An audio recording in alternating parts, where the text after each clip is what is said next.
Hello and welcome to the PUBG Mobile Pro League Arabia Finals. This is the first day of the finals. My name is DK and with me, of course, is the lovely Span Gaga. How are you doing today, Span? I am doing great. I'm so excited that we're finally at the finals. How about you though, DK? I am absolutely stoked to be here. I mean, we've seen the teams fighting it out over the past 3 weeks, going neck in neck. It has been an absolute relentless fight for these teams to make it all the way up in towards the finals.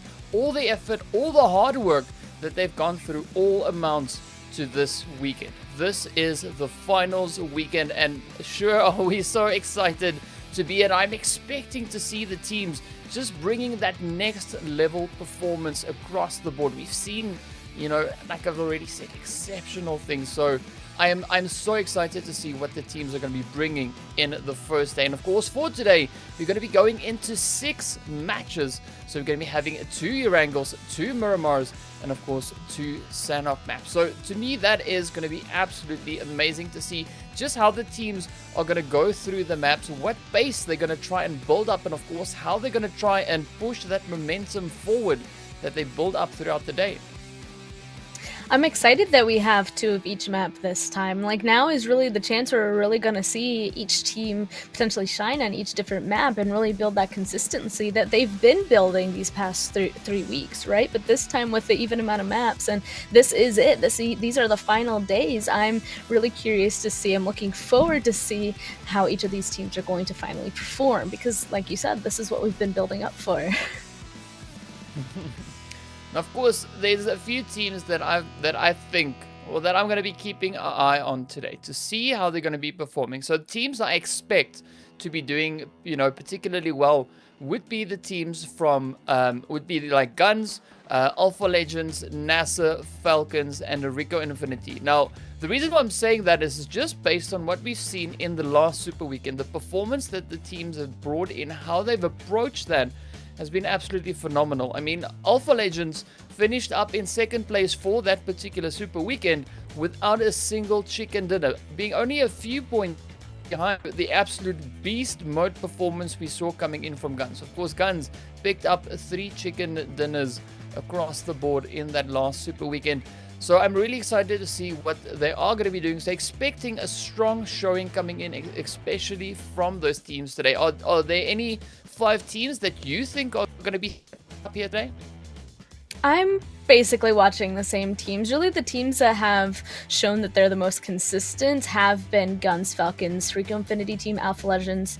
RTG as well is on my list, as well as NASR. So RTG is up there as well for me, and a team that I know isn't in that top 5 spot is actually SUDOR, because they were a team that only played in 2 Super Weekends, but they're actually pretty high up on that board. So I'm interested to see how much further they're going to jump. NASR, of course, being the other team that's actually in the 4th place overall that only had 2 Super Weekends. So those, I know I said more than 5, but to add on to yours list, RTG and SUDOR as well.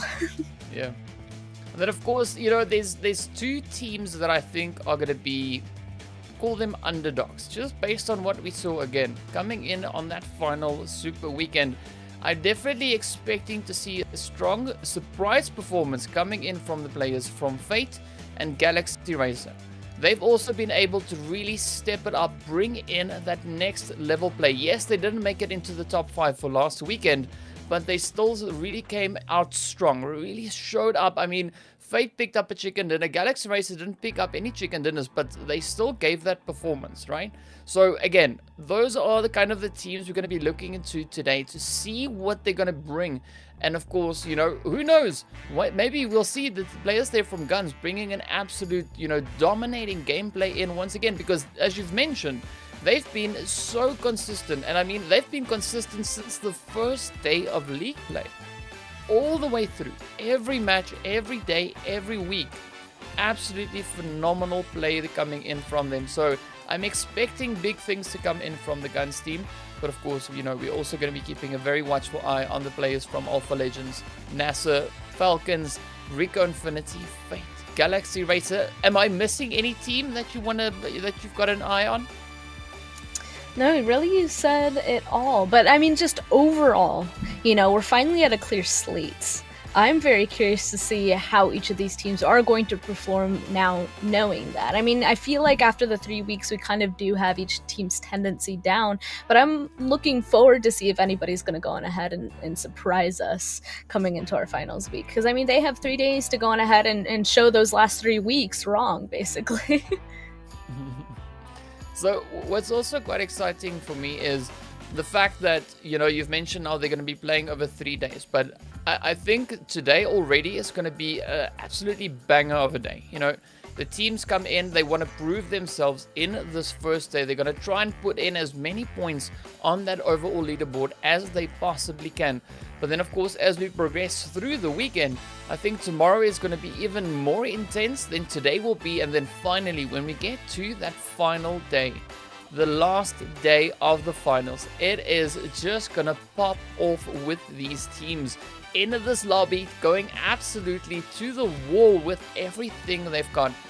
But what I'm liking also about the map rotation, right, is we've got 2 Sanhok maps in the mix, all right? Now, for me, that could be the saving grace for a lot of teams. If they don't perform ideally on Erangel or Miramar, and they then come to Sanhok, they have that opportunity to turn up the aggression, go out, bring in any additional points that they might be lacking. So I'm so excited to see just what the teams will be bringing, especially on the Sanhok map. Are you looking forward to any of the other maps or Sanhok as well?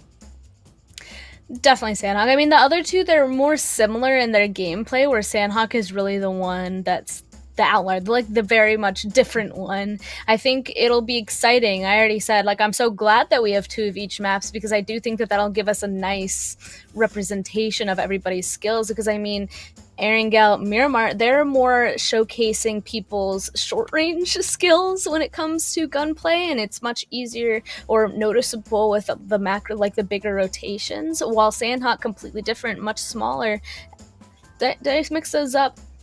Erangel, Miramar are the long range, and Sanhok are the short range fights. Those are the ones in the third parties that comes into play. So a bunch more team fighting. But I know we're curious to see what those top 16 teams are. We mentioned a few, but let's take a look at those overall stats really quickly going into this. Well, of course, you can see the players there from GUNZ really finishing up so strong in that super weekend, coming in on 549 points, almost getting so close to 600. And of course, that second page also looking pretty hot, pretty spicy. And again, we now see all the teams on this list. Every single team managed to bring in those chicken dinners. Every single team. Of course, the last time we saw them playing, we were hoping that every team would be able to, accomplish that, bring in those chicken dinners. And of course, RTG was the team to bring in that final chicken dinner on the last match, just scraping through on that one. And that was absolutely amazing to see. But of course, now, as you said, the slate has been wiped clean. We start afresh. The teams now have the opportunity to prove themselves, right? They've had 3 weeks to get used to each other, to get accustomed to rotations, to get accustomed to the stats, the strats, everything. So I'm so excited to see what this weekend will bring. And of course, how the teams will be applying everything they've learned over the past 3 weeks. I mean, it has been quite the road that these teams have been on to make it all the way up into the finals. They've played game after game, 45 games, of course, coming in on the super weekends itself. And this weekend, they're going to be facing off on 18 more games to prove which teams will be the strongest teams. And of course, aside from the prize money reward that they get at the end for being the top placing teams, 5 teams will also then be moving over on towards the EMEA. All right, so the Europe, MENA, and Africa region, to see where the teams are going to be playing, who's going to be competing against each other. So I'm excited to see which 5 teams from here will then be moving on over into the next stage, because I can tell you, Span, it is going to be absolutely insane, the next level up from here. I'm looking forward to it. And another thing I'm looking forward to, we mentioned that part of that prize pool and a part of that moving on. Another one is the MVP award going on, and there's an MVP award of $965. You know, we've been looking at who the MVPs could potentially be this entire time, and let's actually go and take a look at some match stats as well, since we circle back to what we were talking about, those GUNZ esports. As of right now, we can see that, I mean, Rauf with so much damage, 11,717, not even the most for his team. It's actually Freak coming in with 15,170. Meanwhile, Lord, he has a little less damage, but he definitely has the higher other stats and a little bit of highlights, of course, as well. And I guess this is also the time where I'm going to say a little bit more gun stats, right? So we saw that they had 9 chickens coming in through all the super weekends. They have technically a 20% chance of getting winner chicken dinners through all the games that we've seen. The next highest team has 8.9% of a chance. So just taking a look at that and taking a look at the average points as well. GUNZ has a 12.2 point average for all of the super weekends, and the next one is 8.7. I'm curious to see, are GUNZ going to continue to have such high numbers compared to the next team, or will somebody come and surprise us? Well, I mean, this weekend is the weekend to prove yourself. You know, if any of the teams want to give GUNZ a run for their money, this is where you do it. You know, you can start today, get in on the action. You know, they've pretty much seen where everybody drops. I'm pretty sure everyone has studied the VODs to get, you know, accustomed to the drop locations and the rotations coming in to best, you know, try and potentially counter that or to evade that. So yeah, if they wanna put a spanner in the works for the players from GUNZ or the team there from GUNZ, today would be the day to start doing that. I mean, this weekend is the weekend to prove yourself, to show, you know, the whole Arabia region what you've got, what you are made of, and I'm expecting it to be super competitive. I agree. And another team that I think could potentially go on ahead and actually challenge GUNZ is potentially Falcons. And I say that purely because of their performance in the super weekends. They only made it into 2 of the super weekends. The first one, they were in first place, like with a huge lead. And after that second super weekend, they were in the last one. They were still able to stay up there really high. So I'm looking forward to see how they're going to play. And also, again, another team that we've been talking about. Let's take a look at their stats as well, DK.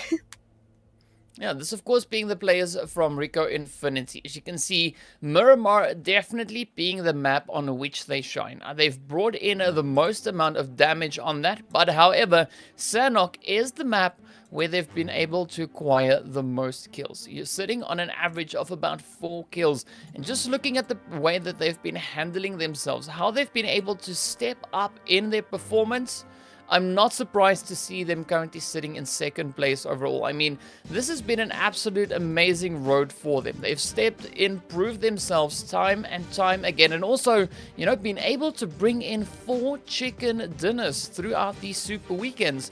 So really expecting some high level play coming in from the players here from RICO Infinity. And, you know, they've really just stepped in time and time. And I know I've said that already, but definitely they have.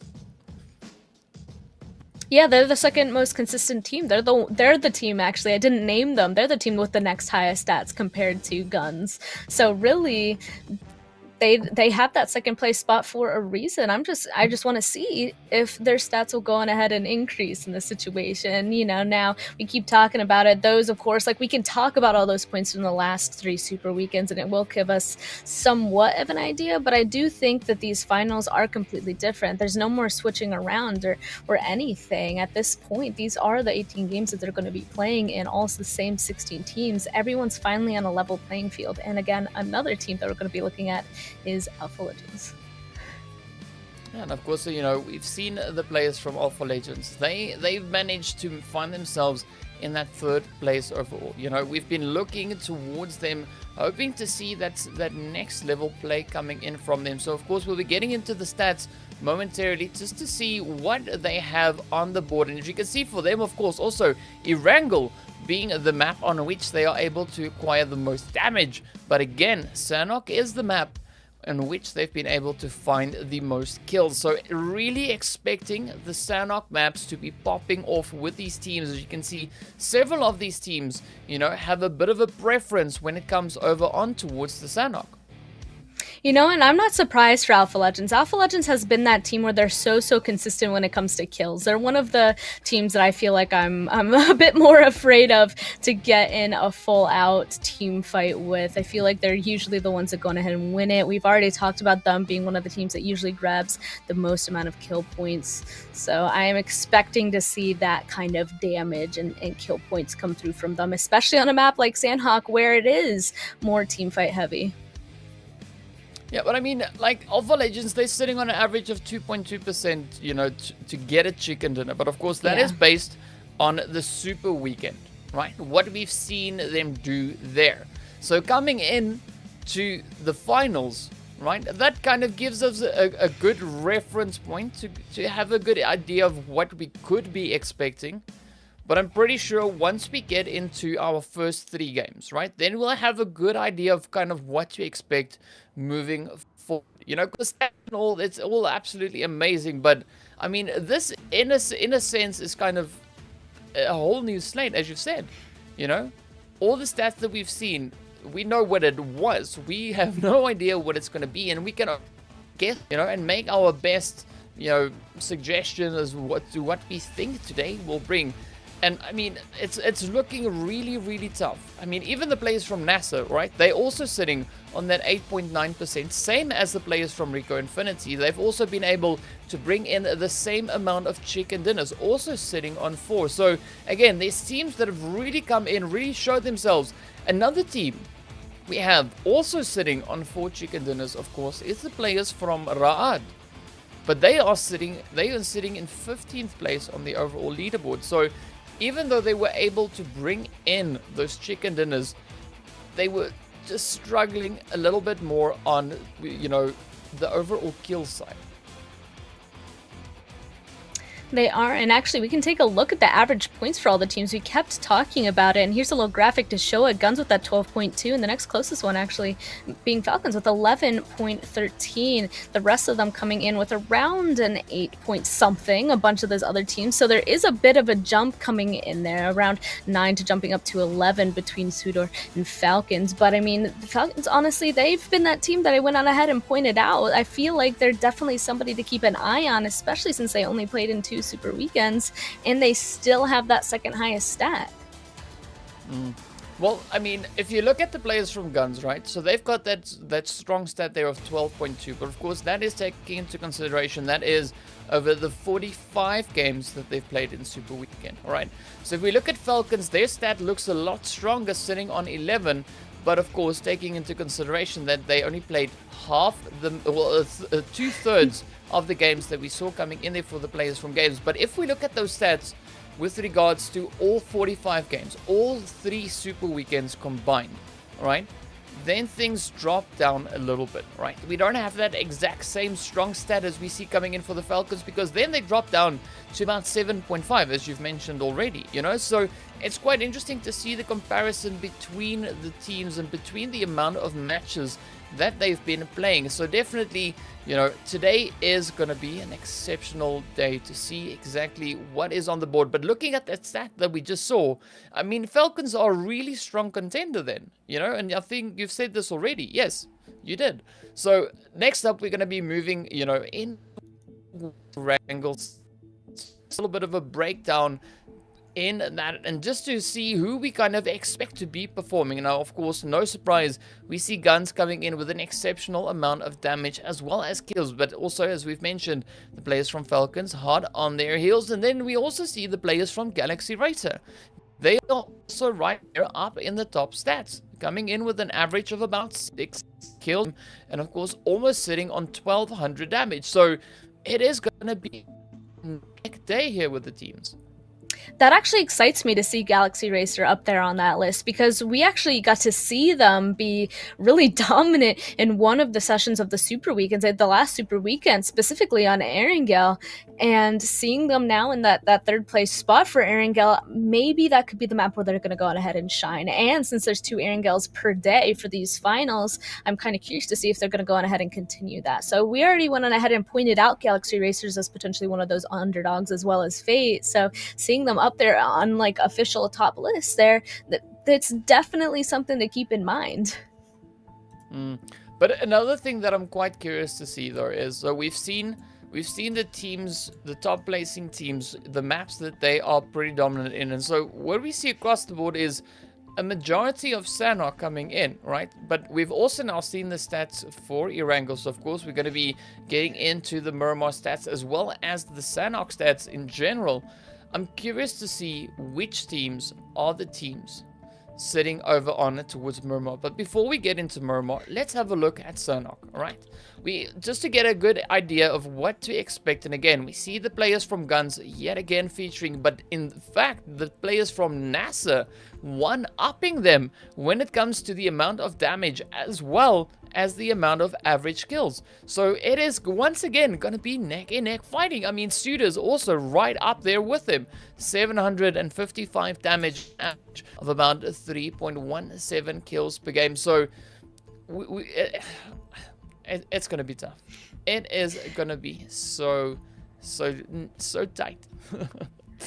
And SUDOR, again, is that one team that I pointed out, saying I wanted to keep an eye on, because along with Falcons, they're then the second highest team that only had 2 Super Weekends. So I now it is different. There isn't a chance for a team not to qualify in these finals. They have finished all the qualifications. They have made it to here, the finals. So now keeping in mind that each of these teams will in fact have the same amount of games under their belts, like that is going to go on ahead and change all the stats that we've already stated. So again, gives us an idea, but completely there is a chance for them to go on ahead and do something that doesn't show on the current leaderboard that we have, I guess I'm saying. Yeah, I mean, we could see a few underdogs coming in. And speaking about underdogs, of course, we're going to be hopping over in towards the Miramar stats, just to get an idea again of where these teams are. Okay, no surprise, GUNZ right up there. But now, this is where RICO Infinity team steps up to the plate, coming in with the most damage as well as the highest average kills. And then we also see the players from Falcons yet again on the top 3 here. So GUNZ and Falcons, it is going to be a very tight game between those 2 particular teams. And then, of course, we've got the players right there, as well as the players coming in from Galaxy Racers we saw on the first one, and then also NASR. So these are all teams that we've already said we're going to be keeping our eye on. And the stats show that. They show that the teams find themselves up in the top 3 teams of the particular map. So Span, it's going to be an absolutely brutal day. I mean, looking at what we've already seen, looking at the amount of gameplay the teams have gone through, how they've been performing, it's going to be absolutely crazy. Oh my goodness, yes it is. Like, I'm looking forward to seeing how we're going to start off. You already said it. Like, after the first 3 games, I feel like that is in fact going to set us up to see potentially what else is going to happen. Also being said, though, I mean, the finals are 18 games for a reason, right? You need to go on ahead and be consistent all throughout all of them. So the first 3 might surprise us with their results, potentially. We're not sure just yet, but it's really then going on ahead and continuing to have that performance throughout all of the games. I feel like each of these teams at this point maybe can only afford like 1 or 2 bad games, but otherwise they're really going to have to continue to achieve getting at least minimum points of maybe around 8-10 points per game, something crazy like that. And I'm curious to see which teams are going to be able to handle that. And throughout looking at all these stats, I really do think that solidifies that while we have an overall leaderboard for the Super Weekends, there are stats that show some other teams, and I'm curious to see if they're going to show themselves that why they're in those stats, and go ahead and change that leaderboard for that Super Weekend. Yeah, I mean, it's definitely going to be quite a showcase, right? So there's so much potential coming in, but I'm waiting to see if we're gonna have one of those teams that we haven't talked about. If we're gonna see them coming in and surprising everyone with their play, all right? That is also very, very possible because we don't know the amount of preparation these teams have gone through in the, since the last Super Weekend up until today. There's been enough opportunities for the teams to try and get those strategies going. But what I'm curious to see though is the kind of momentum, the pace the teams set for themselves here today. Is it going to be a one-show pony, or are they going to try and continue that momentum all the way through? Or will they be able to keep up that consistency and, game after game, bring in the performance that they will in the first 3 games? Because for me, that is going to be kind of where we set the standard of what to expect, all right? The second half of the day is where we're going to have a confirmation on what we've seen in the first half. And once that is in, from there on, our opinions will start coming in because we've got a little bit better of a statistic, a little bit better of an analysis of what the teams could potentially then be doing in this final weekend. So, of course, we are going to be heading over towards that Erangel match very, very soon. So I'm curious to see, of course, what will happen. And also excited to see where that flight path is going to be coming in because I think there is a slight bit of a correlation between the flight path, the first initial zone, and of course the team that ends up claiming that chicken dinner. So, I'm curious to see how GUNZ are going to read this one because we've seen them be able to find themselves time and time again in an absolutely strong, dominating positional play. So, if we see that again today, things are looking up. But of course, it is also the opportunity then for teams to swoop in and just bring in the disruptions, bring a big upset into what we know as normal. And I mean, it's the finals. It's different now, right? It's a different mentality. We saw a different play happening throughout the league play and the Super Weekend. I'm curious to see if it's going to be different again with the finals. But we'll be finding out right about now as we're about to jump into our first game. DK already said it on Erangel. Yes, and here we are, and well, of course, this is Born to Win. Welcome to the exciting match brought to you by Oppo. Get your gamer mode on with the much-loved Reno 5 series and span. Man, I am hoping to see that gamer mode engage with the flight path now coming in, and it's looking pretty damn decent. I'm actually very happy with this playing path, I'm not gonna lie. It's almost straight down the middle, so everybody should go on ahead, go to their usual drop spots. Everybody, as you said, by now should definitely have done their VOD review, know exactly where people drop, so I'm not expecting any early fights unless somebody has a specific mission that we don't know about. And I do think that this will put everybody on a pretty even playing field as of right now, but of course, we don't know where the first zone is going to go. If it goes on ahead and centers up, I'm going to be curious to see what happens, because when it's like that very even playing field, like super even playing path and circle pop, it really comes down to each individual team's rotation patterns and grabbing in gunplay, basically. It's all more even. But I mean, it's a battle royale for a reason, it's a little bit random for a reason. If it goes somewhere crazy, all these teams are expected to know how to take it on. Yeah, I mean, we've seen some crazy zones come in, but definitely this zone is nothing out of the ordinary, and I actually have to say I like this, right? Because it was a standard flight path, it is a standard zone. It now opens up the opportunity for these teams to go out, get aggressive, show us what they've got, put their mouth where their money is and just get into the fight, start bringing in those points. And I'm super excited to see which way the first fight is going to break out, and of course between which teams. And as of right now, it does look like, though, nobody directly on top of each other. A little bit of intertwining of people driving around, as we can see here. GUNZ getting kind of close to HOTLINE Esports. I think each of them trying to go grab vehicles and make some sort of rotation. But Raouf, seeing them, is kind of going to pause for a little bit and see exactly what's happening, chilling out to some tunes inside that vehicle. But they're safe inside buildings already looted up. GUNZ are just going to have to drive away on that one.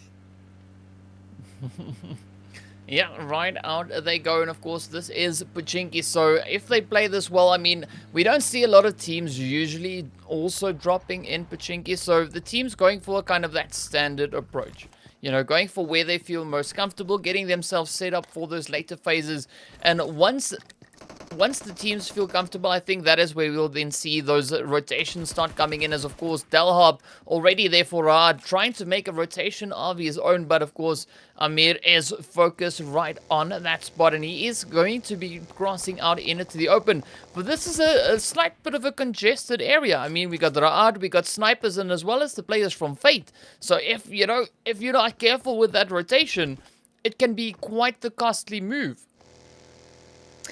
Yeah, definitely got to be careful, especially because Delhab, all he has to defend himself as of right now is his fist. So he definitely needs to grab that buggy and get out of there at a pace that is safe. And I mean, it looks like he's going to do so successfully. Hopefully the rest of his team going to be close by, because at this point, I mean, it is looting phase, but very shortly, especially in a zone like this. I feel like potentially a bunch of people might be moving on early and trying to grab those prio compounds that they have. So they don't want to go on ahead and go a little bit too far, because I'm sure that at this point everybody has a mentality of, okay, we need to go on ahead and get the best spots. We need to go and get all the kills. I believe everybody should be coming in here with some pretty, I don't know the word I'm looking for. Powerful rejuvenation. I'm not quite sure. You know, everybody's coming in here. It's the first game of finals. I'm sure everybody is hype and jumping into this game with a plan and a mission. Yeah, I can also just imagine the adrenaline starting to pump. You know, it is now real. This is the first match of the finals. This is it. You know, like there's no prepping anymore. This is now showtime. The teams have to step up and show us what they've got. And of course, as we look over towards the players from SUDOR, you know, we're also expecting to see that improvement, that play coming in from SUDOR. We did see them also featuring, you know, on the maps, showing that they are a team to be looking out for. They are a team to be keeping an eye on, hoping to see exactly what they're going to be bringing to the table. And, you know, they are one of the teams that we've also seen on the Erangel map, showing up as one of the teams there with pretty strong stats. You know, we didn't see them in the top 3 necessarily, but they are still up there, you know, so really hoping to see exactly what is going to be happening as the teams go head to head and find themselves in those engagements. Oh, I'm definitely looking forward to it, especially because as well, SUDOR, we already said it, they're one of the teams that's higher up on that leaderboard that only had 2 super weekends. So now that they're playing all the games, I'm curious to see how that's going to go ahead and show throughout these games. Same with SCYTES, actually. I mean, SCYTES, they're the ones that are directly above SUDOR, actually, now that we're talking about them overall. They're currently sitting in 8th place. They've been a team that has been consistently towards that center. All of the teams towards that center spot has shown us some really great gameplay, and I want to see more. So same with Real Tiger 9, actually, as we're jumping over to them too. I like that that little segue that just came in, is, you know, like, yeah, also Real Tiger 9, we like to see them too, you know, because here they are. They're in that center too, moving you about. know? Yeah, and Falcons, you know, like Falcons too. We want to see what they do. You know, they are right up here. They're up in there, getting their stuff done, getting the show on the way. But yeah, really expecting to see them step up, because you know, they sit on an average of 6.17 for the Erangel map. So definitely going to be looking towards Galaxy Racer, you know, Falcons and GUNZ, especially on Erangel, looking to see what they're going to bring. But of course, also, I mean, iKURD, you know, we gone is still up there. They finished. They played a fairly good game. You know, gotta say though. Especially on the second day of the final Super Weekend, they did manage to finish up in that 7th place overall for that particular day. So again, there is that opportunity for them to step in, to show up, to give that performance. And of course, we know that on the final one, we were juggling between, you know, Erangel and Sanhok. But of course, the second day was the more Erangel heavy day. So definitely, you know, that second day of last Super Weekend could be a good indication of what to expect from these teams coming in onto this first map. And another thing that we have to keep in mind as well is like while most of these teams honestly are pretty consistent in grabbing kills and placement points, some of these teams do have tendencies for one or the other. We already obviously know, we pointed it out beforehand, the Alpha Legends usually going ahead and grab those kill points compared to placement. And RICO Infinity team, they're a team that gets a little bit more kills as well. So they're one of the ones that are either really aggressive or able to find a lot of kills from some third parties, and they're already going on ahead and sending it straight towards Volcano Hill right here, putting themselves in a pretty good position on that northern side. I'm curious to see if they're going to be taking any early engagements. Same with GUNZ actually, coming in with 5.7 kills. Their main stat is actually placement. Yeah, I mean, this is everything is just going to start building and building and building. As the teams get closer together, we're seeing a lot of strategic play coming in from the teams. Everyone trying to set themselves up in the best possible position for the coming zones. We can see the players here from the sides, of course, now rotating over that western bridge. And the Ghost, of course, keeping a very watchful eye, just making sure that they've got that safe transition to get back on over in towards that mainland. And so far, you know, the coast is clear. It's a very, very calculated play that we have. The teams aren't getting too aggressive just yet, which is, of course, expected. But I'm pretty sure once we get into even the second phase, once the teams start getting a little bit closer, that is where the aggression is going to get dialed up once again. I was curious to see how these bridges were going to come into play, but it looks like obviously no camping just yet. Everybody kind of banking on this pulling to the northern side, but I'm sure military base could be used as some sort of rotation usage, and the zone centering actually on this situation. So the mainland still has the majority of the circle inside of it, but Military Island still has a part of the southern side of the circle. So there is a potential that these bridges and that island could be used as some sort of rotation usage. I'm curious to see how that is going to come into play, or if all these teams should go on ahead and commit to trying to get across right now, because if you do that, you can go on ahead and secure a spot. You don't have to worry about a rotation later. All the spots might be grabbed up later. So that's all the information and knowledge that all these teams have to keep in mind throughout each zone pop. Yeah, so definitely, you know, that positional play is always absolutely crucial, and we've seen this time and time again with teams being able to find themselves in a good position, a good setup. They really benefit from that. So you see a lot of these rotations coming in. Everybody's still looking for that positional play. And I'm curious to see, will we have a repeat of that? Of course, already the players here from RTG, they've put a few shots in it towards the players there from iKURD. So iKURD now just trying to recover a little bit of additional health. As you can see, at one, of course, not looking too great on that health bar. But, you know, I'm liking this whole kind of lurking procedure coming. They're just circling around like vultures. And of course, you know, as we move over to that eastern bridge, we see a very similar kind of approach. Fate positioned up in the north. Ra'ad now caught in a very difficult spot as we've got the players from SUDOR now coming in from the south of them. I feel like Ra'ad might be in a little bit of a sticky situation being trapped between two teams. I mean, SUDOR, if they decide to make a push across here, could get in a huge fight with them. But I feel like the best thing maybe is to just wait as of right now. And it looks like that's what they're doing. Ra'ad going to go on ahead and grab that hardcover at that gas station. That's where they're going to be playing for now. And a nice scout coming through. They don't want to be here. They know that this is difficult to play out of. So they're going to go on ahead and scout towards that compound on the coast. And I mean, that might give the opening that SUDOR needs or wants to get up onto this mainland. But first, they gotta wait for it. Ooh. Yeah, and of course you can see already those shots. They're just finding their way on through. Nothing too crazy just yet. We haven't really seen anybody getting sent back just yet. A lot of knocks coming through, but no confirms. Not too heavy on the confirm side. But of course now, Ra'ad and Fate, they just trying to play this one. But I'm curious to see what the players from SUDOR are going to be doing, as they are positioned just a little bit further down towards the south. But I mean, this could be a very compromising position, in fact, for the players there from Ra'ad. But now also RICO Infinity just trying to stay ahead there of the players coming in from the Alpha Legends. As you can see, Kaito and Nico now just huddling back up, deciding whether or not they're going to try and push over the hill. And here we go, getting that full send, rotating up. And of course, Chaos is one of the players here from Alpha Legion to keep an eye on. We've seen a lot of aggression. We've seen him feature in that MVP time and time again. And I'm curious to see, of course, how our past MVPs will be performing in these games here today. Yeah, because that's to keep in mind for that main overall award. And actually, I'm excited that Alpha Legends and RICO Infinity team are so close together, because those are the two teams that we just pointed out being one of the more aggressors, kill point heavy teams. So them being right next to each other, if they get in a fight, this is going to be absolutely nuts. And just take a look at that. One of them already got knocked, so maybe it's starting. And first though, the zone is going to pop, and definitely everybody on that mainland, they're going to want to be there. And it looks like, oh, you might have cast it, Chris. It's Chaos that actually went down for their first knock.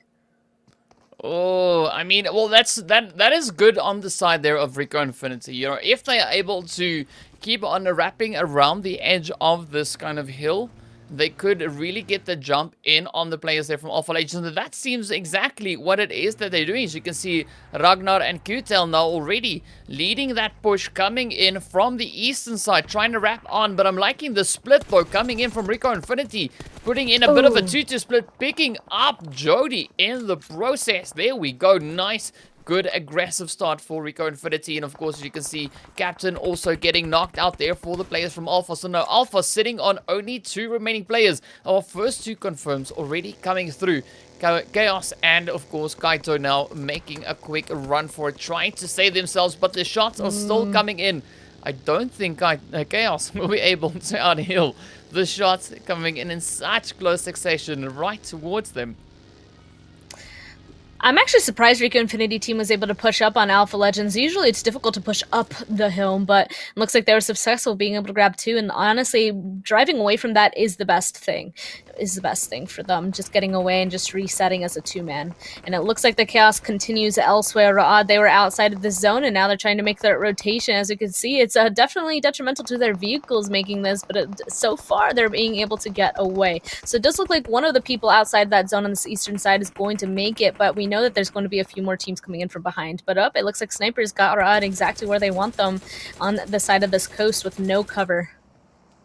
Yeah, Marco stepping straight on in there with his DP28, looking to put in a little bit of a spray. But of course, now we see the players from YaLLa also moving in, and this is once again starting to become a highly congested area, as the snipers now feel that pressure coming in there from the team from SUDOR. They are rushing straight on up in towards that, and here we go.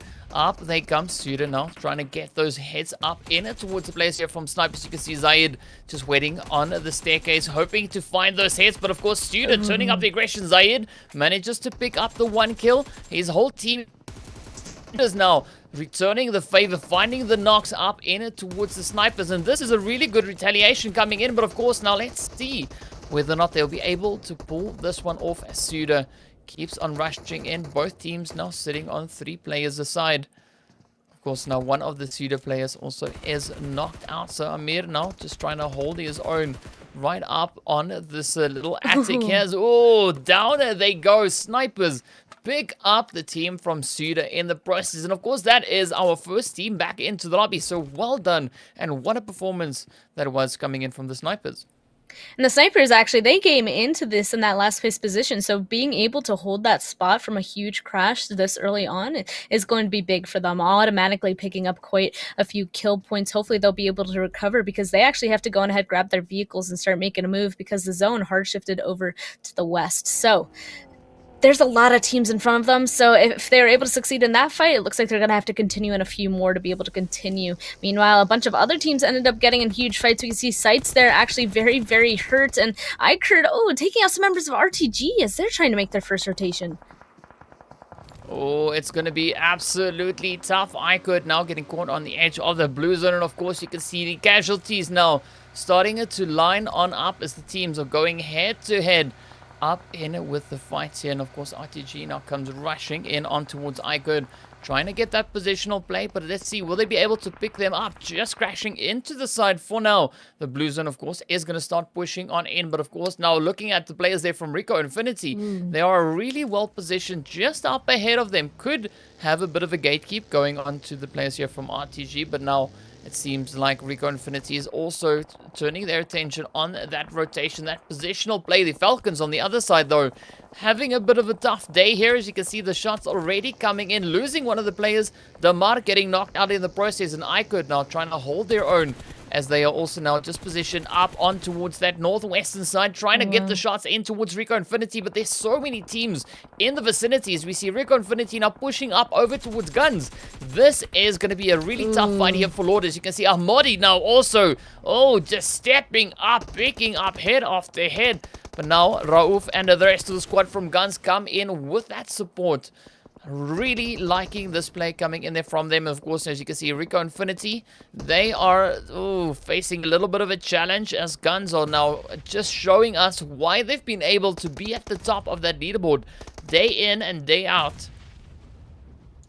I'm actually excited about this because, again, these are the top 2 teams from the Super Weekends based off of stats, and it looks like another one of the members of GUNZ is going to go down. So they only have 2 left, while our RICO Infinity team also have 2. Oh my goodness, Rauf now I think might be one of the last people up, pushing on in, getting those downs onto each other, but it's going to be RICO Infinity team that come out on top. So first they take out half of Alpha Legends, and then they finish up GUNZ, that first place team. That's absolutely insane. We already talked about their team fights, and that was the first showing of it again.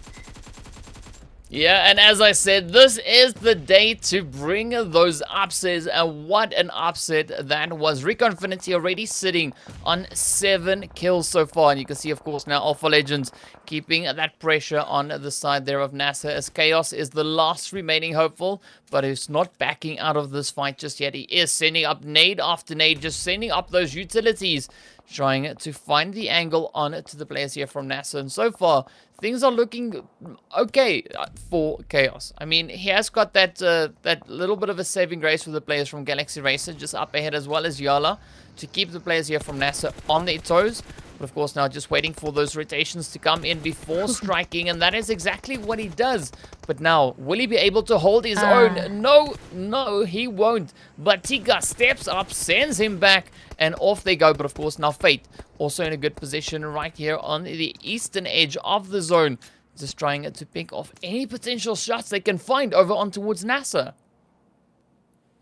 There are a lot of teams now crammed on this very edge of this zone, going even further down to the southern side. This is a very open coastline side. There's still some water inside of it. We can see another team just got eliminated, so we have 10 left. And honestly, I think all the teams have a spot that really are the only places that are playable. And I'd like to actually go back to the Crash from RICO Infinity team onto GUNZ. If you're in a situation where you don't have a spot inside zone, and you know you need to crash, why not just crash a spot that you know is going to give you a good location? So I actually really appreciate that crash that they went ahead and did onto GUNZ, and then they ended up winning it. So that's absolutely huge for them. But of course, they have to go on ahead and move and make another crash potentially, because HOTLINE and Snipers are actually now in front of them on the coastline, and they have the zone, and RICO Infinity team do not.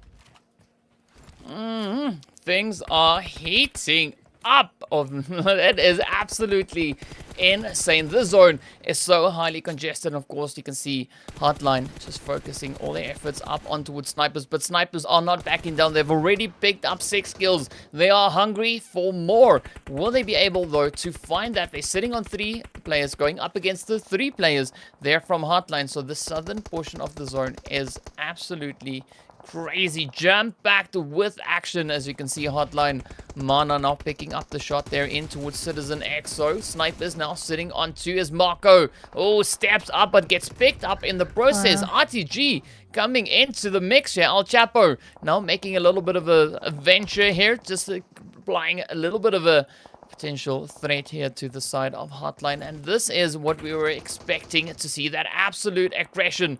But of course now we can see team after team just getting sent back in to the lobby, and this is of course just going to be so insane. NASR also right out in the open alongside the players here from YaLLa.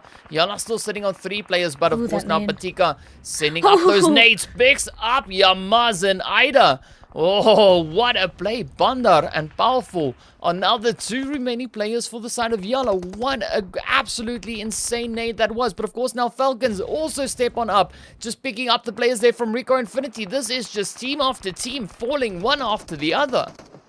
I was surprised about RICO Infinity. They had all 4 up, and it looks like they were just taken out trying to get inside this next one. All of these little shacks definitely providing the necessary cover they need. And oh my goodness, Galaxy Racer as well holding their own against Falcons as of right now. And Oh, they actually went on ahead and won that nicely. Done for Galaxy Racer. Falcons Esports are going to be eliminated, and since they won that shack, they're still inside of this next zone. And I mean, that was only 2 of the players coming in from Galaxy Racer. That was absolutely insane play coming in there. But of course, now speaking about 2 players, you can see the team here from YaLLa also sitting on 2. Bandar now having a few shots coming in his direction, quickly just repositioning himself so they can continue that fight. And of course, Fate being one of the teams that are still yet to rotate up in towards the zone, but they are caught in a very compromising position as they are out in the open. And of course, we got YaLLa and NASR, both teams focusing their efforts right on towards them. But then we see the players from Galaxy Racer up in the north, still looking good, having the full squad at their disposal. Of course, now they could really bring in an absolutely phenomenal play. HOTLINE also just up ahead of them, now rotating up in towards the zone. This is going to be spicy. 6 teams left, 15 players remain. I can't tell you who I think is going to be the player to the team to take this, as this is pretty much anyone's game still at this moment. You can see the shots just down below coming in between Fate and YaLLa. Powerful now trying to make that play as Bandar got knocked out, picks up Ragnarok in the process. Powerful not strafing and picks up Laith in the... Ooh! This is absolutely brutal. HOTLINE now moving into position as well. I mean, like, what's going on? We were expecting it to be crazy, but this is just next level insanity. I was gonna say, Galaxy Racer and Fate, those are our 2 underdog teams that we called out. Both had 4 up, but not anymore. It looks like Fate now just down to about 1 team, but still alive. Ra'ad are going to be the next one eliminated. HOTLINE, honestly, being on the southern side with that little ridge is going to be huge for them. We already saw them be able to steal a kill, but from there, they're going to be able to be in charge of all the peaks onto the rest of the people directly above them. So I'm curious to see how HOTLINE is going to take this, because I feel like their position might be a really good one. Oh, man, this is now the final 5 teams. This zone is not giving up just yet. Absolutely insane chaos. As you can see, 11 players rather, remain. 4 teams now left as we see the players there from Fate meeting their fate, getting sent back in to the lobby. Of course, that is now the players coming in from Galaxy Racer. It is NASR, it is YaLLa. Oh, it is going to be crazy. HOTLINE also still in the mix, so the 4 final teams left to fight for that positional play. Of course, now you can see those DP28s just reaping absolute havoc. And of course, just look at this. I mean, HOTLINE already sitting on 10 kills. Galaxy Racer now having a few nades for getting flung in their direction. Galaxy Racer, of course, sitting on 7 kills, looking to pick up even more. Everyone now just playing the edge of the zone, because it's going to be absolutely... like, it's going to be next to impossible to find a strong angle in the zone. So, kind of explains why we're seeing everyone in the edges. Ooh, Galaxy Racer, oh my goodness, they knew that NASR is directly beside them and they're trying to take them out. They kind of needed to sweep out their northern side as well, but again, it looks like HOTLINE is just able to spot them out as well from the southern side. So really at this point, I mean, Galaxy Racer, I believe they still have the numbers, but HOTLINE might have the location. So especially because of how open this field is, and YaLLa, they're doing exactly what they need to be doing. They just need to be proning inside of their little bowl and just waiting for all of the chaos to around them to go ahead and conclude. Yeah, they just bowling for points, and of course, you know, that is also a strategy, and it's one that works. We've seen that actually come into fruition time and time again. But I gotta say, Galaxy Racer just up ahead. They're looking absolutely phenomenal on all 4 of their players still in this. The other 3 teams, of course, sitting on 2 players apiece. That, of course, being HOTLINE, NASR, and YaLLa. So if Galaxy Racer plays this one well, this could be the first chicken dinner for the finals, and they'll be the team to claim that title. So let's see now whether or not Powerful will be able to find those shots on towards HOTLINE. Galaxy Racer also just patiently waiting up in towards that northwestern section of the zone. You can see the Utils, of course, now once again getting sent up exactly on cue as expected. Powerful now sending up one in response. Will it be the one to find the damage? Oh, it gets so close there to Omar. But Monto just also now trying to creep up onto that position, up onto the hill. Get a little bit of a higher ground, but of course Nabo now gets picked up in the process. But Tika now the last one left as Ultron steps up, gets the kill, gets the point. What a play now. This is Oh, Oh. a tough one for HOTLINE. Malto not being able to back up his teammate there just yet, but here we go now, moving up, trying to get that rest, but the mollies, of course, getting sent over once again. Galaxy Racer now going to start flexing the numbers they have in their favor. Will they make it? I mean, still, all 4 players up, 9 kills, 1 behind the players there from HOTLINE. This is just insane.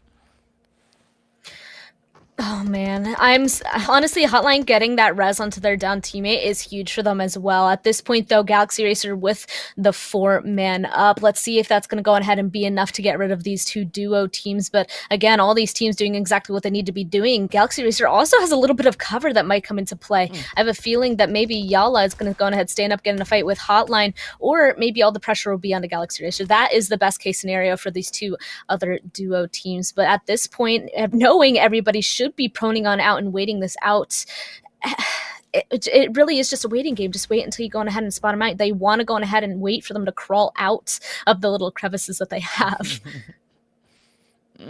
I mean, this is now the 8th phase that Blue Zone is forcing these teams together. Now it is a crawling game to see who will be the first one to get up. Who will be the first player spotted, as you can see already. Awaits, sending the shots over in towards Malto, picks up the kill, but now Max trying to get the confirm. Omar just lying in wait up ahead, but of course YaLLa also now, as you can see over on the left, they're trying to move themselves up into position, but Awaits now once again moving closer and closer, spots out HOTLINE, off they go back into the lobby, making 11 kills now for the side here of Galaxy Racer. YaLLa sitting on 4. Will we see YaLLa pick up 4 kills in the process, or will Galaxy Racer be picking up 2 more kills in this match? Of course, we'll be finding out very, very soon, as Powerful steps up, gets a knock, but of course gets knocked out in turn. Bandar, now the last one left to make the play. Waste comes in and... What? No way! No way! Just based off of trades, Galaxy Racer should have gone on ahead and win that, but YaLLa hiding in the grass, they were able to get all the trades. That is absolutely insane. I don't know what to say. Yeah, we've got no. So I think while we look for our words, right, to get the sense back in our brains, right? Let's hop into a quick break. All right, we'll be back after the break with more sensible words and a better description of what we just saw in this match.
Hello and welcome back to the PUBG Mobile Pro League Arabia Finals. This is day one. Match one has just wrapped up, and of course, an absolute banger of a game. Insane game that we had there. But of course, well, we're going to be jumping into our match stats. But before we do that, or while we do that rather, of course, got to give that shout out to NASR TV, the official media partner for PUBG Mobile Pro League National Cup and Campus Championships in 2021. And of course, now YaLLa steps up and claims the victory on that match. Insane. Clutching that chicken dinner away there with an absolutely insane 8 kills, 23 points. Galaxy Race, of course, in second, finishing on 11 as well, then also then finishing on 23 points. HOTLINE coming in on third place, 10 kills and 20 total point span. That has just been absolutely insane. And I mean, Galaxy Racer was actually one of the teams that we pointed out to be really, really good at Erangel. And I mean, they went on ahead and showed that. And because of how many kills that they were able to grab that entire time, even though they didn't get that first place position, they still ended up tying with YaLLa Esports. So as of right now, that is our overall points. And I'm curious to see how it's going to go on ahead and continue throughout the rest of those games. But of course, then there is the end of our leaderboard as well, our 9th through 16th place. Not as many points on this side of the board, but definitely a good start to today's finals, I think. And what was surprising to see, though, is just, you know, that aggression that came onto the side there of GUNZ, of course. Now, looking at the amount of damage, Galaxy Racer just leading the pack there on 2,644 damage, of course, converting 11 of that in towards kills. Of course, YaLLa on their 8. We've got HOTLINE on 10 there. RICO Infinity on also a really strong amount of damage. And of course, you can see the top 7 teams there sitting on over 1,000 damage that they were able to bring in. And this is just some of the highlights. Why we saw the damage being done. Some interesting maneuvers coming in there from Razur, but he's not even phased by the fact that his vehicle just did a flip. I mean, that is one of the most stylish takeouts I've ever seen. That was a flip and a half. Yeah, that was very interesting to watch. But that, I guess that's what happened over there. We saw that there was a lot of fighting over there with SCYTES, and that's how it went on ahead and panned out. And even this, we got to watch this one. This was absolutely insane for snipers. I mean, setting themselves up already for a good game because they came in that 16th place, and that fight I feel like definitely showed that they're not going to stay there. And this one as well, setting up that GUNZ, while they are the strongest team coming into finals, they can definitely go on ahead and be taken down at least by the second place team as of right now. So definitely setting up that line as well. So I'm curious to see what GUNZ is going to do coming into these next few games. I mean, that was exceptional, though, coming in there from RICO Infinity. And, you know, I mean, GUNZ could probably rest knowing that it was the team in second that took them out instead of a team further down that list, you know. But, of course, we've seen so many insane plays coming in. I mean, just look at how YaLLa handled themselves in this last bit of the zone. Just stepping in, Ida coming in, head after head, getting knocked out in the process as well. But of course, Batika just claiming a Yamas there in the process. Some beautiful, beautiful utils, of course, as expected. But how was that play by Max, though? Managing to hold his own while being rushed, and he was completely alone. No backup in that shack. I mean, that is just some insane plays.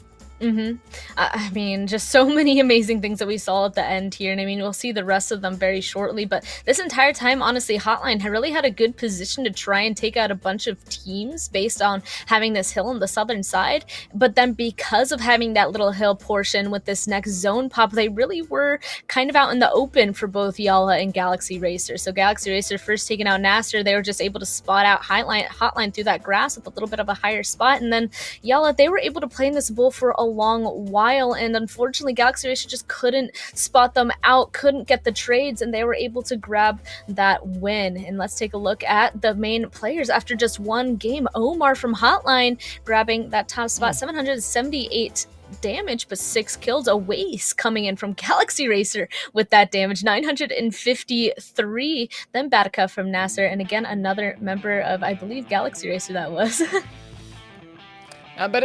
Like this was a crazy start. So we were expecting the teams already today to step it up. All right, I mean, we were expecting it to be a next level up from what we were seeing coming in on the Super Weekends, as well as what we had in those league days. And of course, well, did these teams deliver? It was insane to see them go, and what a fantastic way to get the first match underway.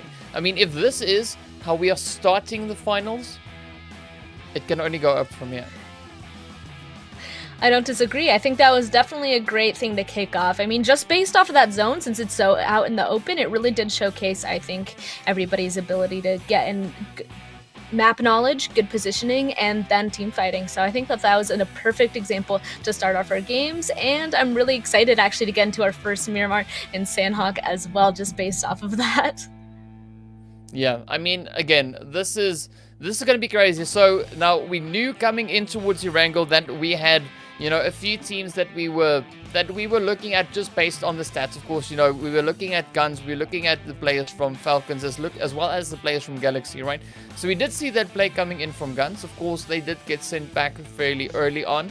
Of course, Falcons held their own as well. They managed to find those 3 kills in the past game. And then, of course, the players from Galaxy Racer finishing up in 2nd place overall on the first match. So really already out of the gate, a good showing coming in from the players from Galaxy Racer. But now as we move into the next, we're of course going to be going in towards, as you said, Miramar and Sanhok. So on Miramar, again, we're going to be looking to the players from RICO Infinity, the GUNZ, as well as Falcons. So second match, second map, it is where we see these teams, you know, predominantly strong. So again, it's going to be this is going to be the map on which GUNZ then starts making that comeback, you know, to fix what happened in the previous match now over on Erangel.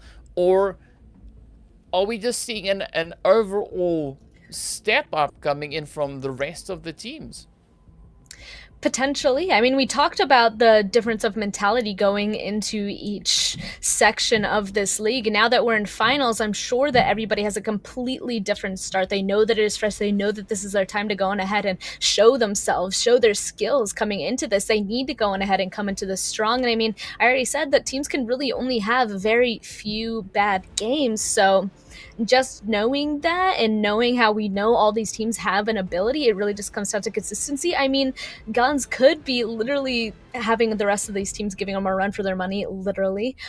Or maybe we'll see GUNZ consistency come back. I'm not quite sure as of right now. It's gonna be tough, you know. Of course, now already that really strong performance coming in from quite a few of the teams we've already mentioned, but I mean, we didn't say much about YaLLa. We didn't say much about HOTLINE.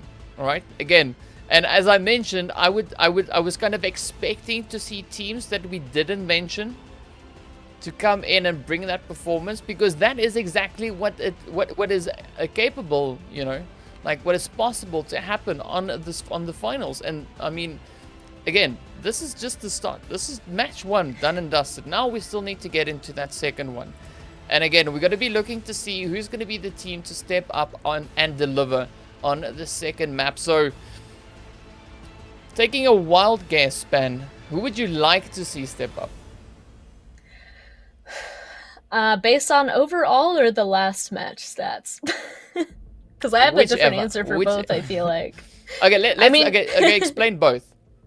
Okay, like overall, I mean, I'm definitely looking forward to those teams that we already talked about towards that lower or middle side of the leaderboard going ahead and jump up, show that they can go on ahead and not only have good games, be consistent in good games. And we've already pointed them out: Galaxy Racer, Fate, Real Tiger 9, SUDOR, all those ones towards that center spot that we know has it in them, but hasn't been towards that top this entire time. So that's based on the overall. But based off of this last game, I'm actually surprised, just taking a look at it again, at who went on ahead and dropped out pretty early. I mean, Alpha Legends down there only being able to grab up, I believe, 1 point overall.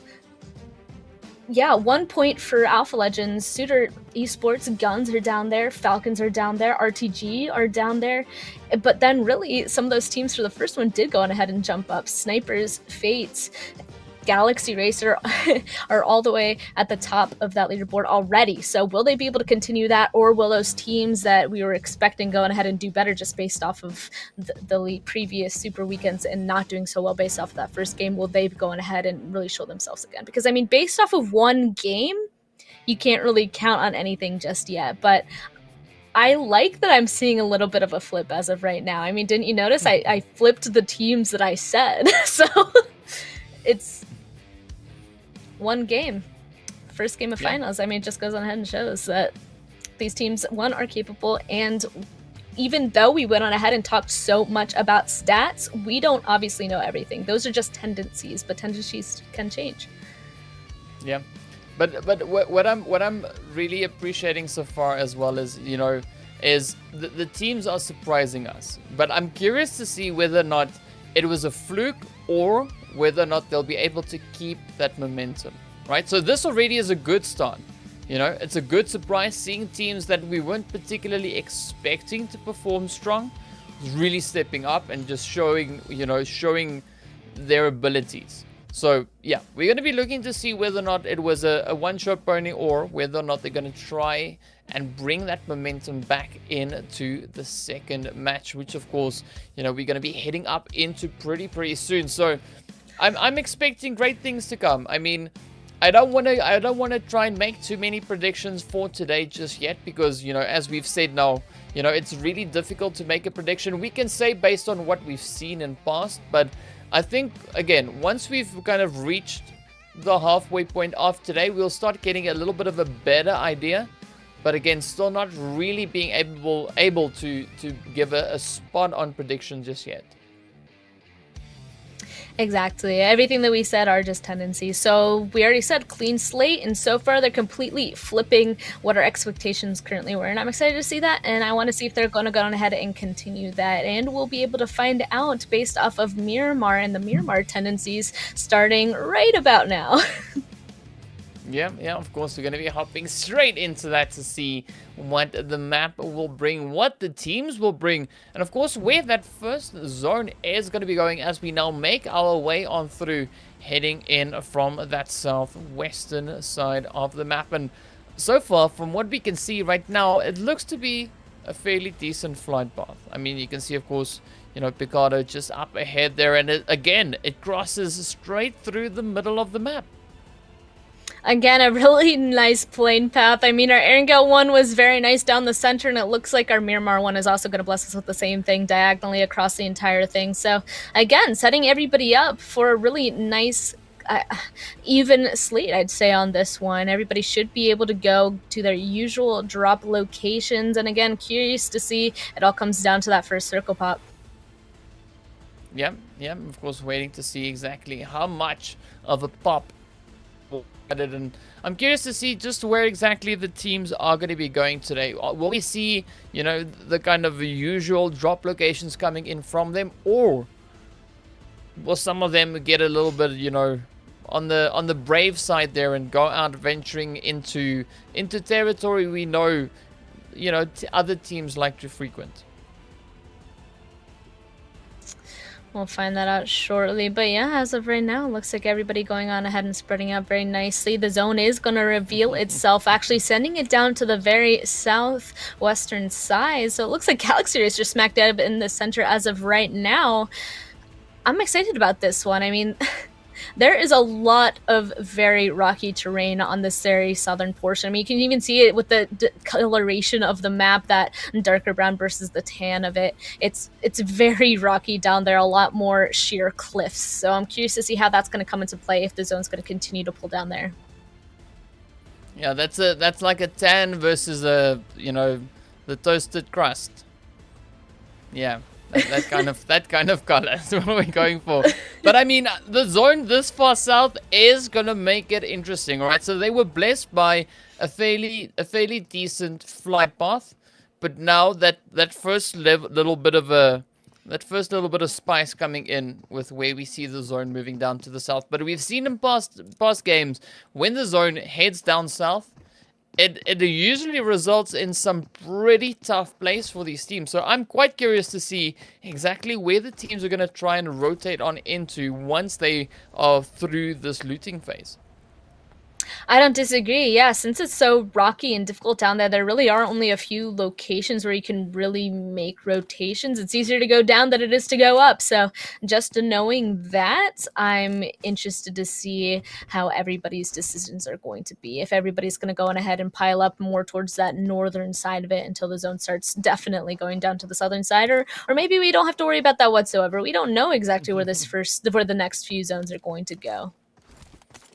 Yeah, and of course the players also don't know exactly where it is going to go. They can all but make their predictions and try and set themselves up in a good position for the next potential phase. So, yeah, everybody's still, of course, going through their looting phases. And, well, we've got about a minute or so left on the clock. So, I'm curious to see, you know, according to stats, this is the map on which we see RICO Infinity, GUNZ, and the Falcons bringing their A game. They are the teams currently statistically sitting at the top for Miramar, all right? But that is still yet to be confirmed as they make their way on through and they find themselves in towards those later phases.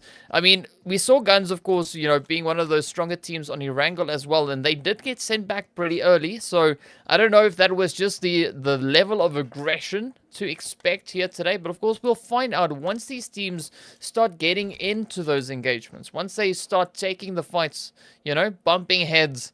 Then we're going to be seeing what we got to get a better idea of what the standard is going to be for this weekend moving forward. And I'm so happy to go on ahead and be able to grab that we're here on this first day. It's definitely setting up a ton of excitement. And just, again, we've been looking at a few teams that I've been so happy with their performance so far. And I'm interested to see if they're going to be able to take it to that next level. And one of them being Fade Esports, we called them out before. They're able to go on ahead and get enough points to put themselves in the center as of right now. But I want to see them continue. Real Tiger 9, I know I also ended up pointing them out as well. Right now, a little bit towards that bottom of the leaderboard, but again, new game. I'm curious to see how they're going to go on ahead and perform, because I feel like they do have really awesome moments, but of course moments need to go on ahead and continue to be the usual.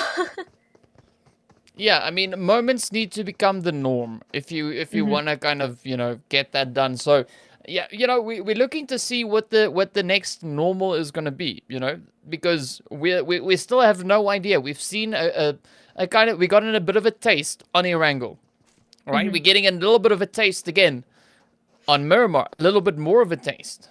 Maybe a little bit of a different taste. We don't know. And then, of course, we're going to have that last little sample coming in on Sanhok. From that, we'll be kind of able to figure out, you know, like what the normal is going to be, or get a you know, just a good idea. So, yeah, I mean, expecting great things, of course, to come in, Falcons.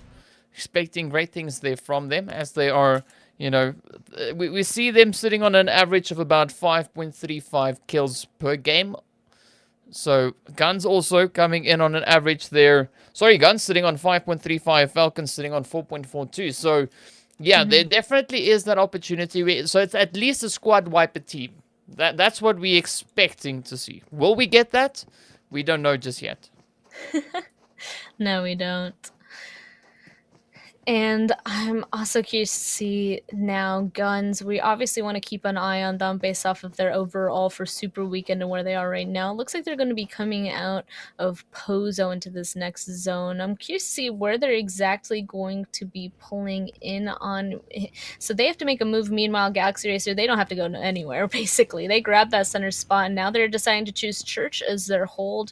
I like this spot because it definitely gives you a great overview into all the compounds around you, since you're all very high up on top of this mountain and it's really hard to crash. So I like the location that they decided to choose, since they had that highest prio with that center zone grab. So I mean, and it's a good spot to prey on people, you know, like that you can, they can, because it's got that higher ground advantage. You can see for miles and miles around.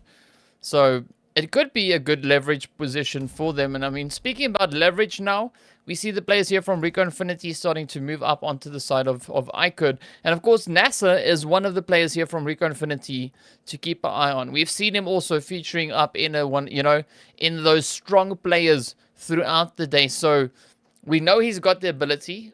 We know he's got the capability. But now, would he have luck on his side and be able to find those shots in towards iKURD? Because Kalaga is just lying in wait, just patiently setting themselves up. Helm End also just there for a little bit of support. But again, we see that split coming in. So this looks to be a potential either a 1-1-1-1-1 split or a 2-1-1 split. Yeah, it is a 2-1-1 split as we got the two players from iKURD up ahead, and then of course the backup just there behind them, just in case things go a little bit pear-shaped. He definitely spotted out Kalaga there, so he's definitely trapped on the side of the rock. And oh my goodness, it looks like Prestige is able to spot him off from the angle that he moved over to, a little bit further to that eastern side. Kalaga got to go on the move, and it looks like he'll be able to find a little bit of cover, but I don't know if he'll really be able to make it back to the building without taking a lot of damage. And it looks like NASR is going to take advantage of that. Oh, but here we go. I'm liking the confidence coming in here from RICO Infinity. I mean, Prestige and NASA were the only two in this region for a little while. But of course, now we see Ragnar and QTEL coming in for that extra bit of support. But of course, it is well needed as Kalaga sends that nade over in to get the knock on towards NASA.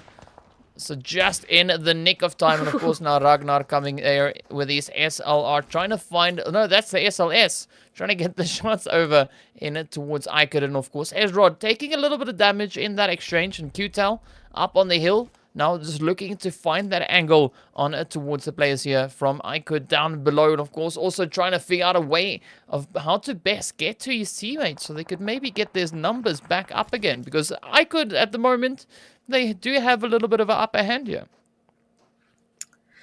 Yeah, I mean, they do have all of the actual hardcover. RICO Infinity team taking this, honestly, a little bit surprised about since they have a very much out in the open location. It does look like they'll be able to get a res and a heal off, but now kind of having to run back in the open. Got to be a bit careful, especially up on top of that open hillside. They don't want to give anybody a chance to go on ahead and third party. And in the location that they are right now, it's pretty easy to if any teams are going to rotate there. So that's definitely something to keep in mind, be a little bit wary about. But it looks like they're going to be fine for now as we jump away from them back towards Fate and Falcons that are actually right next to each other as well. Oh, and here we go. Never alone.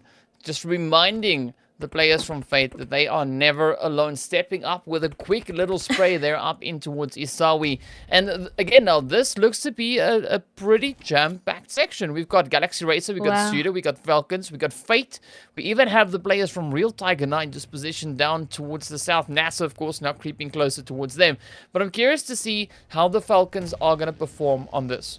Will they be able to put the necessary shots in it towards the players from Fate, or even the team from SUDOR, who we can see, of course, positioned over towards their southwestern side? So there's a lot of potential here, but this is also what I like about Miramar, is all these angles the teams can move up into. If you're not satisfied with the position, just rotate up a little bit. You know, you can do that nearly undetected, and in some cases it is completely undetected. Just move in, sneak up onto your opponent, and just bounce and find those hits. I was actually going to say I'm really scared for Falcons because they're kind of split right next to two teams, so I'm really glad that they pulled back, at least away from one, away from SUDOR. Yeah, closer to Fate, but at least together. At least they're not going to go on ahead and engage in two different fights at the same time. It actually looks like SUDOR, they're not entirely up on top of that hill anymore anyway. They actually went on ahead and sent a bunch down to start taking a fight with Real Tiger 9. Here we go, starting it with the action already coming in with the fights. But now we will look to see exactly how it's going to go. Will they be able to pick up the hits? Of course, the shots start flying in. The mollies start finding their way on through. Will this be the one? Will this be where we see the players from Real Tiger stepping up, finding a few hits, and of course getting some easy points there onto the side of the players from SUDOR who are now moving in? Because Real Tiger, they haven't found any points just yet, so anything they can find will be absolutely beneficial for them. And of course, they're looking to get the squad wipe. I mean, if they can find that on towards SUDOR, it will really give them a good start again in for the finals already.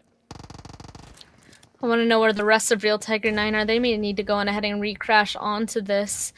It looks like the other two are in fact driving, so the potentially will have help soon. Yeah, there we go. Rampkin Surprise now pulling on up on that western side. They're going to be able to help this out a lot in an entire 4v4 now. All of SUDOR are kind of stuck inside this Prio building, so they know exactly where all 4 of these members are. It's just a matter of who's going to go on ahead and get that first knock and push. Real Tiger 9 has to be real careful. As of right now, they're pretty spread out. Yeah, and of course, SUDOR now also just looking for that opening, but Real Tiger 9 also looking to bounce. We can see a little bit of a spread coming in, but Saif now getting knocked out by that nade that we just went through. But Ramp and Jigsaw just exploring their options here while they wait for Surprise. And of course, Volt to join them. We can see now just moving up into the picture here. So again, Real Tiger 9 now having that surrounding position, but will they now move in, apply the pressure, and try to tighten that grip? The SUDOR is all now huddled up into that one little corner. So, I mean, if Real Tiger plays this one well, they can really just move in and clean out the players there from SUDOR. Oh! And it looks like the first knock comes through. Oh, that was so... Oh, come on. Oh, Real Tiger 9 now just biting off a little bit of a tough one there against the players from SUDOR, who's really good at holding their own. Of course, now they've only lost one player. Jigsaw now also gets picked up. Surprise is now the last remaining player here for RICO. And Real Tiger down he goes. SUDOR takes them out. I mean, well, I gotta give it to SUDOR though. That was a beautiful exchange, right? Really, really well done. But of course, you know, it feels bad there for players from Real Tiger. But YaLLa now, on the other hand, stepping up right onto the players here from RTG. But RTG has just caused way too much damage to them, sending them back into the lobby. And of course, RTG picking up 3 kills in the process. But now here we go. RICO, Infinity, and iKURD also getting into a bit of a fight. And we're seeing quite a bit of aggression across the board here as the players from RICO, Infinity just clean up one of the players there from iKURD, of course, picking up yet another knock. But now, will they be able to get that squad wipe going as iKURD, Helm End, is right here, completely isolated from the rest of his teams. You can see his teammates, of course, now positioned a little bit further up in towards the north, still holding up on that higher ground where we saw them a few moments ago, just before we left. But now, as we jump back over towards the team here from SUDOR, you can see, of course, Alpha and HOTLINE now moving into the region. And Alpha, they are lurking once again. Yeah, they want to go on ahead and see if they can spot anybody out on this position. They're the team currently very far on that eastern edge. They know they heard this fighting happening between SUDOR and the team they went ahead and took out. But as of right now, just patient, probably just going to wait until this next zone pops. It looks like maybe they're going on ahead and checking out some other points of the circle. But it looks like the majority of these teams at least are inside zone, except for Rod all the way down there on the southern side. It looks like GUNZ might be holding them out. And they're going to have to go past them to get up on top of this big hill that the zone went ahead and shifted to. Galaxy Racers being able to grab that compound on top of that hill is going to be huge, but also having that central position, a lot of eyes are going to be on them. Of course, everybody has to fight there first, and maybe the first one is going to be Alpha, Legends, and SUDOR Esports. As you can see, they're actually kind of exchanging some bullets as of right now. I mean, they're so close together, but Alpha just playing that ridge line, just playing the hard cover. And of course now SUDOR feeling pretty good after the exchange. They just had a few moments ago picking up a squad wipe already, but now HOTLINE moving up just up ahead of them. Hidan not spotting the movement just yet. As you can see, Saif also now just focusing up on it towards that little truck we've got on the side there. But Alpha seems to be getting ready to rotate back up in towards that zone. We've got about 5 seconds or so left on the clock before the blue zone starts moving up once again. And this is where we're going to be seeing whether or not the players there from RTG or SUDOR rather will be able to find a good positioning into zone. But now looking down towards the south, Ra'ad turning their attentions onto the side here of GUNZ. Will this be the one where we see that performance coming in from GUNZ again? The performance we know, the one that we've seen time and time again. But of course, Ra'ad also looking to make a play. They only have 2 players remaining, while GUNZ is just set up on the edge of that zone right there over towards the southern end. Ra'ad now Munir and Dalhub coming in with their rotation up alongside the players here from GUNZ. Will they be able to find any hits? A beautiful split though coming in there from GUNZ. But now will Ra'ad be able to make this one count? I thought it was going to be GUNZ holding out Rod, but it looks like for a second there it was Rod holding out one of the members of GUNZ, but now each of them on opposite sides of this road and dips. This is the opportunity for a bunch of util to be exchanged. As of right now, it looks like GUNZ is using all of theirs, not quite cashing anything because Rod is quite safe in that bowl with a few hard cover for themselves, but right above them as well, we can see there's a team directly above, so that's something to worry about. But meanwhile, it looks like HOTLINE and Fate are actually in a full-out fight. Oh, this eastern side is looking pretty tight as HOTLINE is now sitting on one remaining player. Lath now strafing into the fight there. Oh, looking to pick up some easy kills as the damage has already been done. Ra'at gets sent back into the lobby, but of course now Fate still going at it, as you can see, for that third-party opportunity. HOTLINE also getting sent back. Snipers getting sent back as well. So many teams already back in the lobby. 11 of them now remain in this game. But here we go. Fate and SUDOR exchanging a few shots up on the hill. Isawi, oh, just didn't make it. And, well, down goes Fate. But now, of course, also Falcons and RTG side by side up in the northeast. Oh, this is absolutely jam-packed. It really is. I mean, this is a really difficult zone to go on ahead and figure out. It's very much out in the open. I mean, just a bunch of dips on top of that main mountain. So obviously a bunch of these teams are really just going to have to be fighting their way in on the edge. And taking a look at that mini map that just was extended, that is exactly what's happening. The majority of these teams are on the edge. If they get any closer to Galaxy Racer, they're going to be on the very open side of their mountain. So it's just a matter of going on ahead, taking it slow, taking out all the people around you, just waiting to see what is going to happen. And hopefully they'll be able to go into this next zone without anybody else around them. But I have a feeling FalconsEsport and RTG are probably going to have to duke it out a little bit, and it looks like Real Tiger 9 are going to be able to go ahead and third party this, already getting a knock on the Flame. I mean, this is just absolutely brutal. I mean, the players here from RTG, oh, getting caught out there in the open as Senke gets picked on up there, never alone.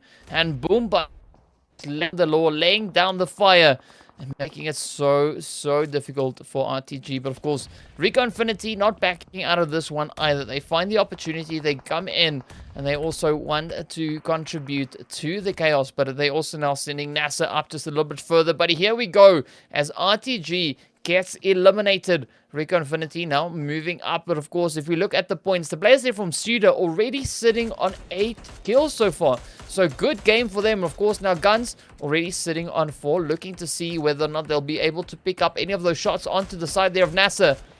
As Batika now just quickly gets out of the buggy, drops down, using it for hard cover. The rest of the team also pretty close. But will they be able to supply that support that is needed for Batika to make a safe rotation out of there? Wow, this is a difficult situation for everybody, not all the way up on top of the mountain already. I mean, Galaxy Racer, they have the main position up on top of this hill, but GUNZ Esports actually being able to push up on the very side, on this western side. We can see that it's absolutely almost punishing for NASR. I don't quite know how they're going to be able to make it up except to push towards Galaxy Racer, but if they hear all these shots, I wonder if they're going to go ahead and be a little bit curious as to what's happening. NASR right now just currently chilling out at the very base of this hill. What else can they really do? And it looks like it's not going to get easier. Alpha Legends are now beside them. Ooh. But I mean, all the teams are just so aggressive coming into the finals. This is a level of gameplay we haven't yet seen come in from these teams. Of course, now SUDOR still turning their attentions down over towards the players there from Alpha, already sitting on 8 kills. NASR now also trying to sneak in a quick few as Miracle gets picked up. The utils come flying in. Chaos now just trying to evade the damage while waiting to see whether or not his teammate will be able to make it up in towards him. As you can see, Kaito now out in the blue zone, getting caught in that little shack. But Batika now using this opportunity to send the utils up in towards Chaos, gets picked up in the process by Hidan. This is just some absolutely insane plays coming in from SUDOR. Already now sitting on 9 kills. How many more will they bring in? Wow. Unclear as of right now, but it looks like Alpha Legends are going to go on ahead and be eliminated as well. NASR Esports being able to grab the side of this road first, that means they're going to be able to win that exchange. But of course, they're not done. We can see there's still multiple teams directly in front of them. Galaxy Racer taking a little bit of a hit with a RICO Infinity team grabbing their compounds, but they still have a little bit of a bull on the main side of the mountain. They just have to be careful now as they're currently being pushed by GUNZ Esports. And I mean, Galaxy Racer, they're trying to secure that plateau, but of course, as you mentioned, GUNZ right there on their heels. It is going to be quite a challenge here, but of course now Hamori sending up those nades, picking up the knock on towards Ultron. Here we go, NASA and GUNZ, both teams now moving in onto the side there of Galaxy Racer. We're seeing aggression we haven't seen in a very long while, but of course it is absolutely beautiful. It is phenomenal stuff, and well, NASA now trying to make a play up onto the plateau. They're sending the pressure up onto the players there from Galaxy Racer, trying to get that wipe in, trying to clear it out. But of course, SUDOR and RICO Infinity holding their own over towards this eastern side, trying to make a good play there. NASA now just trying to reposition a little bit further up on towards the hill. And this is where things are going to get pretty interesting as all the teams move up onto the plateau. As you can see, of course, now those shots are finding their way on through. RICO Infinity getting knocked, SUDOR getting knocked, GUNZ getting knocked, NASA getting knocked. The sights all the way up in the far side, but of course now Galaxy Racer gets sent on back. Here we go, RICO Infinity still going at it, not backing out just yet, but SUDOR also putting up an absolutely phenomenal performance. 5 teams now remain. That is RICO Infinity, GUNZ, SUDOR, NASA, and of course the sites. And we're still looking to see what the sites are going to be doing as we see them all the way down over towards that northwestern side. It seems like Phobia is the last remaining player for his team. He is going to be chilling. Play the safe game. Yeah. Yeah. I mean, it is safe game all the way as long as he possibly can. But just look at the stats there for RICO Infinity, though. I mean, 10 kills so far, 11 knocks, 2200 damage. How much more will they bring in? Well, the answer is a lot more as they now apply that pressure once again onto SUDOR, picking up 2 more kills. Make that 3 kills as they are now up to 13. I mean, RICO Infinity, they are just on an absolute roll. GUNZ also looking much better this game, sitting on 7. NASA sitting on 3. And of course, the sides not being able to pick up any kills just yet. Of course, there is still that opportunity if they try to make a play. Well, of course, as we know, it is Phobia, the last remaining hopeful down below. But NASA now scanning the hills here, trying to find that entry point, looking for the kills. But RICO Infinity, wow, Span. I mean, what a performance so far.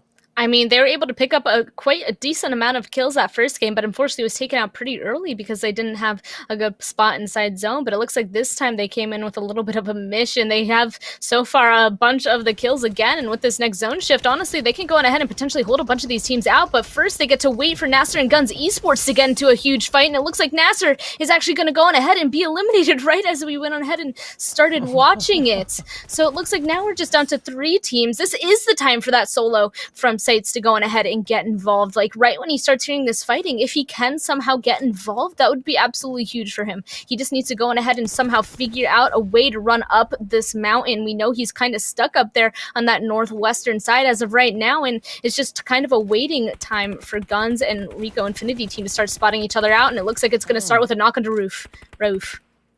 Oh, down goes SCYTES, of course. Now it is RICO Infinity and GUNZ left to fight it out for that chicken dinner. But look at that. It's 13 kills, 11 kills. I mean, 24 kills just between RICO Infinity and GUNZ. That is a third of the lobby being taken out by these 2 teams alone. That is absolutely insane play. I mean, we were expecting the finals to be tough. We were expecting it to be crazy, but this is, I'll say it again, it is next level. This is a level of gameplay we haven't seen coming in from these teams just yet. And I mean, I'm so proud to see RICO Infinity and GUNZ just stepping up and delivering yet again. Of course, coming into Miramar, you know, statistically, we knew that they were kind of, you know, strong teams on this map. But man, we weren't expecting it to be like this. This is insane. 4v4.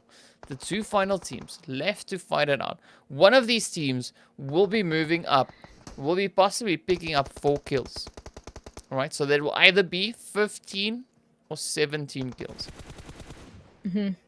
Or if anybody's going to go on ahead and decide to just take away the kill, you know. But it looks like as of right now, not going to happen because both these teams do have a lot of people up. It looks like NASR unfortunately is going to fall, so that means GUNZ Esports have a little bit of a man advantage, and that is going to be their opening to start pushing aggressively. Yeah, and of course now right on cue, they're trying to push on in, getting that knock though, coming through on towards Lord and Freak. But now, Rauf gets knocked out as well. QTEL and the rest of the squad from RICO Infinity come rushing in on towards Hamodi. Hamodi picks up Ragnar in the process. QTEL steps up, claims the kill, and of course, claims the chicken dinner. Absolutely insane gameplay coming in there from RICO Infinity and GUNZ. I mean, both teams just stepping up, because it's no surprise. We knew coming into this that they are statistically very strong on Miramar. But boy, oh boy, were they so ever strong on this map. That was very exciting to watch up there on top of that really tough mountain. We'll talk more about it and with some game match stats after this break.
Hello and welcome back to PUBG Mobile Pro League Arabia. This, of course, is the first day of the finals. We just wrapped our second match, and of course, that was over on Miramar, where we saw an absolutely insane play coming in from the players of GUNZ and RICO Infinity, fighting it out for that chicken dinner, and man, was it a fight of note. Yeah, I mean, both of them starting off with a 4v4, and honestly, when GUNZ got that first knock, they decided to push aggressively because, honestly, I think that's exactly what they needed to do because at that point, that very middle ground was very out in the open. One of them just needed to go on ahead and start a push, and they thought, hey, we got the opening knock, we have a little bit of advantage, let's go on ahead and go for it, but it was, in fact, RICO Infinity team that came up on top with that fight. And another thing I'd like to point out with that whole entire thing, it was actually Galaxy Racer that found that top of the mountain first.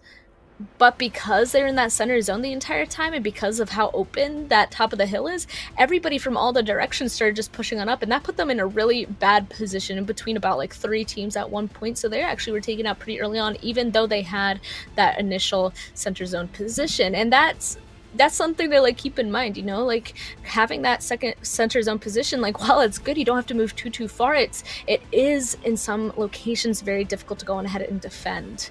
So some of those teams coming in on those edges obviously going to go on ahead and help out a little bit. So I mean, it was just an interesting dynamic to go on ahead and see and roll out. Yeah, I mean, it was.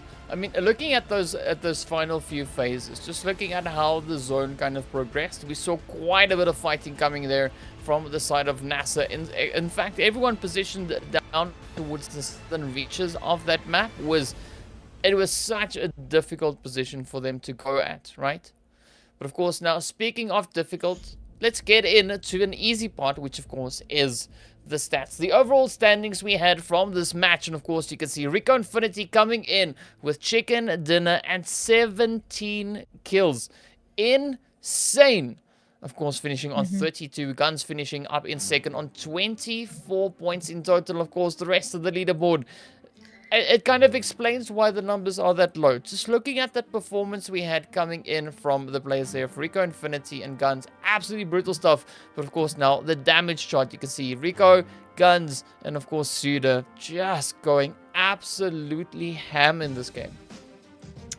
They really did. I mean, going on up and fighting those edges, they were just able to go on ahead and participate in a ton of fights. I mean, even SUDOR as well with 1874 damage and 10 kills. It looks like this game definitely had those top few teams that are fighting along those edges to grab a ton of damage and kills in those situations. And it looks like we'll be able to actually go on ahead and watch a bunch of those scenarios as we have our Oppo moments starting to appear. I mean, This was just an absolutely insane game. I mean, I've said this during the game as well. We're seeing such a level of aggression coming in with the team. So, you know, if you look back to the Super Weekends, we don't usually see aggression coming in too early in the game. Not as much as we have it here. And of course, looking at these replays, I mean, it is just insane. Play after play, game after game, angle after angle. Wow. I mean, just look at where RICO Infinity team really traveled from. They were all the way in the compound, and they somehow went on ahead, made it up onto the side of the hill. I mean, now we're watching these other teams that were fighting all the way on the eastern side. Everybody that was kind of stuck on this east, especially on the southern side, just ended up having to fight each other because there wasn't enough space on this open side of the mountain to be able to play. And I mean, that meant that everybody already up on top of the mountain were just able to wait for them to go on ahead and take each other out and then peek on over and clean up, basically. So knowing that all these fights went on ahead and came through, and knowing exactly where RICO Infinity team came from, it looks like they were just able to go on ahead, sneak on into that center position, and look at that, go on ahead and clean it up.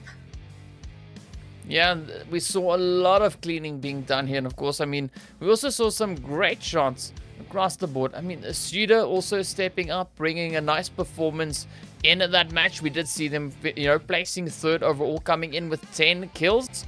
Some really, really strong gameplay coming in, but of course NASR just so well positioned, also sitting on a fairly, well, they had 3 kills coming in this last match, right? So the kills itself didn't present themselves too much to them, but the fights that they were able to find themselves in, I think they handled themselves pretty decently. But of course, you know, if you're going up against GUNZ, it is a bit of a tough one, but really good plays that we saw there.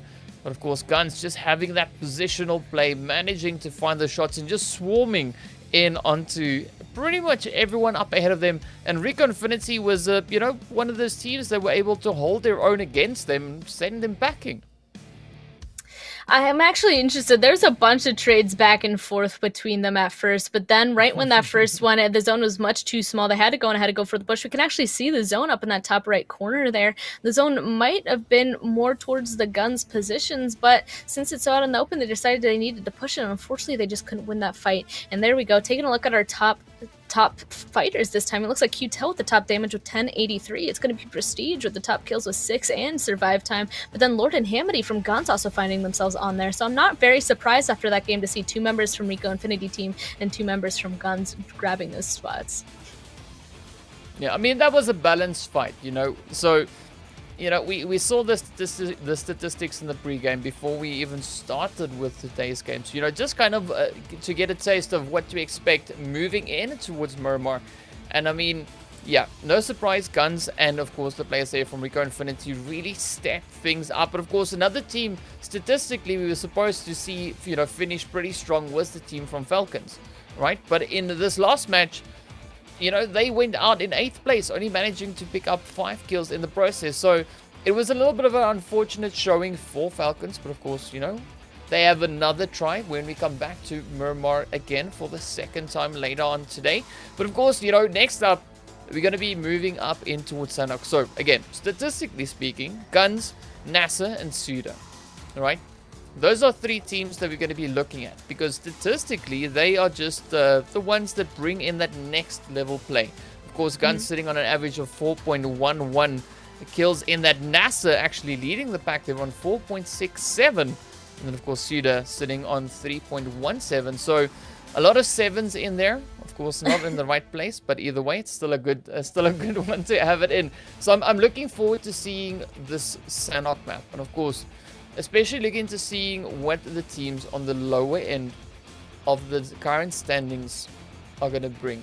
Will they use this one now to step up, bring in some additional points to move them back up into, you know, into contention? Because we don't see a big separation just yet, but definitely the top 5 positions, they're looking pretty strong. They are so far, yeah, they are. I mean, we're going to be looking at that overall leaderboard very shortly, and it's just going to really show how, I mean, we're only 2 games in, you know, like 2 games in, it is going to go on ahead and kind of show who to keep an eye on throughout all of this, but also I believe our leaderboard has already changed up quite a bit, so also just goes to show that just 2 games in, a lot can still change. Just 1 game could go on ahead and change the majority of this. So since we're just starting out and we have 6 games today, it's all some pretty exciting stuff. We're not quite sure what's going to go on ahead and continue to happen. We just, like we said, have tendencies, and I'm really excited. We know that GUNZ, NASR, SUDOR are the ones that go ahead and have really good Sanhok stats, but we also know that there's a few teams that aren't on that list that do really well with the team fighting, and I'm curious to see, are they going to be able to go ahead, come back and actually do the team fighting on the team fighting map? I want to go ahead and keep an eye on that. But I mean, I'm curious to see though, because we don't see RICO Infinity on this list, right? Yeah. They're not on this list. They're not in the top 3 there. But I mean, they've been giving us an absolute surprising performance so far today. So, I mean, it's definitely possible. I mean, even YaLLa, they weren't on the list and they got the chicken dinner in the first game. So, it is so exciting to go through these matches and see what the teams are bringing in, because I love it when a team proves us wrong. You know, the statistics say this is going to happen, and then the teams come in and go like, no. You don't understand. We'll show you what the statistics are supposed to be. You know, so it's amazing. I love it. And, you know, yeah, so far it's turning out to be pretty exciting. Of course, you know, we're not at that point yet where we can make, you know, too much of an accurate prediction of what we could be expecting to see. But, man, I can tell you, Sanhok is going to be an absolutely spicy match. I'm hoping to see at least everyone try to get some kills in, because, I mean, Miramar was absolutely dominated. As we said now, you know, RICO Infinity and GUNZ, they killed 1/3 of the lobby by themselves. That's insane. If you add on the players, of course, then from, was the other one was the players from SUDOR. Yeah, okay. So if we add on SUDOR's kills onto that, the top 3 teams killed half the lobby. That's it. Like, that's insane. So I'm hoping of a little bit more of a balance coming in. And of course, that is very possible on Sanhok. You know, the map kind of lends itself to everyone being able to find some hits, find some kills, get in on some third parties, and even snake surprise someone as well. Yeah, I'm looking forward to it. I mean, we already went on ahead and talked about the difference between both of the maps. So Sanhok is really going on ahead and showing us a different plane. And you already mentioned so many kills went on ahead and were thrown to two of the teams that honestly a bunch of teams need to go on ahead and catch up. That cannot go on ahead and happen this early on. That jump ahead is so strong. And let's take a look at those overall standings. We've been waiting for them, and now they're finally ready. It looks like as of right now, RICO Infinity team in that first place spot with the chicken dinner. They have a total of 42 points, and in second place now is Galaxy Racer with 30. GUNZ Esport grabbing that third place spot with a total of 26, and YaLLa Esports, they got that chicken, but unfortunately were taken out pretty early in that second match. They're grabbing 24 points total in that fourth place spot. Then NASR Esports in fifth as well with the same amount of points. Yeah, and of course then as we move on to that second page, you can see this is where the point distribution starts getting a little bit lower. But, well, the players from Real Tiger 9 not having the best start to today just yet. But, of course, they still have 4 games to bring in that improvement, to bring in those points and, of course, improve their standings, get out of last place. But what's interesting to see is as we looked at the overall standings now as well, right? If you look towards the placement points, okay? RICO Infinity, Galaxy Racer, as well as the players from NASR, all sitting on the exact same amount of placement points. So the only thing separating those 3 teams at the current moment is the amount of kills that they've been able to bring in. Of course, speaking about kills, a team that has been quite heavy on the kills is, of course, the players from GUNZ, and that has been able to move them into third place. They're behind with 4 points on the on kills, on standings rather. But they're right on par with the players there from Galaxy Racer, sitting on 14 as well. So it just comes to show that if you go out and you get aggressive, like we've seen now coming in from RICO Infinity, Galaxy Racer, GUNZ, HOTLINE, and SUDOR, those teams, those 5 teams are so far leading with regards to the kills. And I mean, of course, well, RICO Infinity sitting on 26. So that's already a third place performance just based on their kills.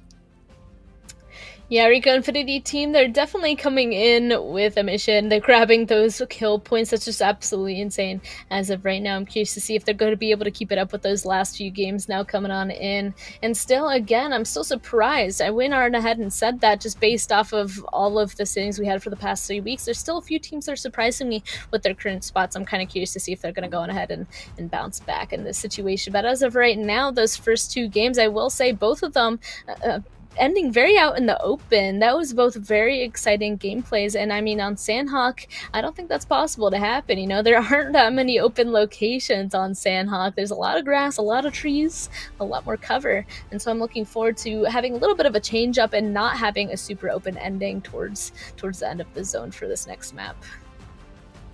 But now, Span, think of this, right? Okay, so we looked at we watched the first match on Erangel, all right? Mm-hmm. Super aggressive. All right, we go to Miramar, even more aggressive. All right, now we go to the aggressive map. What now? I mean, like, this is going to be absolutely insane. I mean, the first match really aggressive. Second match, even more so. Third one, the map that lends itself to aggression. It is the map on which you can be the most aggressive because the map forces that. Like, it's gonna be insane. Oh, it absolutely is. Yeah, I mean, and especially just looking at, we already took a look at the placement points and the kill points at this point, right? For all of these teams, a bunch of the teams kind of similar placement points kind of has to be now coming into only 2 games so far, but really the kill points really are what is changing this. Some of the teams do in fact have a ton more kills compared to the other ones, and Sanhok, you already said it, being the more aggressive one, this is the chance to go on ahead and at least catch up in terms of those kill points. You need to go on ahead, be at least consistent in both of those, so this is the opportunity that everybody was waiting for. It's also just, we know how small the map is. Another thing that goes on ahead and comes into play is the zone. It's very difficult in some situations for Sanhok. I'd argue maybe more difficult for some zone compared to Erangel and Miramar. And I guess we're about to see that starting soon because we're about to get into our next game, DK. Yeah, indeed, we are going to be jumping over in towards Sanhok to see what insanity awaits. But of course, this is Born to Win. Welcome to the exciting match brought to you by Oppo. Get your gamer mode on with the much loved Reno 5 series. And Span, we're going to wait to see just how high up these players are going to dial in that gamer mode. They've already brought it on Erangel. They've already brought it on Miramar. Now this is the showcase. This is the one to see what they can do. And of course, this also marks our halfway mark in today's games. So really interested to see where the teams are going to go and of course where those fights are going to start breaking out. I'm just also excited because this is our third map, you know? We'll finally have gotten Erangel, Miramar, and Sanhok, and I want to see how that comes into play and how everybody's going to just take playing on those maps. And wow, it looks like our first Sanhok game is actually going to be really difficult for everybody. This playing path was very far to the southern side, but our first zone, of course, is going to pop very far up to the north. So everybody decided to go on ahead and extend very far to the north. You know, RTG, Alpha, Real Tiger 9, SCYTES, the Falcon, all those teams that went on ahead far to the northern side are going to be very happy with this. Meanwhile, the majority of these teams down to the south, wow, this is going to be a game, something to watch. I don't even know what to call it. I'm curious to see how many teams are actually going to be able to make it into this first zone without getting in a fight. I mean, like looking at the south, there's so many teams spread out. It almost looks like you know, connect the dots, like you're drawing a picture or something. They that scattered, right? So, I mean, it's going to be especially tricky for the teams to find a good, easy rotation into the north. But this also now provides that opportunity for the teams already positioned within the zone to get that positional play going, to set themselves up in that zone. You know, knowing that it is that far north, I'm pretty sure they're expecting that a lot of teams have dropped a little bit further down to the south. So I'm curious to see whether or not we're going to have some early rotations come in from the teams, trying to set themselves up in a bit of a gatekeep, you know, trying to set up the kind of danger zone on the edge of that current zone. So, I mean, there's a lot of potential plays that can come from this. So I'm really waiting to see exactly which ones these teams are going to go for. And honestly, a lot of these teams that are stuck down on the southern side, we were just looking at SUDOR, for example, their main stat as of right now, just, you know, 2 games. I know that can't go on ahead and really show all of it just with 2 games, but their majority of the points are coming from kills. So that means we can assume that they're very aggressive. They can go on ahead and take a bunch of chain team fights. And since they're down here on the edge, not inside zone, I'm wondering if they're going to be able to go on ahead and pick up even more kills, just continue to fight team after team. And it looks like SUDOR Esports might be being held out by Raad as of right now. So we might see SUDOR's gunplay very shortly. As of right now, SUDOR, they have 6th place in points and 12 kill points, for example. That's why I called them out specifically. So I think we might be in for a little bit of a show based on them on the edge and how they've been playing so far. Well, we're definitely going to be seeing how they are playing. As you can see, SCYTES now moving a little bit closer. Will Del Hop there, right on the side, waiting in ambush. Oh, looks like a crocodile, and he strikes into SCYTES. I mean, that was a beautiful ambush coming in right there. Oh, hit on also now getting hit as Sadat quickly retaliates. And I mean, this is a beautiful setup coming in here from Raad. I mean, yeah. That was just so on point. I mean, I couldn't have asked for a better play coming in on that bridge. But now we wait to see what the rest of the players from SUDOR are going to be doing. I mean, unfortunately for Raad, they are not here, so they can't strike fear into them. They can't find the hits, can't find the points. But this now gives that opportunity to SUDOR to reconsider their approach and maybe come up with an interesting plan for the rest of the game. Yeah, and I'm glad that we went on ahead and caught that, because that just goes to show that these teams definitely were paying attention to their surroundings, whether it be from VOD view or just seeing them going ahead and drop down inside of ruins from this game. It just shows their knowledge of where these teams have gone. Definitely, studied these teams, what they do, their usual rotation. Rod definitely took advantage of that for SUDOR. I feel like they know that they go on ahead, drop inside of ruins, their usual rotation up to the river, and they were able to hold them out beautifully. So, I mean, this is a game of figuring out your opponents, their tendencies, making those rotations, their usual rotations. And it looks like Raw definitely figured out SUDOR and we're able to at least grab 2 of them as of right now. The rest of them definitely just going to be waiting it out for a little bit longer before they start making a move, because they don't want to run straight into Ra'ad, assuming they're currently holding. So they're probably going to wait until blue zone is a bit closer. Well, as we could see, they are pretty good at lying in wait, lying in ambush, just setting themselves up. So yeah, there's of course quite a lot to happen as that blue zone is now about to start closing in. So the teams now need to get those rotations in. They need to get that positional play coming. And of course, Ra'ad now just venturing a little bit further onwards. But in the meanwhile, we see the players here from RICO Infinity coming up once again, finding a few shots over on of iKURD. Unfortunately, not having any fatal hits just yet, but they're definitely going to try, as we've seen this come in the previous 2 games already. And of course now things are looking pretty tough here for Ragnar, as he is sitting on almost 1 HP. But of course now Esron gets hit as NASR sneaks on up from the side. Beautifully played, but he is still a little bit exposed. His helm end is keeping a very watchful eye there on him as he now tries to move up a little bit further. Prestige also hot on the heels there. QTEL and Ragnar now up on the hilltop. So this could be a nice advantageous play coming in here from RICO Infinity. But of course, iKURD, they now just trying to repay the favor over in towards the players there from RICO Infinity. That was a really nice spray. Prestige, though, being able to find that tree for the cover, that was huge. I swear he got to that cover with like 1 HP at that point. So that was a really nice spray coming into play, especially with how far away they are. Even if they got that knock, I don't know if they would have entirely went for the push onto it, but maybe the res wouldn't have been possible. So that would have been a really nice knock coming through. And obviously they're very aware of each other and their positioning. So it just seems like they're going to be neighbors as of right now, seeing who's going to be able to catch one out first.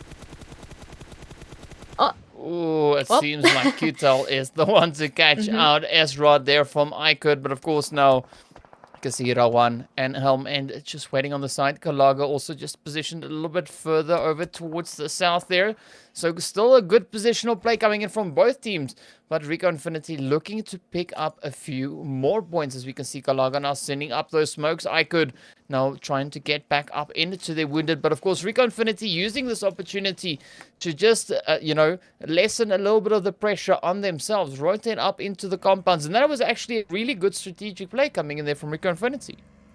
I like that. Yeah, getting the knock, making sure that they can't see him anymore, just going ahead and leave that situation. Obviously, up on the side of that hill, they weren't sure whether the enemy team was going to be making those rotations, spotting them out, and potentially doing damage to them. So why not just going ahead and just minimize or to completely remove the possibility of taking damage by just moving a little bit further away. They now have hard cover happy inside of there, so they can just chill out there for a while. And it looks like Alpha Legends might be doing the same things, but all the way up on the northern side of this zone, inside of these warehouses, and it looks like them and Real Tiger 9 each have hard cover and spotting each other out.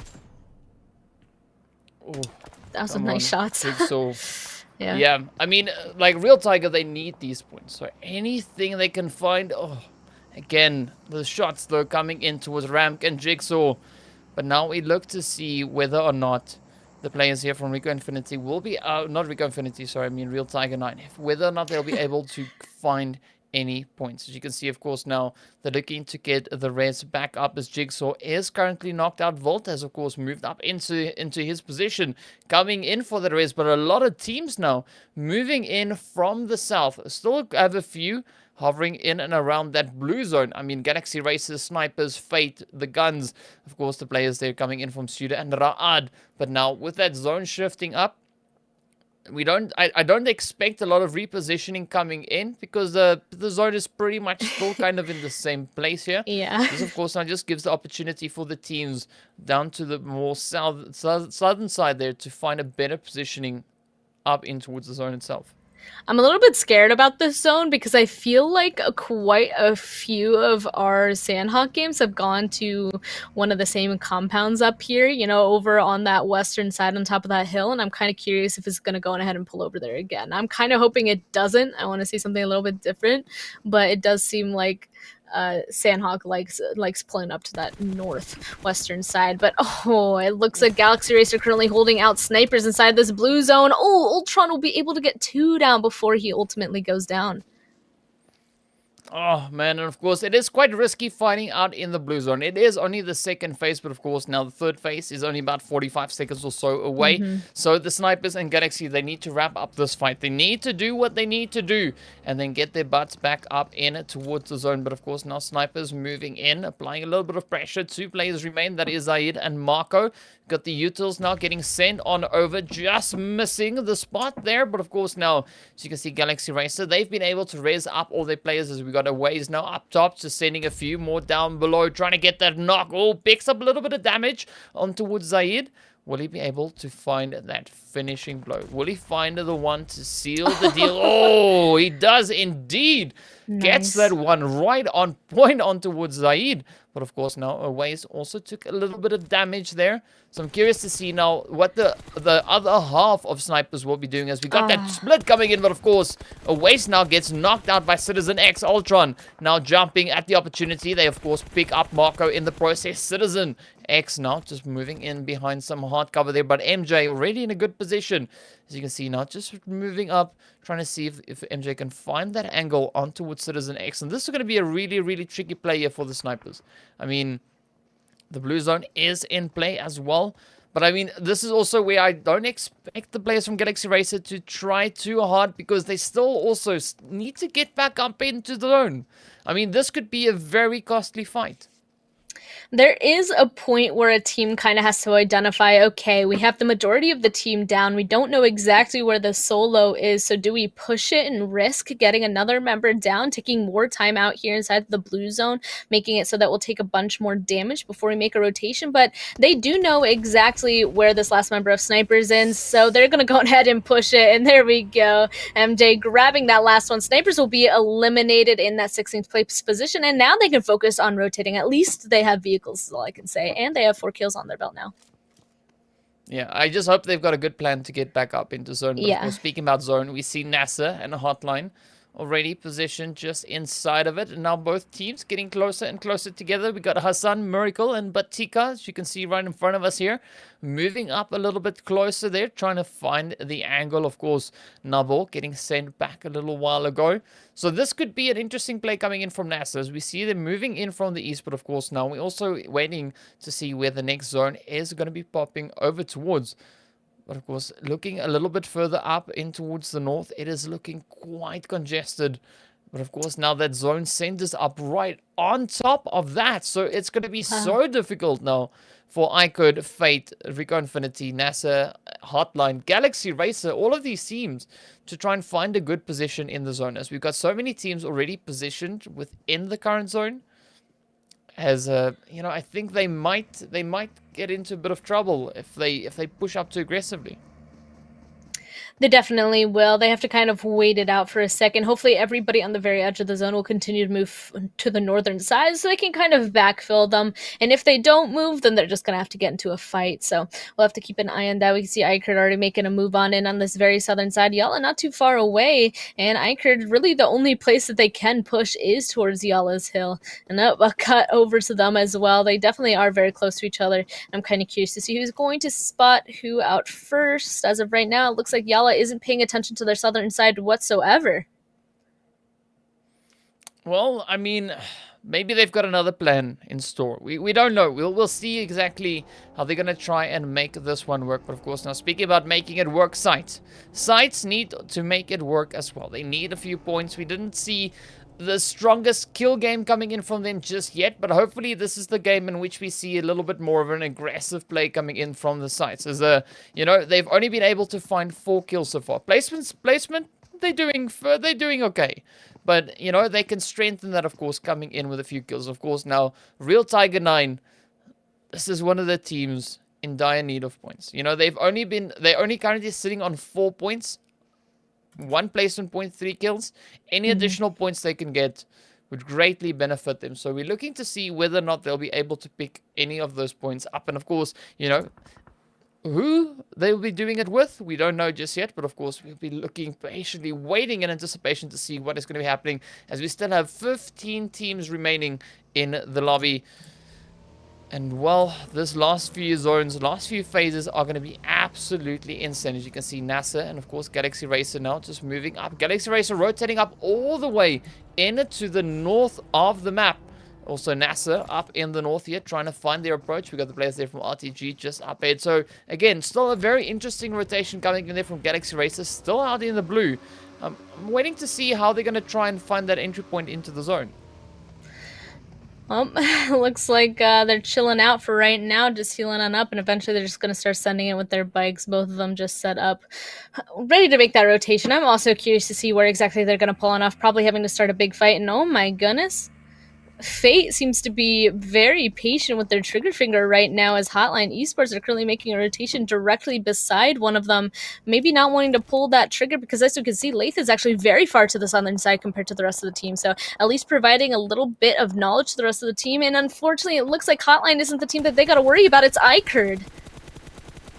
Oh, look at that though. Ragnarok steps up, gets a quick knock into S-Rod.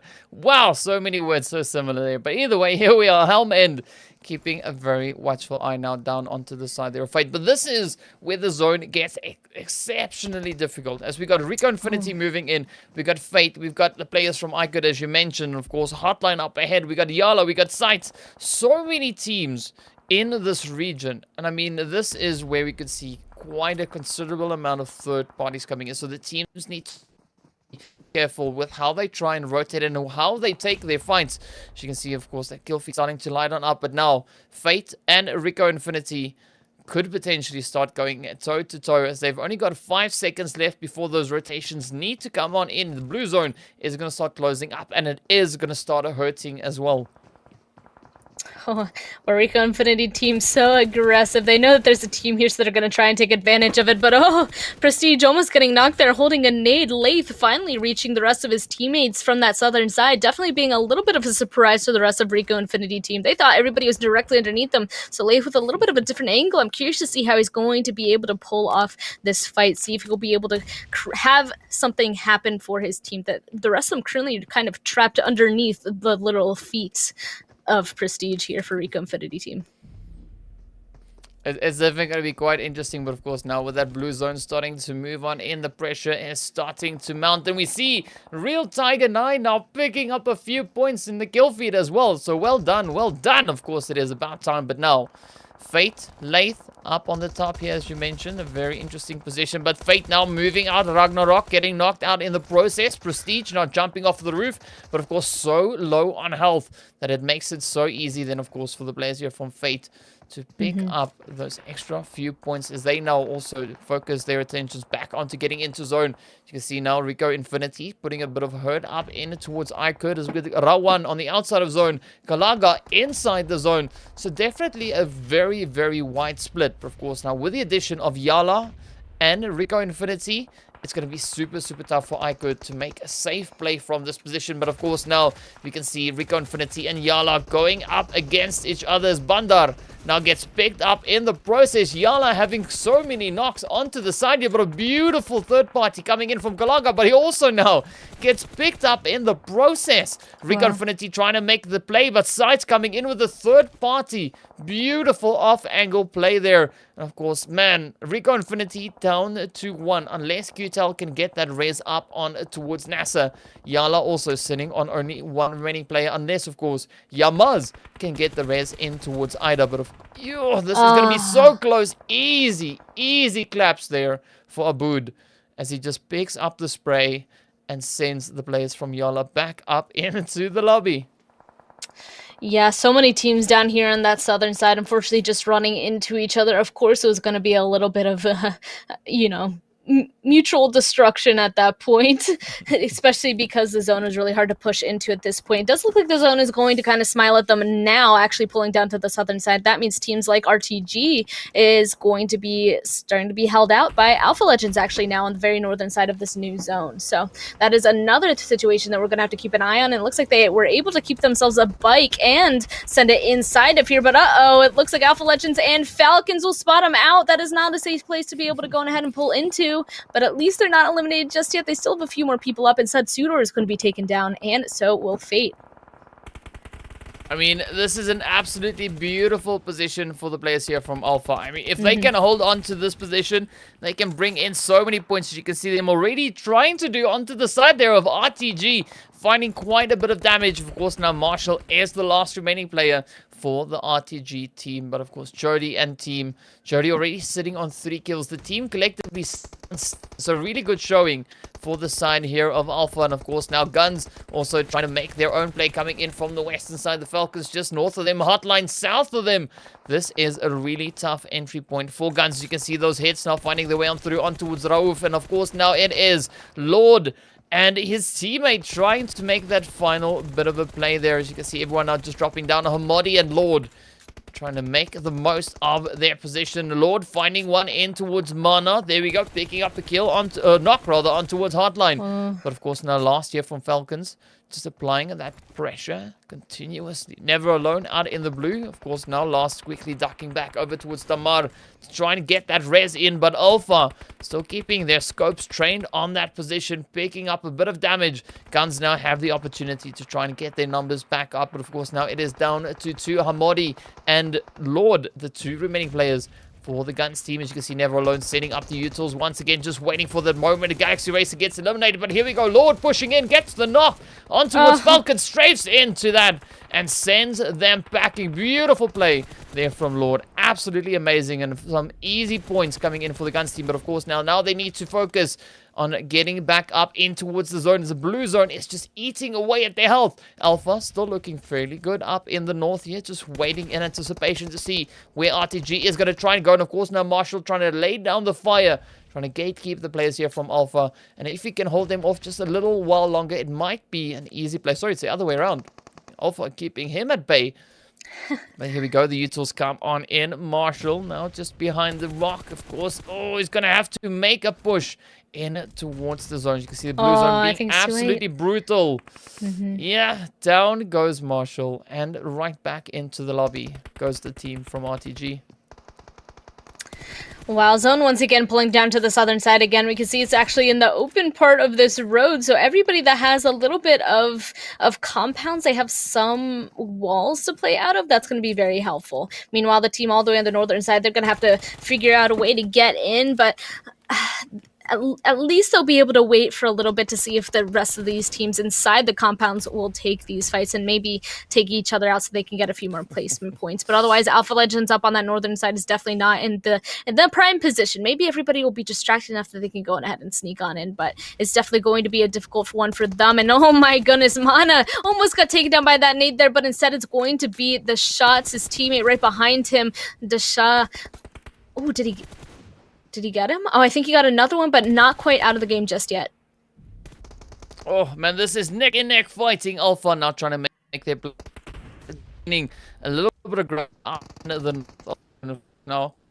HOTLINE just down in towards the south there. Also further on up, we can see RICO Infinity sides getting 5 teams now left to fight it out. Right now, Desha getting knocked out there by Mumbai. We got Kaito from Alpha now trying to push up, spots the angle, but Mumbai is just way too quick. Spots a little bit of movement, but the blue zone catches up with Alpha. Really difficult position rather fighting, as Chaos now is again trying to get that race up into his teammate, but Mumbai now sending up those mollies. You can see Desha there from Raad still just slowly bleeding out. HOTLINE trying to send the utils up in towards Munir to pick up that kill, but of course now GUNZ steps up, but down they go as well. RICO Infinity coming in with the plays. HOTLINE gets eliminated. It is now Raad up against RICO Infinity. RICO Infinity sitting on 9 kills. Raad sitting on 5. Will they be able to seal this one up? 2 players for Raad. A 1v1 essentially, and of course, down they go. What play that was absolutely insane. I mean, a brutal zone, or not brutal, but difficult zone coming in for the teams. And of course, you know, we kind of hoped for something like that, and well, PUBG delivered. It did deliver. That was very interesting to watch, especially now pulling everybody to that road. But we'll talk a little bit more about those teams and those decisions, and of course the overall points after a break. See you guys soon.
Hello and welcome back to PUBG Mobile Pro League Arabia. This, of course, is the finals, and this is day one. We just wrapped up our third match on Sanhok, and of course, it was an absolutely spicy one.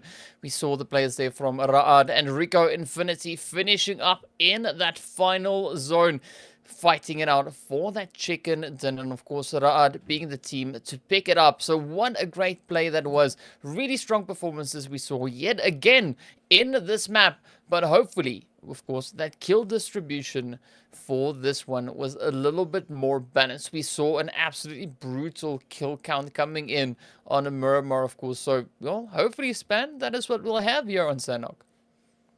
Yeah, I like the spread for this one. I mean, everybody had to go on ahead and push up into the northern side of that zone. I'm not entirely surprised. The majority of these teams did end up running into each other, so everybody was at least able to pick up a couple points. I think only 2 teams might have not been able to pick up kill points, but otherwise the rest of them were able to pick up a few. The maximum of kills were actually just 9, so it really was more even in that sense. And something that I'd like to talk about at the very end there, that very center of that zone was so out in the open on that road, and they didn't do anything better than 4th place, I believe. But HOTLINE Esports, I really like the spread that they were doing on the very southern side of that road. So on the very southern side, 2 of them stayed towards that eastern side, and 1 of them extended over to the west. And from there, I felt like that provided them a really better chance of trying to stay alive at that situation.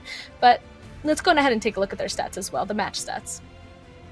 It looks like it is Ra'ad grabbing that first place spot, 15 placement points, 21 total points. And second, RICO Infinity Team, 12 kills and 21 points total. And third, GUNZ, 10 kills, 15 points. Alpha Legends in fourth with total of 13. HOTLINE Esports in fifth with 12. Then SCYTES with 7. RTG Esports in seventh with 5. And Galaxy Racer in eighth with 5. I'm surprised. Galaxy Racer, they ended up taking that fight out in the blue zone, and then they never made it into the next zone. They were just in blue that entire time, but we're still able to pick up at least 1 placement point. I mean, yeah, that was really, really tough. But of course, now, you know, as we move on to the second page, we can see the players here from Real Tiger 9. We got FalconsEsport, Fate, YaLLa, iKURD, NASR, SUDOR, and of course, the snipers there. So as you mentioned, 2 teams not being able to pick up any kills, but of course, SUDOR did have that placement point at least. So, you know, it counts for something. So, well, you know, now we look to see what the teams now have learned from these past 3 games and how themselves coming in to the next 3. But I want to point out something. Before we got into Sanhok, right, Span, you said we're not gonna, there won't be a possibility for the zone really to end out in the open, right? And that's what we got on Sanhok. I know. Open and zone finish. But of course, we move into some of the highlights from this match, and boy, was this an absolutely brutal one once again. But it is so pleasing to see that kill distribution being so balanced, and some absolutely phenomenal nades again coming in there from Galaxy Racer. This was a bit of a very late blue zone fight. They made that rotation quite difficult for them, but of course we did see they managed to rotate up all the way in towards the north. But now looking towards that southern side, you know, close to Paradise, quite a bit of fighting happening between the players here from GUNZ once again as they move through. Again, everybody coming in on the southern side just got into huge fights, and honestly, I was surprised by Prestige's play here. He ended up jumping down on the roof, and then he was trapped there. The rest of his team ended up just leaving off to the northern side, prioritizing getting into zone, getting into a fight of their own, and Prestige, he was kind of stuck there. So unfortunately, they ended up losing a member that I'm kind of wondering, if they had him, would this have changed the fight inside of this zone? But obviously, I can't go back and go ahead and change that. This is what happened all the way down to the last few members here. SCYTES being able to clean up all that fighting down there, and then from there a bunch of southern zone shifts. So it was just interesting to watch everybody try and set into this open portion. I know I said that hopefully we wouldn't get an open section again, and unfortunately we did. Maybe cursed it a bit, you know. That road ending, I feel like it doesn't usually happen, but of course it went on ahead and showed itself. Yeah, well, it's kind of a reverse caster curse coming in there with the zone shift. But here we go, moving in to where we had that final zone. Of course, HOTLINE, as you mentioned, you know, a really good positioning from them down in the southern part of the zone. But now, of course, making their way on through. And this is that final showdown where Munir was able to pick up the kill on towards NASR. But what I really appreciate with that play is, even though, you know, Munir didn't have a lot of health left, he sent his teammate, or his teammate rather, started moving up as a distraction, and that just worked out absolutely amazingly. Fortunately, it paid off, but I mean, well done. That was just absolutely fantastic stuff. And of course, RICO Infinity again with that consistent play, finishing strong in yet another match. I mean, it's just going on ahead and showing that some of these teams are in fact going to continue to hold on to their consistency inside of these, and GUNZ Esports as well. I mean, they didn't do too bad inside of that match either. They grabbed that that third place spot. So it seems like they had a rough start, a little bit more of a rough start. It seems like they're coming back a little bit, but I mean, we'll take a look at that overall standings in a moment when they're ready. Not quite yet, we're not in control of that, but when they're ready, and see just who is now grabbing those top few spots. And now, as you said before starting that match, we're now officially at that halfway mark. We have completed 3 games, 1 of each map, but I'm curious to see, will we see the same teams kind of popping up on these next few matches, or are we going to see something different? Kind of rhetorical question, but yeah, I mean, I would like to see. I know rhetorical questions are not meant to be answered, but I'm gonna answer it, right? Yeah. So, I would honestly like to see the changes continue. You know, the surprises continue to come, all right? Especially on day 1. That is kind of the day where you want to do that, right? It's fine if you get a little bit more consistent and focused on, you know, your second and your third, because those are the days where you want to solidify the points and you kind of tweak whatever needs to be tweaked. But I mean, the first day you kind of have that ability to try things that you think will work best, that could set you up beautifully before moving into the second and third day. So I'm hoping for more surprises, right? I really honestly hope that we have a lot more surprises coming in across the board. And of course, you know, speaking about across the board, we're going to be looking over towards our overall our top fraggers so far. And of course, you can see NASR there already sitting on 10. We've got Prestige sitting, NASR on 11, Prestige on 10, QTEL on 7, Ragnar on 7 as well, Freak and a Lord sitting on 7 and 6. And of course, we got HOTLINE Omar there on 6, Aways from Galaxy Racer on 5, NASR on 5 as well there for Batika, and MJ from Galaxy Racer also on 5. But the whole squad from RICO Infinity sitting up there on our, you know, strongest fraggers so far. So no surprise, we've been seeing that strong, consistent play coming in from RICO Infinity today, right?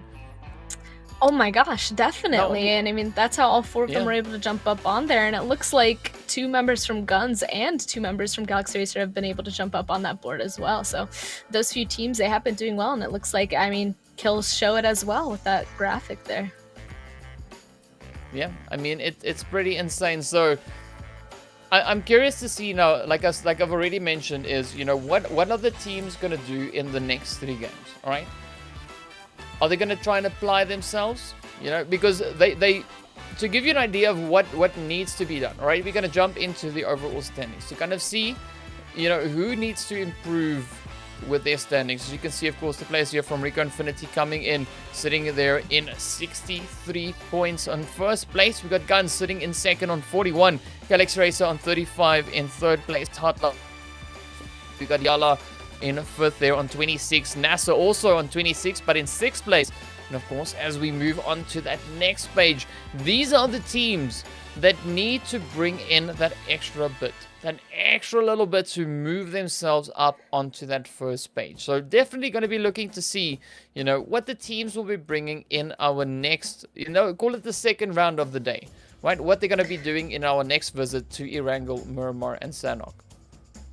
Yeah, and even actually our 13th place team is only 6 points away from that 8th place spot. So a lot of these teams are still very, very close together in that center portion. So after 3 games, that's not too bad. But you already said it. This is, especially the first day, is the chance to go on ahead and do exceptionally well, because it's not like you're going to go on ahead and not try your hardest the next 2 days, but it's definitely going to provide you comfort. Like, part of this battle is mentality. So going in here today and securing yourself, kind of giving yourself a little bit of padding into those next 2 days, that's definitely going to help out a lot for the overall of this entire finals game. So these teams that are doing well in day 1, they're going to be quite happy throughout the rest of these games. Meanwhile, teams that are kind of struggling right now, I mean, tomorrow coming into the mentality of, oh my goodness, we don't have enough points, we need to really go on ahead and play really well, that can be very defeating. So I mean, all these teams now trying to go on ahead and get themselves those good points to really set themselves up for the rest of these finals it's important. Yeah, no, I have to agree with you on that. You know, it's quite challenging Especially if you have to try and make miracles happen in the later phases of the tournament. You know, so ideally it would be a slight bit better if you could do as much as you can in the early stages to, as you said, you know, just put yourself at ease when going into the next 2 days. Then you know, okay, cool, I can afford to have one bad game, right? It's not going to be too costly, but of course the consistency is there, so you'll make that up in the rest of the game. So really hoping to see the teams sitting on that lower end of the leaderboard to kind of bring it still. You know, they've got 3 more games today, and then of course the first 3 games of tomorrow as well. Then essentially we are in the halfway point of the final. So whatever I think is not really accomplished by then is going to be super difficult to accomplish in the second half of the finals. Yeah, and of course, just on day 1, officially at the halfway point at this point, I mean, I'm looking forward to going into this next Erangel match. We saw that our first Erangel match was actually really, really close between Galaxy Racers and YaLLa. YaLLa going on ahead and winning that, but I'm curious to see what's going to happen in this next one, and it looks like we're about to go and jump inside of that plane DK. Oh, I'm looking forward to this a lot. Yes, yes, indeed, indeed. Here we are, and of course, right back on towards Erangel. As you can see, of course, we're coming in from the western side, making our way over. Just as you can see, Georgia Pool down below Hospital right there as well. And of course, it's heading over towards Malta Power. So yet again, a very pleasant flight path here for the teams. Again, it looks like a very central plane path is going to go on ahead and show itself once again. Everybody is so happy coming out of this. I mean, a plane path that's really difficult definitely doesn't start the game off on a good footing. So this plane path starting up by Georgia Pool and ending down by Milta is a good place to start off on. Everybody once again should go on ahead and spread out pretty nicely, and honestly, again, just down to that first circle pop. We've seen very open endings so far in Erangel. It does have its good share of open endings as well, but will we see something different this time? Finally see something different this time. Well, I mean, only time will tell, of course. Now we're waiting to see exactly where that zone is going to be popping off into. And of course, you know, it doesn't seem like we've got any of the players really stepping out, you know, going into challenge any of the opponents just yet. Everyone pretty much respective of the drop locations.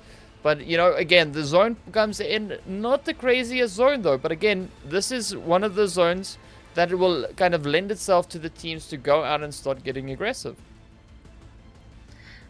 That is a potential. At this point, I wonder if people are going to go on ahead and change things up a tiny bit. It looks like our first zone nicely centering around the mainland. It looks like iKURD smack dab in that center. Only a few teams are very far away. It looks like SUDOR and RAD are going to have to figure out a nice rotation on inside of this next zone. But honestly, I'm excited about this one. There is a lot of potential for different kind of territory endings. I think Erangel kind of has the best situation for different kind of endings. I mean, it has the open fields, it has mountains, and it has water. I think Erangel kind of has the most diverse setting for those situations. So in this zone, we might see any of those things, and I'm looking forward to see which one it is. But first of all, everybody's just slowly looting on up, and the majority of the people are already inside of this zone, so that's going to be helpful for them.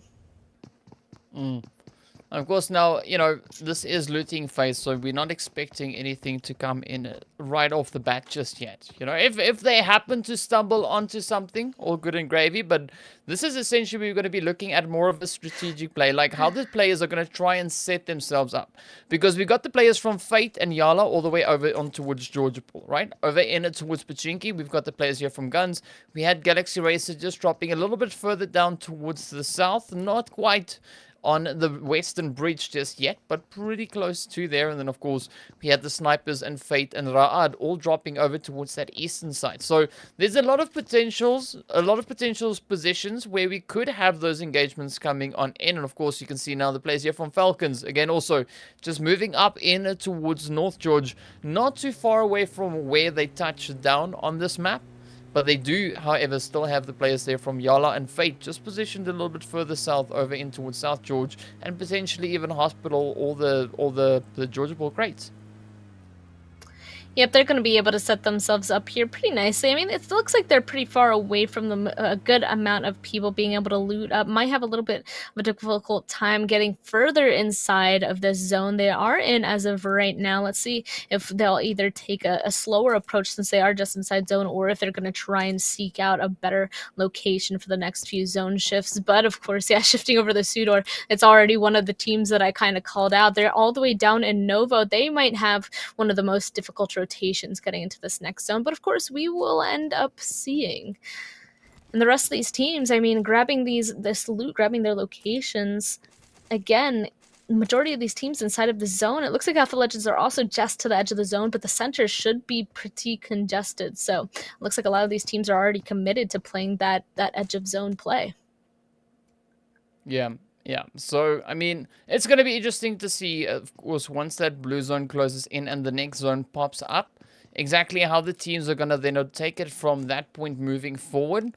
So, a lot of that edge play still kind of, in the mix, so hoping to see a little bit of improvement because, yeah, there's quite a few open spaces still. We have a potential angle, of course, over down towards, let's say that maybe more towards the quarry region, as the teams, of course, make their way on through. So I'm curious to see where the players are going to try and rotate on up into, and of course, how they might potentially reposition based on where the zone goes. Yeah, exactly. Looks like SCYTES might also be another team that will have a little bit, maybe not as much difficulty as our other team that found themselves at Novo, but they're on Military Island as well. I believe the bridge to the western side is inside of zone, so they do have some sort of an entry straight into there right when they drive across, and I don't think anybody will be doing any sort of a bridge camp, so SCYTES as of right now, they have a good location as they're looting, and they should have a nice easy rotation on in. They just have to play on the very southern side of the zone for a bit, as everybody else will in fact be in front of them. Well, it's going to be definitely a bit of a challenge, like Military Island is always an interesting one to get off of, looking to see what those rotations bring. But speaking of rotations, we got the players here from Fate now already bringing up their own rotations, heading over towards a little bit of a southeasterly direction there. We got the players from GUNZ, of course, not too far away, and a few rocks, a few obstacles along the way, of course, as expected. But we expect the players to be able to navigate around the obstacles instead of into them. Well, sometimes these rocks and trees move. You can't really predict that, They're just get in your way. But they will be able to go and head back up and keep going. Well, here we go. Thanos. I wonder if Thanos has got his fingers warmed up today. Want to see some more snapping of the fingers coming in there? I mean, we've seen a few beautiful plays from Thanos in past games. HOTLINE, as you mentioned, on Sanhok, they were beautifully set up on the southern end of that zone. So looking to see how they're going to play their position in this one. iKURD, of course, also now. You can see Rawan on the rotation. Helm End and Esrod already up in a position. Of course, Kalaga also just busy moving on through. Now, up here in Headshot Hills, we don't see anyone really in the vicinity, but of course I like the spread. iKURD positioned over in towards Watertown and those Headshot Hills ever slightly. But now, I mean, Esrod has got a good vantage point to the east and to the north. But looking to see whether or not they're going to try and strengthen that up. Because RTG is, of course, just positioned over in towards Rozhok. So if they're able to find that positioning, it could be really beneficial for them.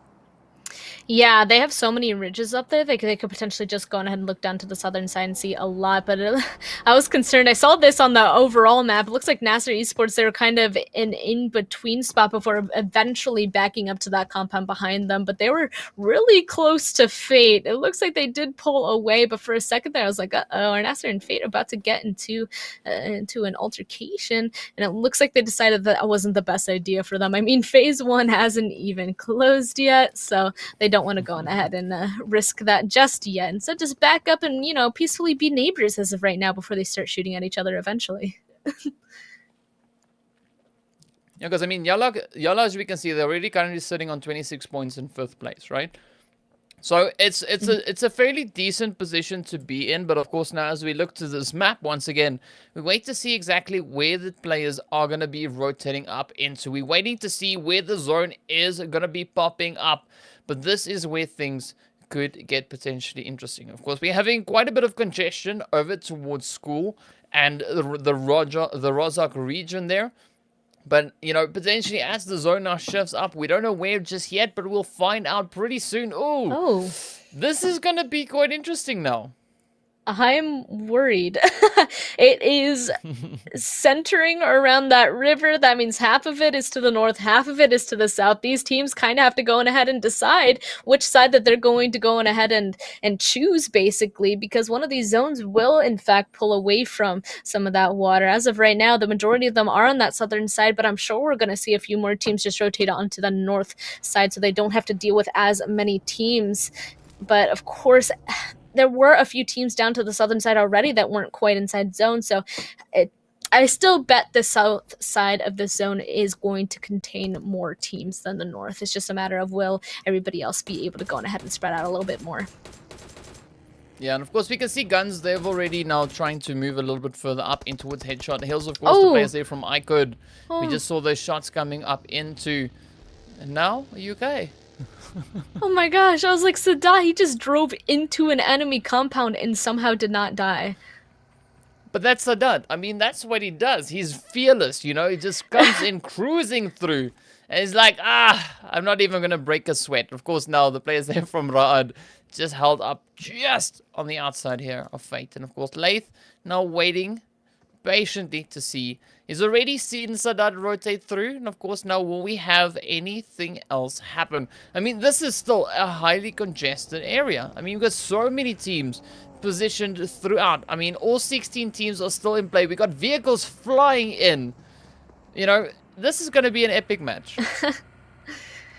Yeah, I mean, I still bet the majority of these teams are going to stay on the southern side. I like Falcon's spot. They have that compound directly beside one of those bridges on that northern side. So that means they'll have a spot on the north if it goes up there, and they'll have an easy rotation down to the southern side if it goes to the south. So I like it when teams, if they have the opportunity to set themselves up at a location that will set them up for success and a 50-50 chance like this zone currently is in. It looks like Falcons definitely so far is in fact doing that. And looks like Prestige actually for RICO Infinity team. We can see him right above a bridge as well on that northern side. So a few of these teams are in fact setting themselves up so that hopefully they'll be able to rotate no matter where this next phase reveals itself. Yeah, and of course now as we move up on towards Everest, we saw coming into this phase that YaLLa was already positioned up on the top. And of course now RICO Infinity making it, not RICO Infinity, Real Tiger 9. Man, all that's these the second RT time. Numbers. Yeah, I know. Like they're all so close. But either way, here we go. So the players here, of course, now from a Real Tiger 9. We've seen them rotate all the way in from that far southwestern side, right? So now they've made quite a bit of a journey all the way up on towards Everest. But now we're looking to see whether or not they'll be able to, you know, make the most of this engagement. Whether or not they'll be able to find the shots on to the side there of YaLLa. Because, I mean, we've said this before, but, you know, Real Tiger 9, they are in need of points. And, of course, any opportunity they get is what we, you know, would expect them kind of to try and capitalize on, to bring in those additional kills. And, I mean, they've got a decent position here. YaLLa, only 2 members positioned in front of them. So if they play this one well and they work at a high ground, they could really find a few more, as we see now Powerful also getting knocked out in the process. So things could get quite easy for the team here from Real Tiger 9. Well, if anything, they definitely want to start pushing on in because our new zone has in fact revealed itself and it's pulled down to the southern side around ruins. So this is going to be, I don't even know how to call it, very interesting to say the least. And it also looks like Falcons are starting to pull on up. They were at that compound up on that northern side. They saw the shift and they didn't want to be there anymore. So they started pulling into the backside of YaLLa. YaLLa are now kind of crashed between 2 teams. And I'm not surprised if they're trying to make a rotation out of here. They just need to go and find a different place that is safe for them. Yeah, and it's going to be a really difficult one to choose, as we still have all 16 teams in the lobby. We still have 63 players in this match. So that means only 1 player has been sent back into the lobby. Only 1. All right. This is going to be insane. I mean, this next phase, like, whoa. Span, this is going to be crazy. It definitely is. And actually, this zone, honestly, shifting down to the southern side, I think made it a little less crazy. That's where the majority of these teams were anyway. Just imagine if this hard shifted up to the northern side. Then that would have been absolute madness. But luckily, it went down to the south, where the majority of these teams are. And it looks like snipers. Oh, are they going to snipe someone out of their vehicle? It doesn't quite look like it. It looks like Alpha Legends Kato will live this time around. Snipers not quite catching them out, but snipers do in fact have to make a move, and now Alpha Legends is directly in front of them, taking the edge of Rozhawk, so snipers have to figure out a way to make their rotation in and hopefully don't get an altercation with Alpha Legends, because as we know, they like taking their fights. And I like seeing Jody do that. He's taking shots at buildings to see if anyone's peeking. Nobody is, so that is clear. It's an interesting play. Definitely say that. But of course, you know, it's also kind of play that draws attention to you, especially now with the snipers perched up on this high ground position. You know, it could be quite a tough angle for the players here from Alpha to defend, but also now they could still swing it in their favor, you know, depending on how they choose to rotate through this. But now as we move on over onto a more, well, southeasterly side here of the zone, close towards that Pachinki side, you can see, of course, we got Raad, we got SCYTES, we got SUDOR, as well as Fate, NASR, and GUNZ. So that makes quite a big number of teams all positioned here. And of course, now the shots are finding their way on through. But now, as we wait for this next zone to shift up, I'm gonna be waiting in anticipation to see exactly where the players are gonna try and rotate on ends. As you can, of course, see the players there from Alpha and Snipers getting pretty close and uncomfortable on that Rozhawk hill. And with the zone shifting, Span, what's your call on that? On this fight, on this fight, right? Wait, sorry, what was that? No, on the zone shift. On the zone? Like, yeah, no, but I saw that. I was like, wait a second, I got distracted by this. Okay, that makes sense. Okay, the zone, I mean,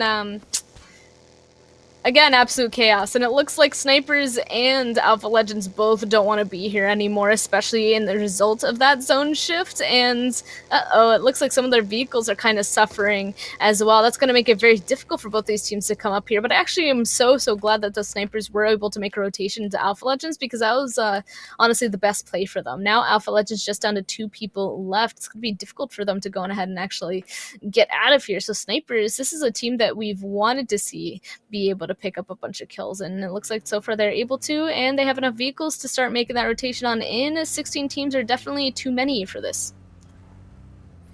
Yeah, I mean, like, everybody is still in the lobby. Now we see those numbers starting to drop bit by bit, slowly coming down. But of course, once these teams get in to the next phase, once everybody is positioned within the zone, this is where we're going to see an absolute blunt fest just erupting on the screen. I mean, everyone is positioned in and around Watertown, Headshot Hills. This zone is going to be such a tough one to play. This is where the positioning is going to be especially difficult, as there's only a few good spots and most of them are already occupied. But of course, now RTG just crashing up into the side here of the Snipers, coming in to clean up the beach. And of course, you've got Marco and Amir right in front of Senke. Nice. Now Citizen X, the last remaining hopeful there for the Snipers, just patiently waiting. But of course, now we see iKURD just on the opposite end, of course, gets picked up. Out they go, iKURD Kalaga to seal the deal. But of course, now iKURD coming in with a 2-2 split. We've got 2 of the players, of course, that being S-Rod and, well, Kalaga just holding up on the one side. And, well, that was S-Rod and Helm end, of course, right up there in the business here with NASR. As you can see them now just trying to make their way on through. Ooh, Batika and Nabo both knocked down. Hassan now right there, also trying to move in. Miracle also there for some moral support. But let's see, will they be able to make the play on this? Will we see the players from NASR find some easy kills along the way, as things are really starting to tighten up and heat up as well? There are so many teams on the very edge of this zone, and I am not surprised. All on the southern side of this zone, a ton of fights are about to pop off, and the other point of congestion is actually inside of Ruins. I mean, I've mentioned it before. Usually, if a team doesn't have a spot to play, they usually send it straight on into the city or the place with the most amount of cover. And I mean, Ruins is that spot. Ruins has a lot of places for a bunch of teams to go on ahead and stack on up in, so I wouldn't be surprised if we see a few more appear inside of there, but it also seems like some of these teams might be kind of cemented in the locations that they're at, kind of stuck, and that's why now that all they can do at this point is just get into fights. And it looks like GUNZ, though, honestly, are in one of the better positions right here all the way on that eastern side. Let's see if they're going to have to make a move, and oh my goodness, they have to make the longest move. It's this zone hard shift down to the southwestern side near a field. This is absolutely catastrophic for everybody, the majority. Well, I mean, but it's going to make for such interesting gameplay as everyone now needs to get on to their rotations. And of course, Hamodi now stepping up on towards the knocks there. Saif now the last player here for SUDOR, trying to make the play, but up comes Hamodi, takes a bit of damage. Oh, is not down and out just yet, but a bit of back and forth, of course, is the name of the game. Saif still holding on. Hamodi now quickly dropping down to recover some health. We got Lord now moving in to swoop up some of those kills to clean it up once again. But this is where things are going to get super, super tough for all the teams positioned up in the north especially.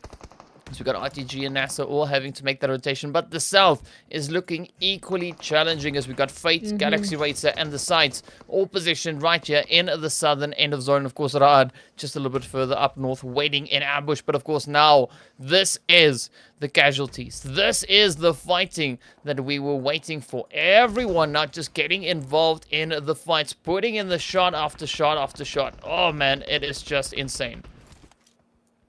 And it looks like they were able to get some knocks onto sites there, but not entirely. And it looks like Fate is over there as well, actually. Their colors are very similar, so it looks like they're able to grab themselves a best spot all the way on that southern side. Sites, unfortunately, will be eliminated, trying to make some sort of rotation all the way over there on the west. But, of course, people making a rotation on in isn't over just yet. Looks like MJ Waste currently just creeping on in, seeing if they can spot anybody out in front of them. And, MJ sliding on in, unfortunately, will actually be taken down before he gets there.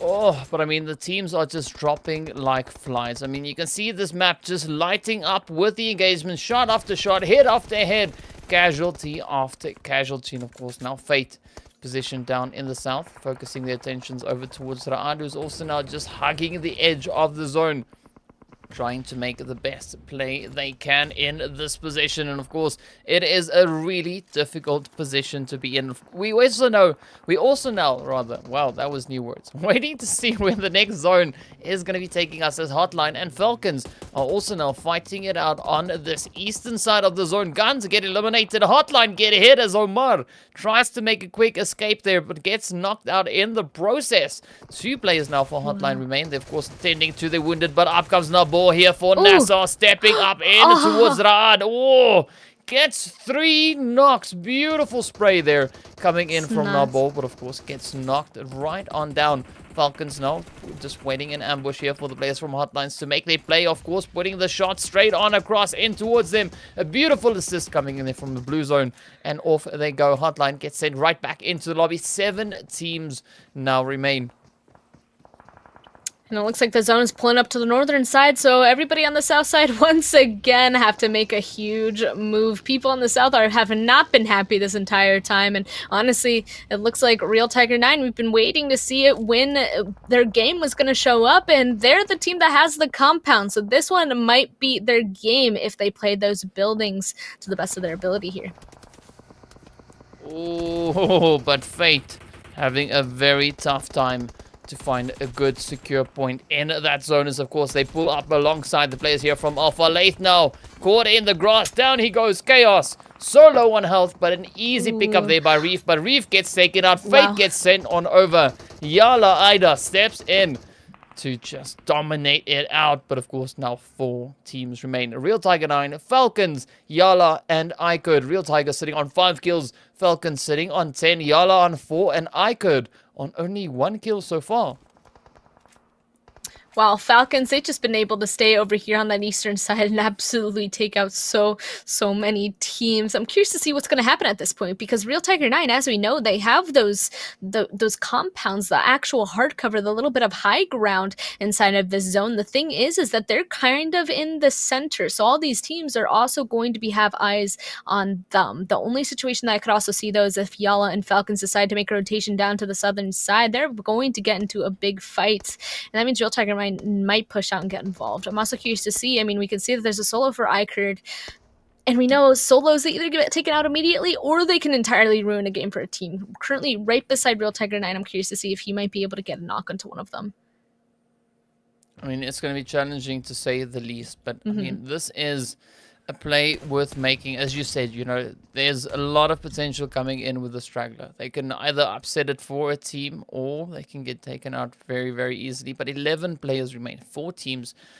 I mean, this is looking so tough across the board. But I mean, Falcons, again, one of the teams we were expecting to see a strong performance for coming in on Erangel. And definitely they've stepped up so far and delivered, already bringing in those 10 kills. But now we look to see whether or not they'll be able to not only bring in the 10 kills, but also bring in a potential chicken dinner alongside that. I mean, a Real Tiger 9, on the other hand, also really impressed with them being able to secure 5 kills so far. Also in the running for one of those top 4 slots. But will they be able to hold on to this compound? Of course, as the zone shifts up once again, it is now prime real estate. And a lot of these teams are going to be focusing their efforts on towards that compound. They're going to be turning their scopes and sights on to that position. So it's going to be a really tough one for a Real Tiger to hold on to. But of course, YaLLa just sitting a little bit further down towards the south. Also still in that potential angle to cause quite a bit of chaos, as we see now. The players from Falcons, they caught on the wrong side of zone. They also still need to try and find their entry point. Yeah, with this hard shift, I mean, we were talking about how YaLLa and Falcons are probably going to have to make a rotation to the southern side and get into a fight. And with this zone shift, it definitely looks like it's Falcons that have to make the move. So Falcons have to come into YaLLa's territory or Real Tiger 9's territory. So it's really down to Falcons who's they're going to engage and really start this fight. Because whoever they start the fight with, I am so sure that the next team is going to get involved immediately. Yeah, I mean, they got to choose which fight is going to be less difficult, in their opinion, to take. You know, it's going to be a pretty tough call to make. And of course, you know, we still see our iKURD player Helm End playing it till the end, just holding on for dear life. We've seen a few beautiful nades causing quite a bit of damage. And of course now Ramp just up there in the window, but we see YaLLa now focusing their attentions onto Falcons once again.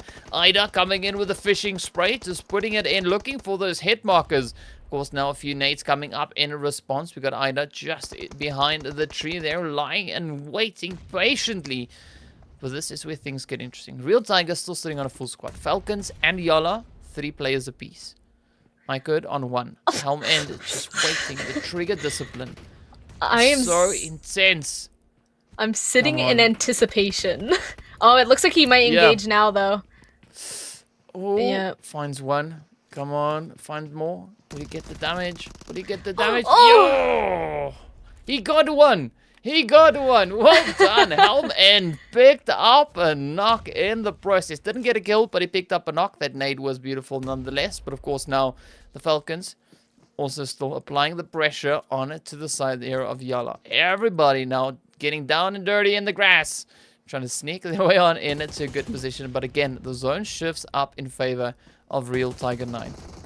So this is going to be quite interesting to see exactly what the Falcons and YaLLa are going to be doing in their position down in the south of the zone. Of course, beautiful exchange between both sides. Oh, Ida picking up a kill and a knock. Last now, of course, now about to get finished on up. There we go. So Bompa, the last remaining player now for Falcons. And of course, YaLLa still sitting on all 3 their players.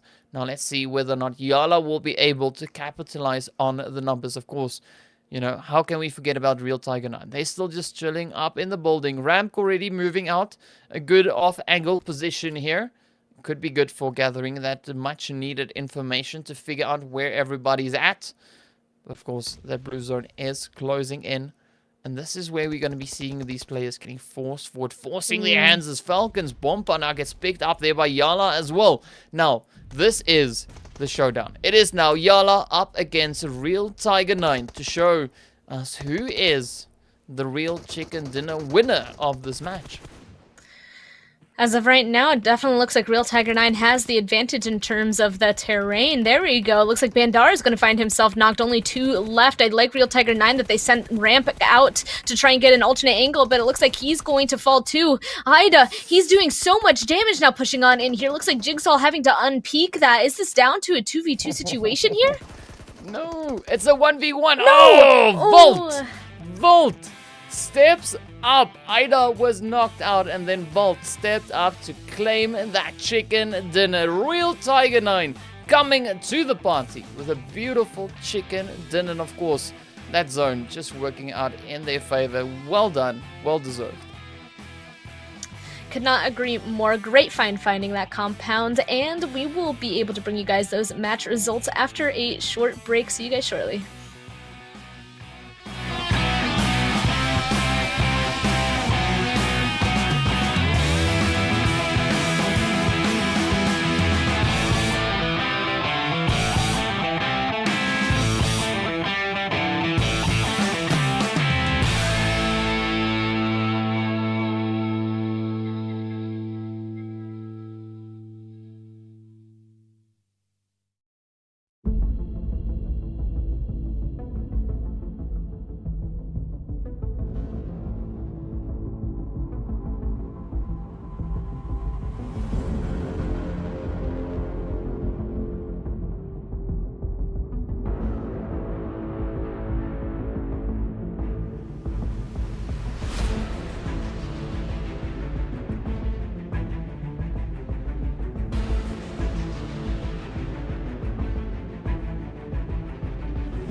Hello and welcome back to Big Arabia. This, of course, is day one of the finals. We've just wrapped up our fourth match of the day, of course, on Erangel. And we saw some real Tiger 9 stepping up to the plate, playing that compound absolutely beautifully, and, of course, taking that chicken dinner, stealing it away from the players there from YaLLa and Span. That was an absolutely insane game once again. They did exactly what they needed to do. I mean, Real Tiger 9, they were able to go ahead and find that compound in the first place. And then, I mean, when the zone kept coming to them, they didn't go ahead and do something rash, like push out of the compound too far and just be taken down. They played the compound exactly the way they needed to, because at that point, they just needed to wait for everybody to come to them. And they still got a decent amount of kill points just waiting for everybody to move towards them. Not the most, but actually, I believe, like the second most. So definitely worth continuing to play that the compound that they were holding. So that was a great play coming through from them to get those kills and that first place. And I mean, everybody else around them also tried to play to the best of their abilities. I just kind of wish, like, the entire time I was kind of just like waiting in anticipation to see if iKURD was going to mess it up for Real Tiger 9, but that didn't happen. Let's take a look at those match stats now that I kind of brought them up. You can see that in that first place spot is in fact Real Tiger 9 with a total of 24 points with those 9 kills. YaLLa Esports grabbing second place with 20 total points, actually tying with FalconsEsport with 20 points. So it looks like FalconsEsport were able to grab a little bit more kill points to be able to tie that. Fate though in 4th with 10, iKURD in 5th with 9, and then the rest of them jumping onto the second page. We can see the rest of these guys are only able to pick up a few points in comparison to those at the top, which is usually how each match goes. Yeah, you know, same old procedure, same things, but really though, I mean, I'm impressed with Real Tiger 9 in this last match. You know, they were in need of those points. They really needed to bring in something to the board, and they delivered. They brought it. Like, I mean, that was enough to move them up a considerable amount, all right? They've made quite a nice play, and of course, you know, we have the highlights, of course, coming in, because not only was Real Tiger 9 one of the teams that played really good, but of course, you know, we saw some strong performances coming in from the players there, from the Falcons as well. You know, they finished up on 10 kills. That's the most kills for the match. You know, they were able to stay alive for a very long time on this eastern side and, like, honestly participate in a lot of fights. So they were able to pick up a ton of kills. Here they are right now, actually holding out HOTLINE Esports right here. I mean, but that play that we just saw coming in there from Nabo, I mean, getting 3 knocks in a row, almost getting that 4th one. Oh man, it would have been so beautiful had he gotten that. But I gotta say, I'm pretty impressed with Ramco. You know, you said it as well during the game, but Ram just played that position exceptionally well. You know, just moving out, using that off angle, and I think that really greatly assisted the team in finding that chicken dinner. Yeah, because I mean, otherwise, potentially, if they didn't have that person off to the side and they didn't get those knocks, the people inside the building might have had to go on ahead and leave the building, and then they would have both been on the same ground there. But it looks like as all of them tried to make it up, they were taken down. And there's our players' MVPs for this match. It looks like Ida jumping up there with 1160 damage. He was doing work for YaLLa. And then Volt from RT9, Zimmer from Falcons, and Nabo from NASR. It looks like Volt is the one picking up the most kills with 7 just himself.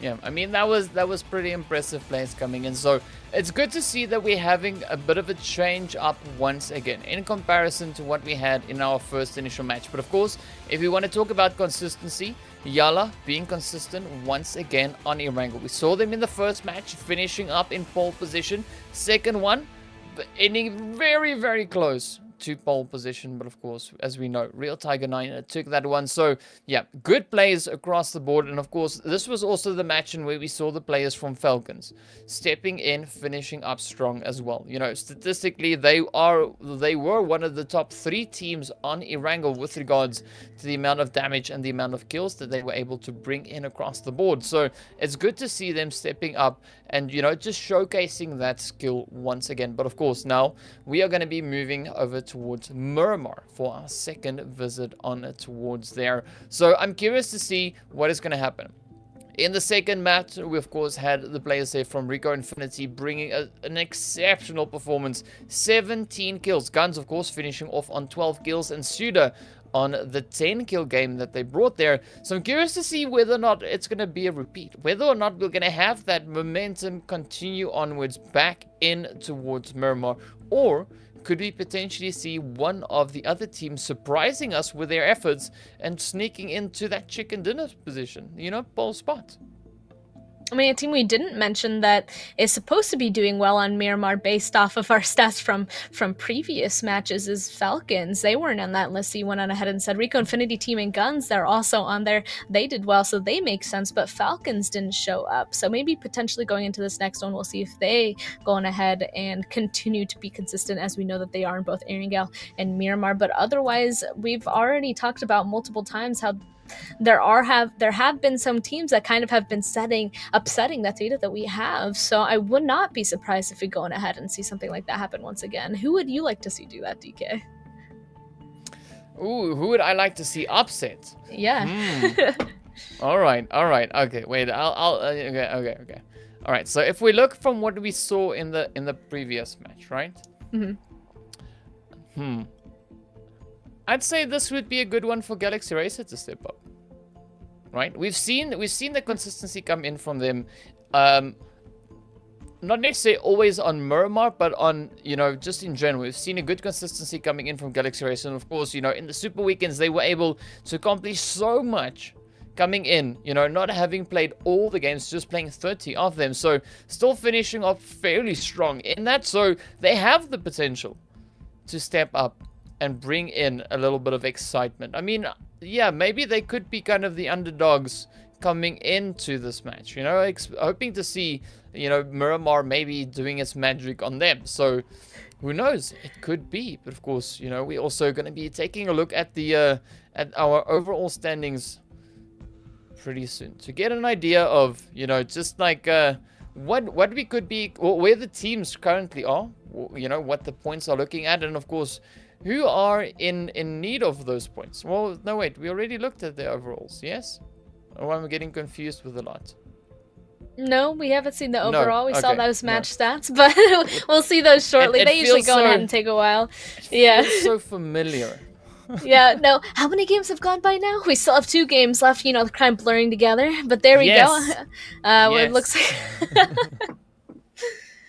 it looks like we're doing a little bit of a head-to-head between 2 team members here. Damar from Falcons versus Nabo from NASR. It looks like it's Damar with the most damage there, I assume, with 775 average. Same with the most amount of survive time. But otherwise, do you remember the order of those numbers there, DK? Yeah, of course. I believe those are the kills sitting there on 6. So, yeah, it's nice. It's nice having a bit of a head-to-head there, you know, like just mixing things up. So, okay, so I was right. We're still waiting on the overall standings. Of course, you know, like, yes, things are getting they're getting so close. You know, sometimes you get confused with the match standings in comparison to the overall. But I mean, speaking of which, all right.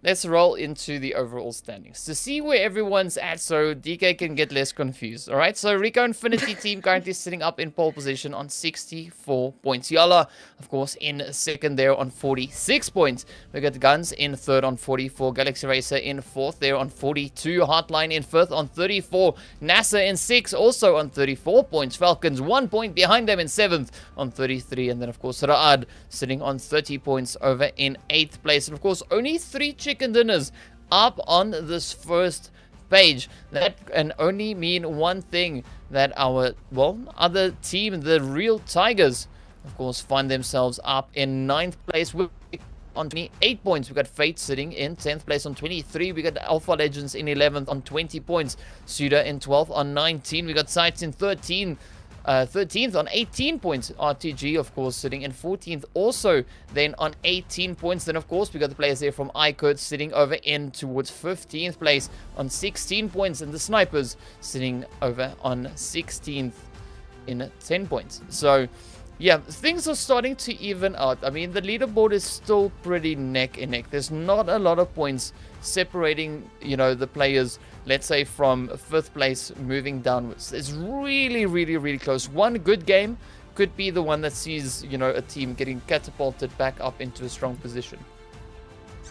Oh, definitely. I mean, we still have 2 opportunities going ahead and see that happen again. And honestly, I know I said it last time, but it's just continuing to be so close. That very center where we flip between that leaderboard, it's usually just 2 points away. 2 points away. So all these teams still are very consistent in that they're very close to each other. We don't see too many people entirely leading or entirely dragging at this point. They're all pretty close to each other, at least within 1 game's points if they do have a really good game, which is pretty exciting to see, honestly. Seeing those performances.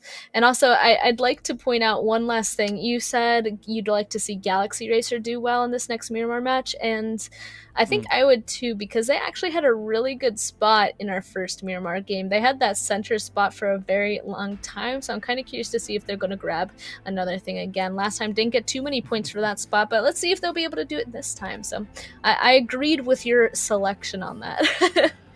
Wow, there we go. It's a day in history, guys. It's a day in history, but I have noted down. So yeah, it's gonna be interesting to see, you know, what Miramar brings, because, you know, it is gonna be our 5th match of the day. So I'm pretty sure the teams are starting to find their rhythm in the finals. Already we've seen the day start off quite aggressive in the first Erangel, and then of course Miramar. Then it started to balance itself out a little bit as we moved in towards Sanhok. Then we of course went over into Erangel. Again, nothing too crazy, a lot more balanced gameplay coming in. But of course now as we move in towards Miramar, right, this is where we're going to be seeing exactly what the teams are going to be doing with the map. And then the flight path coming in once again now from that southwestern corner, making its way on over. But of course, this is Born to Win. Welcome to the exciting match brought to you by Oppo. Get your gamer mode on with the much loved Reno 5 series. And Span, I am loving this flight path. It looks almost exactly like the one we had in the first map. You are not wrong. We've had a really good day in terms of plane paths. So, I mean, we have one more match after this. Hopefully that one continues to be good as well. But this one, yeah, once again, straight down the center diagonally. I'm curious to see. So far, this plane path is very similar. Everybody should be going to the same places potentially, or will we see some people shake things up?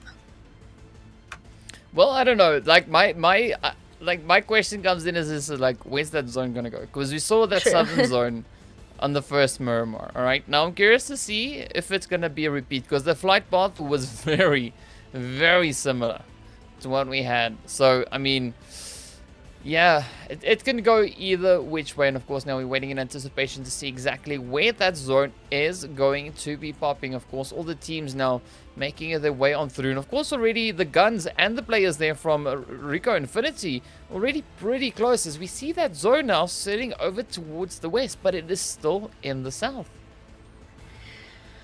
Wow, once again, it looks like we're going to have some of the same terrain issues come into play. If it goes even further to the south, we'll even have a little bit more than what we saw last time on top of that mountain. But yeah, it looks like, again, majority of these teams, at least actually about half of these teams are inside of this zone. The rest of them are going to have to figure out a way to come on back, especially HOTLINE and Alpha Legends. But again, I'd say that this zone isn't too bad in comparison. It does look like, though, we're not going to have any sort of very northern circles for today's set of Miramars. We're just going to stay down to the southern side, but at least it's different than our first one. Yeah, I mean, a little bit of change is never a bad thing, but I mean, something that could change, though, is the positioning that we've got with the snipers, iKURD. And of course, you know, I think it's the Galaxy Racers. Yes, right there alongside them. This is looking pretty tough. It is Miramar, so, you know, things are not as close as it seems. There is, in fact, a little bit more distance in between them. But I'm looking to see whether or not, you know, this would be the match in which we see the players from Galaxy Racers stepping up and giving us that performance. You know, we know that they are capable of doing it, but of course, you know, the question is, is this the match in which we see it? I'm also curious to see Snipers grabbing that church spot. We know that Galaxy Racer actually came out of Chumacera and grabbed that last time. So now that they can't go there, it does already look like there's some difference happening inside of our second Miramar game. So curious to see what's going to come of that, especially because the majority of these teams, I mean, they have to go so far over to the western side now. That, I mean, will that go ahead and change up their usual rotation patterns and timings as well? Timings, as we know, is everything in this game as well when it comes to rotations. But as of right now, I mean, we're only about 3.5 minutes in. Everybody should be continuing to go ahead and loot up. I feel like around 4 or 5 minutes is where we really start seeing the majority of people start making those moves. Yeah, and of course, usually run about the third to fourth phase is also where we see, the engagement start coming in. But of course, Real Tiger 9, they don't look to stick with the pattern. They're already taking aim over towards the players there from SCYTES on the opposite end of the bridge. So this could be an interesting rotation coming in from them. I don't know whether or not the players from SCYTES would be expecting anyone to come in from the south. But of course, speaking about south, over in Chumacera, we see the players here from iKURD making their way around.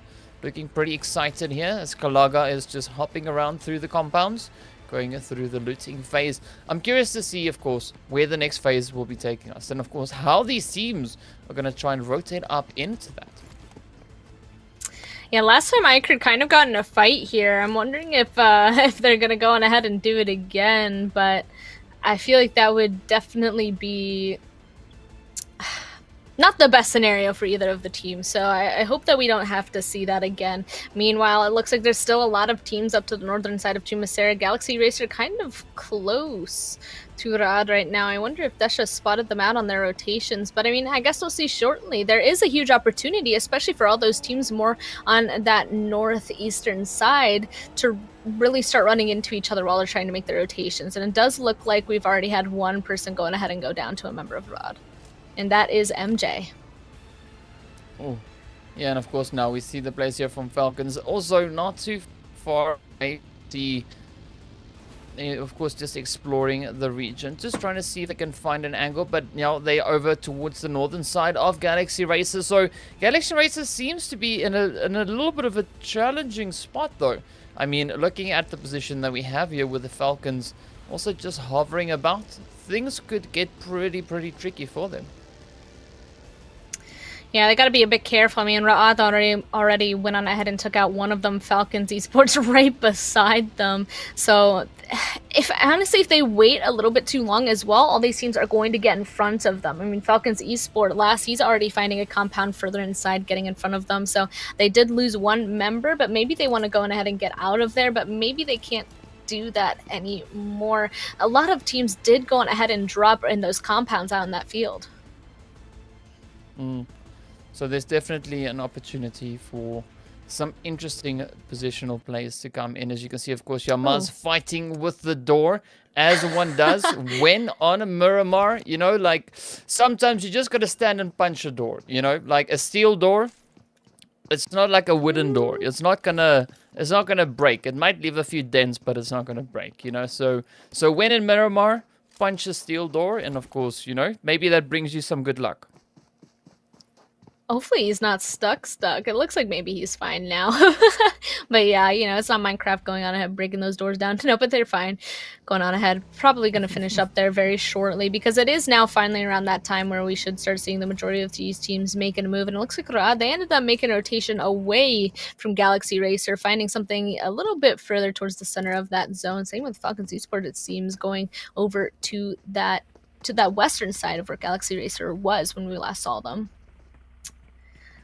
Yeah, so a lot of interesting positional plays again. I mean, but that's what we see on Miramar. Miramar a lot of times comes down to position. If you find yourself in a good position, you're able to, get a vantage point on any of the opponents, it usually pays off exponentially, right? So, yeah, I'm curious to see exactly what are they going to do. Who's going to try and set themselves up in that? Of course, the blue zone is closing up, so we're about to see exactly where the second phase will be taking us. And of course, the players here from Fate already in anticipation, right on the edge of the zone, about to get themselves sorted as they now start moving up. As we can see, Isawi and Ragnarok coming in with those moves there. And of course, Alpha just trying to stay ahead of the blue as they now come in from that northeastern side.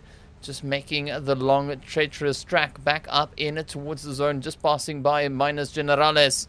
So let's see now. Will they be able to find a good spot though? I mean, that's going to be absolutely important. Or even if they could swoop in, with a little bit of that late rotation and just, pick up some easy kills on the Chaos up ahead of them. They definitely could. I mean, that's one of the advantages of going on ahead and playing edge and coming in a little bit late. That way, if you are able to stay back and loot a little bit more, you'll be able to pick up all of the loot you prefer. And then when you come on in, if people are already fighting in front of you, that's an easy third-party situation coming on in there. But it looks like the zone is in fact about to pop. Alpha Legends seem to have to be kind of careful because HOTLINE is directly behind them. And honestly, the majority of these teams are so spread out. It's definitely a lot still towards that center portion. And of course, the zone is actually going to pull over more towards that center portion, a little bit over towards that eastern side. The majority of teams inside of here. Technically, the zone is big enough where all these teams should be able to fit once again, but I'm curious to see if any of these teams are going to want something specific that another team already has and get into a little bit of a fight. I mean, this zone could easily turn into a hornet's nest, just looking at the sheer number of players still alive. I mean, we've only seen MJ being sent back. So again, 43 players moving up, 16 teams still alive. This is going to be absolutely crazy plays. Of course, the players here from HOTLINE still out in the blue zone trying to make their rotations. Thanos now hopefully warming up those fingers, looking for those snappy plays, looking for that, that moment. But yeah, we'll see, of course, whether or not things work out in favor of the players here from HOTLINE, as they still need to try and find a good position to set themselves up in this phase. But of course, now Fate also just positioned up on the hilltops, keeping a watchful eye on the surrounding area. As you can see, Miracle and the rest of the players here from NASA now making their way on through. Potentially, we could see them maybe move closer to the church than we've got just up ahead. They could be. I do like that we're seeing them stopping and scouting every once in a while as well. Probably just going to pull up onto this hill to take a look at the compound directly above them. And all the way on the other side of the zone is RTG kind of coming in from that northern spot. We know Falcons is very close to this location as well, but RTG finally making their way on in. Seems like they're maybe content with what they have so far, so they're going to go ahead and settle down and get comfortable. Since the zone kind of pulled over in their direction, I do believe they should have less teams around them, except of course, as I've already stated, Falcons right next to them. Yeah, so again, I mean, hoping to see some interesting maneuvers coming in as we about to now, get into our third phase. RTG just holding on, hoping to see, what the game will bring for them. Of course, now also the players here from Alpha just making their way on through, just heading on over. And, I mean, if we look at the players from Alpha, for instance, in the previous match, they finished up in 7th place. They didn't find any kills just yet, right? At the current moment, also, not being able to find any kills at the current moment. And, well, there's no teams back in the lobby. Galaxy Racer, however, finished in 6th place, but they were able to bring in 3 kills. So, will this be the match in where they get a stronger positional play? Finishing stronger in the match, but also potentially with more kills. Of course, the players from GUNZ, they finished in 2nd with 12 kills. RICO Infinity was up in a pole position on 17. Now, none of these teams are anywhere close to that at the current moment, but of course, everybody's still alive. Mm-hmm. So that could change at a moment, at a drop of a hat. These two teams as well, these are the two teams that we were keeping an eye on from the beginning, right? Going into this with those top 2 spots in terms of our guessing for the Super Weekend, after the Super Weekends, in that 1st and 2nd place spot. And so far, RICO Infinity team have been the one that's really been showing their skills and their ability to play, and gain points. It's really been GUNZ that have been kind of lacking in that situation. Not terribly, but they're not in that 1st place position like they were so highly before coming into this. So I think that's a bit interesting to see, and it also looks like I think the best decision, GUNZ are going to go on ahead and pull away from that spot because they're not entirely sure where all of RICO Infinity team were. But it looks like maybe they're coming on back and joining, just going back and forth until they figure out where everybody is. Yeah, definitely. I mean, things are slowly, like the anticipation again. It's building slowly but surely. I mean, as I've mentioned before as well, you know, the game, the players are slowly starting to balance things out. We saw a really aggressive start come in at the start of today, but as we of course progress further onwards, further through the matches here today, things, you know, quiet down a little bit. The players, you know, get a little bit more into that flow of things, and I'm expecting the next phase to be absolutely insane. Just popping off with hits and engagements as everyone is just playing this so strategically. They're moving in, playing their positions, not overextending themselves, not overreaching just yet. But of course now we see a hotline with the players there from YaLLa just on the side of them. So we could potentially see engagement come through on that front.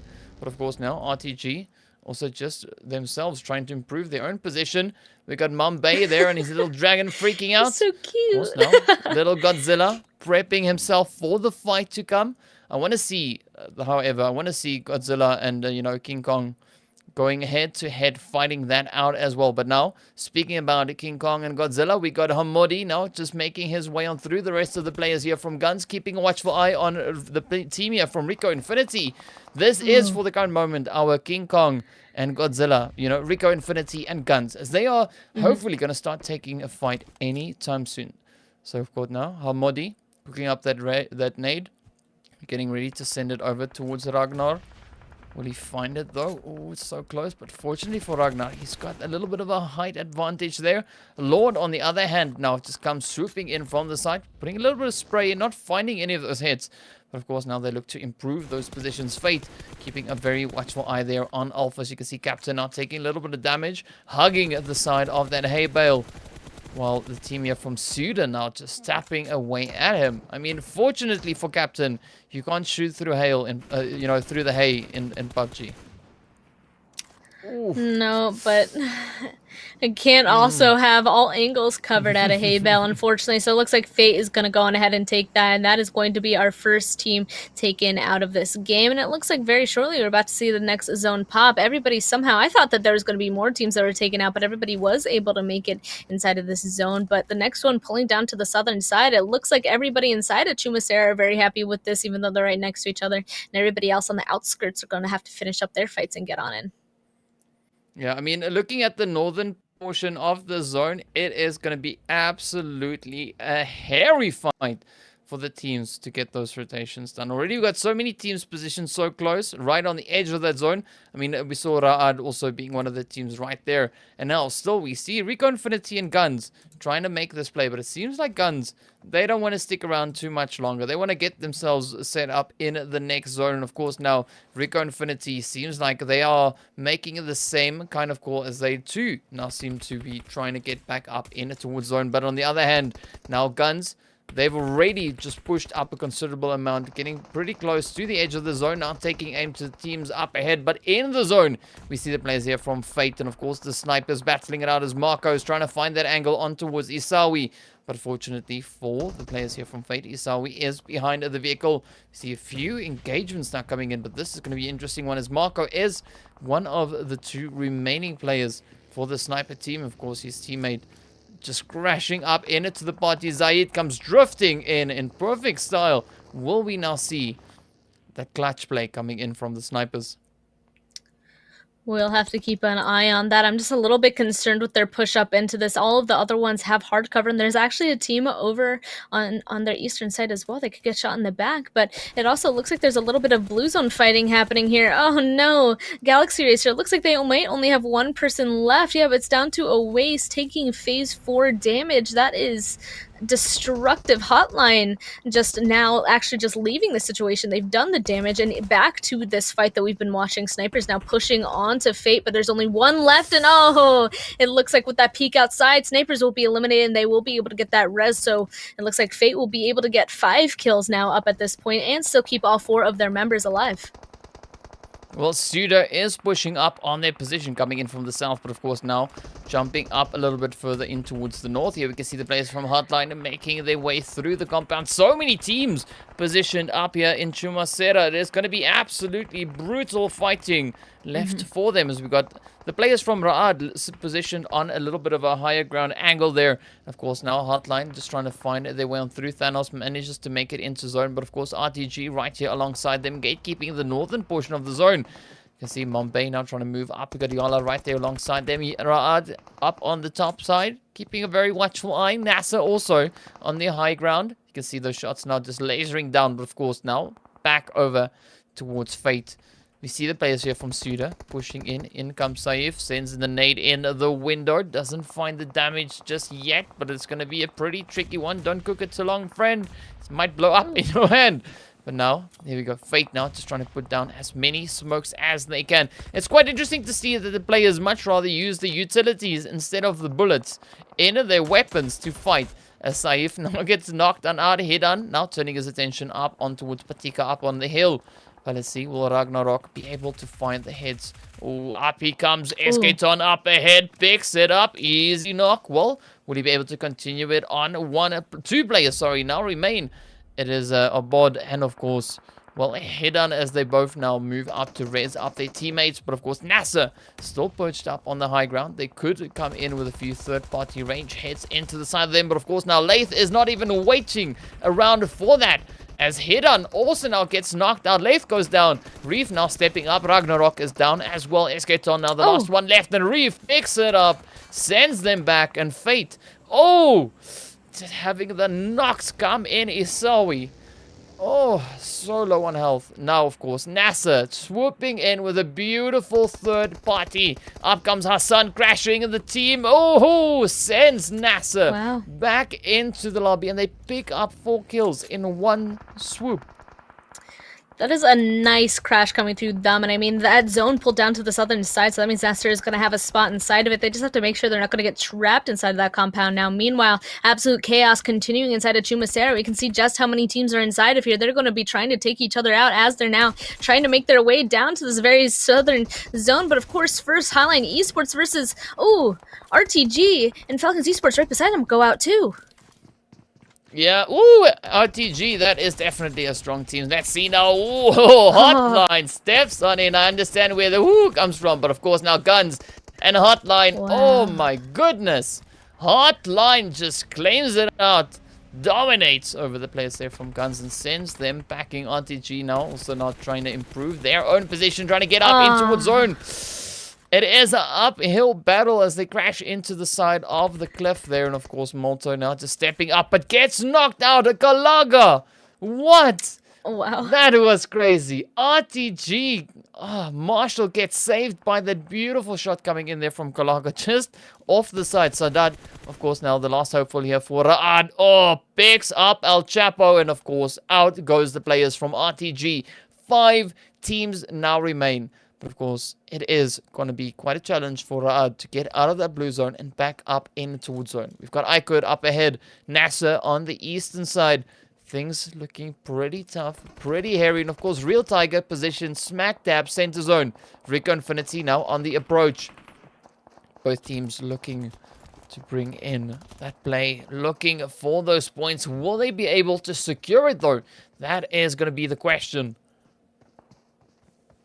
That is the question indeed. Real Tiger 9 also down there on the southern side. It looks like they have a few people knocked here, but they do have one of the better positions here. If they get those reses, it'll be huge. Meanwhile, looks like RICO Infinity team still being able to get really consistent placement, playing all the way over on that western side. They're going to be able to take a lot of shots towards multiple people making a rotation on in here before they push towards Real Tiger 9, because as you can see, the zone went on ahead and centered, and NASR Esports luckily not being trapped inside of the center down in that bowl at that compound. They're going to be able to drive on up onto this ridge as well. I mean, it's going to be tough. Let's see now. Will they be able to get that position secure? I mean, just looking at the spread across the zone. So many fights outside of zone. And I mean, again, Real Tiger just there. No compound for them to perch themselves in for this round. But of course, they do have center zone. Everyone else still looking to get on in. It's going to be close. 4 teams. I mean, just look at that. RICO already sitting on 5. NASR on 4. We got iKURD on 3. Real Tiger on 3.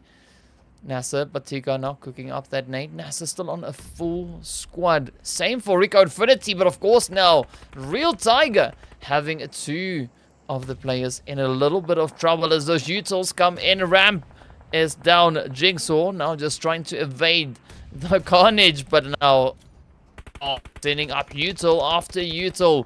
If Jigsaw's not careful, this could be the end of his team, but now iKURD also starting to move on in. Let's see what will happen. Oh, the shots from Batika picking up a few, but wow. There we go. Kalaga sending up the nades. That is a little bit of a saving grace for the players here from Real Tiger 9 for the time being. Of course, there we go. NASR gets knocked on out. Jigsaw getting knocked out there by Hassan as he moves up into position. Wow, this is absolute nail-biting stuff. As you can see, Kutel now moving closer as well. NASR still sending up those utils. Picks up the knock, but not the finish just yet. It isn't the confirmed ramp. Now just moving out of harm's way. But NASR absolutely relentless in their efforts. I don't know where they find all the utils. Oh, but it is going to be absolutely brutal. Ramp doesn't have a lot of options. I mean, yeah. No surprise. He didn't even have meds. Yeah. Yeah. Oh. Well, now it looks like we have 2 teams that have all 4 members up, and that's going to be RICO Infinity Team and NASR. Currently, iKURD with 2 members up directly in between them on that northern side. So it seems like maybe we'll have a 4v4 with a little bit of a duo influence. I'll be interested to see how iKURD go on ahead and comes into play with this in this last fight between these 2 4 men. And I mean, this last zone also going to go on ahead, pop once again. It actually centering up on the majority of these teams, but it looks like it's going to be NASR starting it off with a knock into RICO Infinity Team once again. They've gotten a knock over there already. I wouldn't be surprised if they get the res onto that once again. Oh, I mean, it's so close. Let's see. Come on, it's 3 teams, 10 players. I mean, everyone fighting up on the hill. Oh, there we go. The nades coming in. NASR, Hassan sending it up. Of course, iKURD coming up the side. Kalaga with that M249, the squad wipe machine. But now we look to see just who will be the team to secure this chicken dinner. At this moment, it can still go any which way. There's no team really secured for that just yet. I mean, let's see now. This is neck and neck. NASR, RICO Infinity, iKURD. They're just up here, just chilling. Everybody's looking for that angle. Oh, Ragnar getting spot out. His feet gets caught out. He gets knocked out by Batika. Hassan also now following through with a confirm there. We got NASR up ahead. Prestige now just lying in wait. Ezrod patiently waiting to see if anyone will move up into his line of sight. iKURD sitting on 2 players. RICO sitting on 2. NASR on 3. Make that 1 now for RICO as NASR gets knocked out. Prestige trying to come in with the play. 9 kills already for NASR.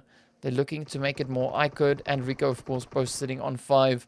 Batika just now fishing for damage into the smoke. This is neck in neck. I mean, at this point, they're able to get down RICO Infinity Team down to barely any members left or right. So it's just 1 person left. It completely flipped it around. iKURD still able to keep their 2 up because they're positioning on this northern side inside of that bowl. Meanwhile, NASR, they're able to, I mean, they lost 1, but they've been able to spread out entirely. Just look at them inside that zone. They each have a direction set of the northern side. So they're going to be able to hold out the people on the northern side. And there we go. It looks like Batika is going to be able to take out RICO Infinity Team because that was really the only direction that RICO Infinity could go, but he was found out because NASR has a great hold and up. There's only 1 last place where iKURD could be. Here comes the nades, and it looks like they were able to do damage to take them out. iKURD Esports will be eliminated. It looks like that is a secure win for NASR there. I mean, that was a crazy play. Absolutely nail-biting action. I mean, that zone forcing itself up onto that hill, and everybody just waiting for that opening, waiting for that opportunity to strike. Absolutely insane. But of course, well done to NASR. Well done, well played. And of course, we'll be back with the breakdown of the map, the match, of course, the overall standings, as well as the match standings after a short break. So stay tuned.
Hello and welcome back to the PUBG Mobile Pro League Arabia. Of course, we're in the first day of the finals. We just wrapped up our fifth match of the day over on towards Miramar. And that means we saw an absolutely insane play coming in from the players there from NASR, finishing off with 12 kills in the last game. Absolutely insane stuff. So again, a dominating play from a team coming in on towards Miramar. But again, if we look over towards the kill point span, it is looking a lot more spread out, a lot more balanced across the board. I do not disagree. Yeah, there was a lot of fights that went on ahead and happened. Again, a situation where only the last two teams didn't pick up any kill points. So that's nice to see that spread, honestly. And pointing out NASR's their decisions throughout that game. They came in from that northern side. They came from Tumasera where a ton of teams were fighting, and they actually crashed onto a compound that Fate had control of. There's a ton of fighting happening there, and I think they kind of realized, like, hey, we can't stay in Tumasera. There's a ton of people here. Let's get out of here. And, well, we already said it ourselves here, 12 kills, grabbing that first place with a total of 27 points. iKURD coming in second with 5 kills, 17 total points. And RICO Infinity team in third with 15. Real Tiger 9 in fourth with 11. Fate Esports in fifth with 9. Rod in sixth with 8. Same with RTG Esports, though, in seventh with 8. And then HOTLINE Esports grabbing that 8th place spot with a total of 7. I'll go on ahead and, they realized that crash needed to have happened, and they were able to win it, take out Fate, and then they just had a really nice rotation up that hill, and they were able to take all those fights. So it was kind of that decision, that make or break point. They knew that they needed to do something to get them further inside that game. It was a crash on the Fate, and it ended up working in their favor for them to go and win that game. So that's absolutely insane for them to go on ahead and accomplish. Yeah, and of course, like we were looking to see, teams coming in with those disruptions, coming in with the upsets, and of course, again, it was delivered upon in the Miramar map. As we move on to the second page, we can see, of course, the players from SCYTES, GUNZ, Falcons, SUDOR, YaLLa, Galaxy Racer, the Snipers, and of course, Alpha Legends. And it is 4, 3, 2, 1. That is kind of the distribution of the points as we move on down. But I mean, I'm really interested in looking at the kills. The amount of kills across the board, as you can see, it looks pretty balanced, with the players there from NASR, of course, bringing in their 12 kills. So the only one that, kind of went a little bit crazy with the amount of kills they brought in on the match. But across the board, things look pretty balanced. I mean, even Fate, they managed to bring in 8 kills, but they've got a really good conversion between the amount of damage they did and, of course, the amount of kills resulted from that. Now, as we move on over into some of the highlights, we can just see how balanced the engagements were throughout this Miramar map. And I mean, Fate being able to pick up 8 kills themselves, we can see here that they were able to hold this compound that went on ahead and really changed the rest of the game for NASR. They just got so many kills being able to hold here. And then when... Oh, see, there comes Snipers as well. When NASR decided to come in and crash, I mean, just imagine if it went the other way. Fate had already gotten a ton of kills as well. Really, I feel like this fight here was the decision maker of who was going to go on ahead and do well. It was between Fate or NASR, and since NASR won at this compound, I mean, they went on ahead and continued to go and win that game. So I think really this direction, these fights were just really pivotal happening over here. And just look, Fate, they were able to get into fights with 2 teams, pick up those 8 kills, and I mean, grab that spot over there. Everybody else, though, they had to continually try to push out of Tumasera this entire time. Absolute chaos happened here. And I mean, even this right here, taking out 2 members of RTG was absolutely insane. I love that moment. There's so many people that ended up just taking each other out one after another. Yeah, and I mean, essentially, when we got into this final zone, this is where things got quite difficult for a lot of these teams. And of course, NASR just being able to ride the edge of that ridge, just using the terrain to their advantage, it was really what brought them, into that strong position to help secure that chicken dinner. But of course, now Kalaga stepping up with that M249. Whenever you see that weapon come into play, you can just expect some crazy plays to follow suit. But of course, now, some beautiful sprays there from Hassan. Again, over on towards Ragnar, and now Patika stepping up, looking to pick the last one. This was really a really well-deserved chicken dinner coming in for the side of NASR. I do not disagree, especially they played this so well, being able to spot out those few members of RICO Infinity team. But yeah, take a look at the MVP players of that as well. It looks like they have 2 on the board, both Hassan and Batika there. 789 damage, 6 kills, and then 748 damage and 4 assists, I believe, there. And then even Kalaka from iKURD with the most damage, 923, and the most survived server time of 2551. And those were our MVPs. I feel like we've been getting a pretty nice spread of people happening throughout each of the matches. Yeah, but I mean, I think that is because, everyone is bringing their A game. Everyone wants to play the best possible game they can. And that is why we're seeing so many teams, up grabbing chicken dinners, bringing in those performances. That's why we see, the MVPs continuously changing. Because everybody has, come in with the right mindset. I feel, just based on what we've been seeing here today, everyone came in with the kind of necessary mindset to bring their A-class performance. And I honestly feel the teams have delivered on that. I don't disagree. We were talking this entire time that we know that each of these teams, we know that they have the ability to go on ahead and play really well in each of these games. We've at least seen one instance from each of them.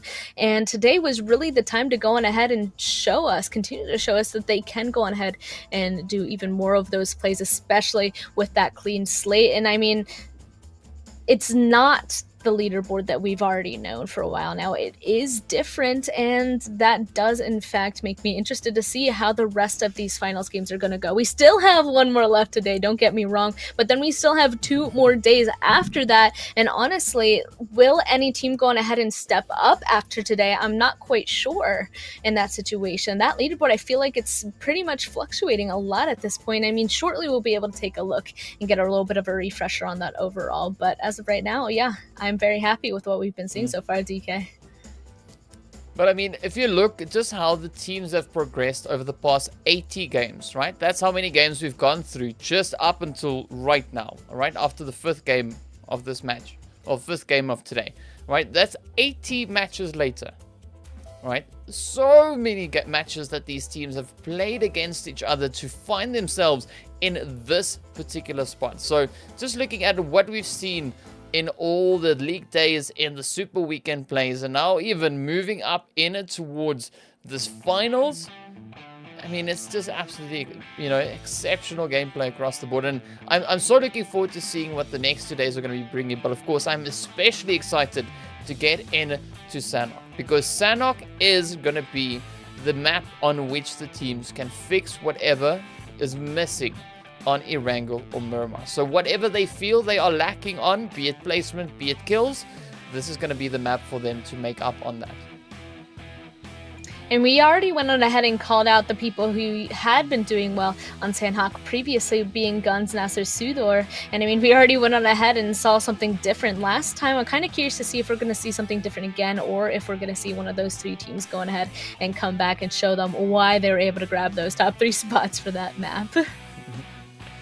But then there's also the underdogs, the underdogs that we were talking about. Like in the beginning I said, Fate and Galaxy Racer, those were to a certain degree for me, like, kind of underdogs. Teams that I wouldn't be surprised if they stepped up and just brought their A game in this final. So definitely going to be just to see what happens. And of course, we as per usual going to be keeping an eye on the players there that have been absolutely performing today. RICO Infinity being one of those teams just coming out of the woodworks, showing up to the party and just bringing it. And of course, NASR and of course the team from SUDOR. Statistically, alongside the players from GUNZ, or the team there from GUNZ, those are the 3 teams sitting with the highest stats at the moment for the Sanhok map. So I'm curious to see whether or not things are going to work in favor of them, because we've been seeing, the teams not really sticking to that stat, and it's good. It's good. It's great to see teams mixing things up, just giving that, that extra bit of performance. But of course, as we move into Sanhok, this is where we see what the teams will bring for their final dance of the day, their final showdown on towards Sanhok. So any particular teams that you're expecting to see something spectacular come from in this last match? That is a difficult question. I'm not too sure, especially because, I mean, we can't go based off of all of our previous stats. Of course, that's what we have been going off of, everything in the past, all of our previous stats. And we had these predictions, and as we already know, that hasn't always panned out in all of the 5 games that have happened so far. But the one thing that we do know for sure, you already brought it up, is there are a few teams who have been consistent. One of them already being definitely RICO RICO Infinity team. NASR Esports have been doing really well. Same with YaLLa. They've been being pretty consistent. Same with GUNZ even though they're not as high up there. And Galaxy Racers. So, I mean, GUNZ, NASR, SUDOR, there's two of them that their map is supposedly Sanhok. So I would say NASR GUNZ. Those are the ones I'm going to point out just because that they did so well in Sanhok through our previous games on the Super Weekends and because they're still being super consistent within these past 5 games. Yeah, well, also if we look to our previous Sanhok map today, you know, we had some pretty tough plays. But before we get into that, right, let's jump into the overall standings just to give you a bit of a refresher to see, you know, where the teams currently are. And of course, RICO Infinity sitting up in pole position, 79 points. NASR sitting in second there on 61. We got YaLLa in third on 48 points. We got GUNZ in fourth on 47. Galaxy Racer on 43 points in fifth place. We got a HOTLINE in sixth. They're on 41. Real Tiger 9 in seventh on 39 points. Ra'ad in eighth there on 38 points. So things are still looking pretty neck in neck. But of course, NASR and RICO Infinity slowly getting a little bit of a gap between the rest of the teams there. Of course, Falcons on that second page on 36 points in 9th place. iKURD in 10th on 33. Fate on 32 points in 11th. We got RTG in 12th there on 26. We got SCYTES in 13th on 22. SUDOR Esports in 14th, also sitting on 22 points. So there's a lot of teams that are really, you know, neck in neck with the amount of points that they've already been able to acquire. Of course, you know, we also then have the players from Alpha Legends sitting on 20 points. The players from Snipers still sitting on 10 points. So no major change coming in for the Snipers just yet. Of course, you know, this map will be the one for them today if they want to, you know, take that opportunity once again to try and change things up. So yeah, as I was saying, you know, as we look to what we've been seeing so far, if we look at the statistics from our previous Sanhok game, we did see the players there from Ra'ad, RICO Infinity and GUNZ playing really, really strong, finishing up first, second and third. So maybe things could go that way once again. We don't know because, you know, we still have to get into the match to see exactly what the players and what the teams are going to be doing. But I mean, yeah, so it's such a difficult call. I'd also like to point out immediately that I'm really excited to be taking a look at those overalls. We keep calling Fate and Galaxy Racer underdogs, and that's for a specific reason. They are the teams that were lower down on the leaderboard, but we feel like they have the ability to go on ahead and come back on this clean slate. They do have the stats based on what they were able to provide, but both of those teams only had 2 super weekends. They had less games, but coming into this, everything is starting afresh and new. Everybody has the same amount of games going into this, and just looking at their previous stats, like, they are impressive. We choose them as the underdogs because we're expecting something of them, and it's already working for Galaxy Racer. Galaxy Racer, as of right now, we just took a look at, is standing in 5th place, even though they came into finals from the overall super weekend in 12th. So that's an amazing improvement starting out on that clean slate, and that's why we went on ahead and picked them out. I mean, Fate and Galaxy Racer, they're ones that we're taking a look at, and we're expecting them to go on ahead and jump up there. So I'm just super impressed with what we've seen so far, and we already went and talked about it with Sanhok. I'm curious to see what happens in this one. Yeah, and of course, we're going to be moving up in towards that Sanhok map any moment now as we get ready to see what the players, what the teams are going to be doing in our final match of the day. And of course, you can see the flight path coming in from that southeastern side, moving up in towards the northwestern side. So a fairly decent flight path once again. But of course, as we know, the flight path doesn't mean much on Sanhok, seeing that it is such a tiny map. The more important part to look at is, of course, the zone. I'm curious to see where this is going to go on ahead and go. It went up all the way to that northern side last time. Maybe we'll be able to see something different, but of course, starting off a really nice plane path going through here. Everybody should be spread out and kind of like a little hold your breath moment. I'm curious to see where this is going to go on ahead and pop, because, oh, there it is, down to the southern side. So we will nicely have something different happening here. And last time we did see a bunch of teams kind of struggle to get into that northern zone. This one, it seems like the majority of teams won't have an issue getting into this first circle. Yeah, I mean, it's a nice bit of contrast in comparison to our previous visit. So definitely looking to see whether or not we'll be having that contrasting play coming in from the teams, or whether or not it will be, you know, pretty similar to what we've had before. But of course, already looking at that western side, we've got the players there from Ra'ad and SUDOR pretty close together. Sadat already taking the knock there. Munir now just on that off angle, just trying to provide that additional bit of cover for his teammate. But of course, Ra'ad, they are pretty split up at the moment. As you can see, the rest of the squad now just rolling on in, coming up from that northeastern side. Will they be able to make it up in time, though? That is going to be the question. As the players here from SUDOR, they are looking pretty eager to find that disruption. Oh, there we go. 2 knocks coming in. Beautiful save coming in from Desha, and the rest of the players here from the Ra'ad team as Delhap and Desha comes in to try and save the day against the players here from SUDOR. But Saif now just also trying to make it safe for his own teammates. So it is now a 1v1 face-off between the players from Ra'ad. No, sorry, it's a 1v2 between SUDOR and Ra'ad. But of course now, will Desha be able to make it a 1v1? That's going to be the question. It is looking pretty hairy, pretty tough. Of course now, Saif quite low on health. Doesn't have any cover just yet, aside from the helmet. Oh, this is such a tough start for Ra'ad, as well as SUDOR. I'm looking to see who will be the one to claim and clean up the compound here. Oh, they're getting so close, but I'm liking the play coming in here from SUDOR. Keeping that one, you know, anchor point player on the offside, just trying to apply that extra additional bit of pressure while the team, of course, gets their meds up, gets their health back up into check. Munir, oh, the mollies coming in. Who was that from, though? I'm not quite sure, but that was so close. Just look at how low all of the Ra'ad members are. They didn't really have a chance to go on ahead and loot, so it looks like at least 3 of them are permanently at like 10 HP after getting those reses. SUDOR, though, do have 1 less member after that fight. They got 1 secured down on them. One of them actually ran away a little bit, so it's still a 4v4. Right? SUDOR are in the buildings. They probably are able to pick up a little bit more loot, though, so I'm a little bit worried about Ra'ad in this situation.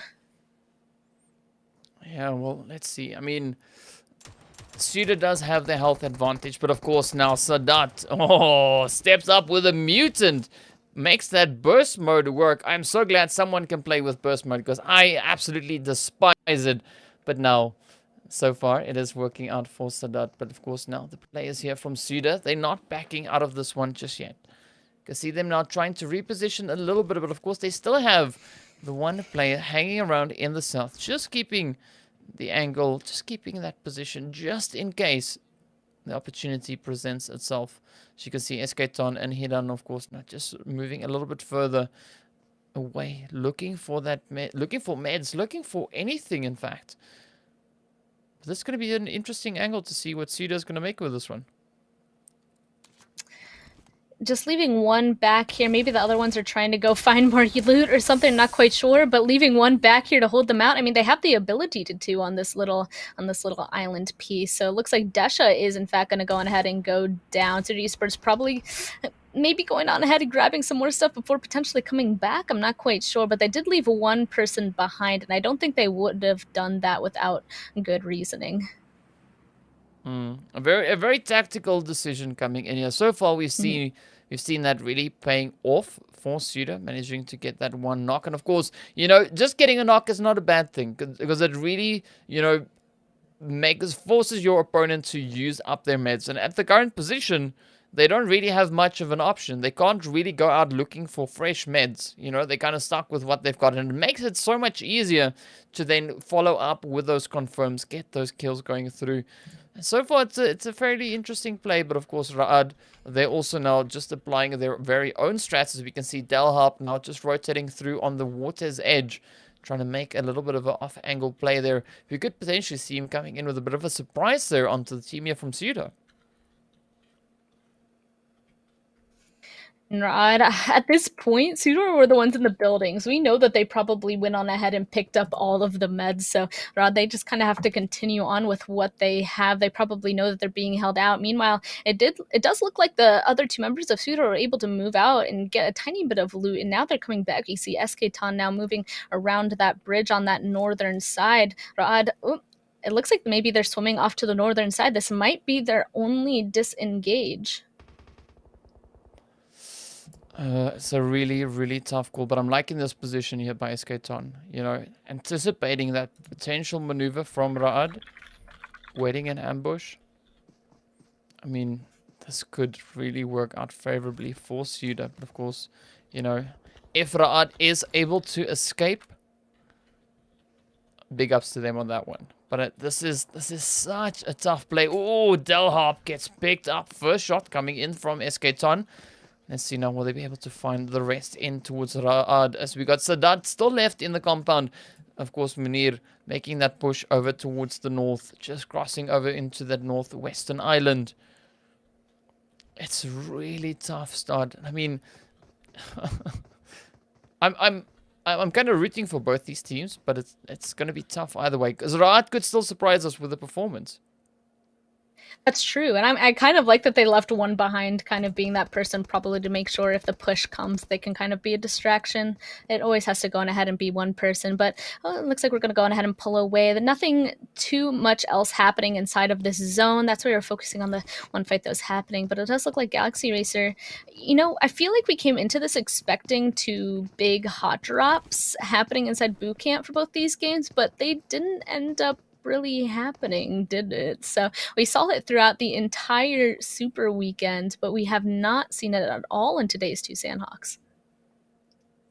Yeah, well, it is. We'll see. Definitely, there's a lot of potential that can still come from this. You know, of course, YaLLa still just making their way around. I mean, it's going to be interesting to see whether or not they're going to take the fight with Galaxy Racer, because I mean, Galaxy Racer, they have the compound up ahead.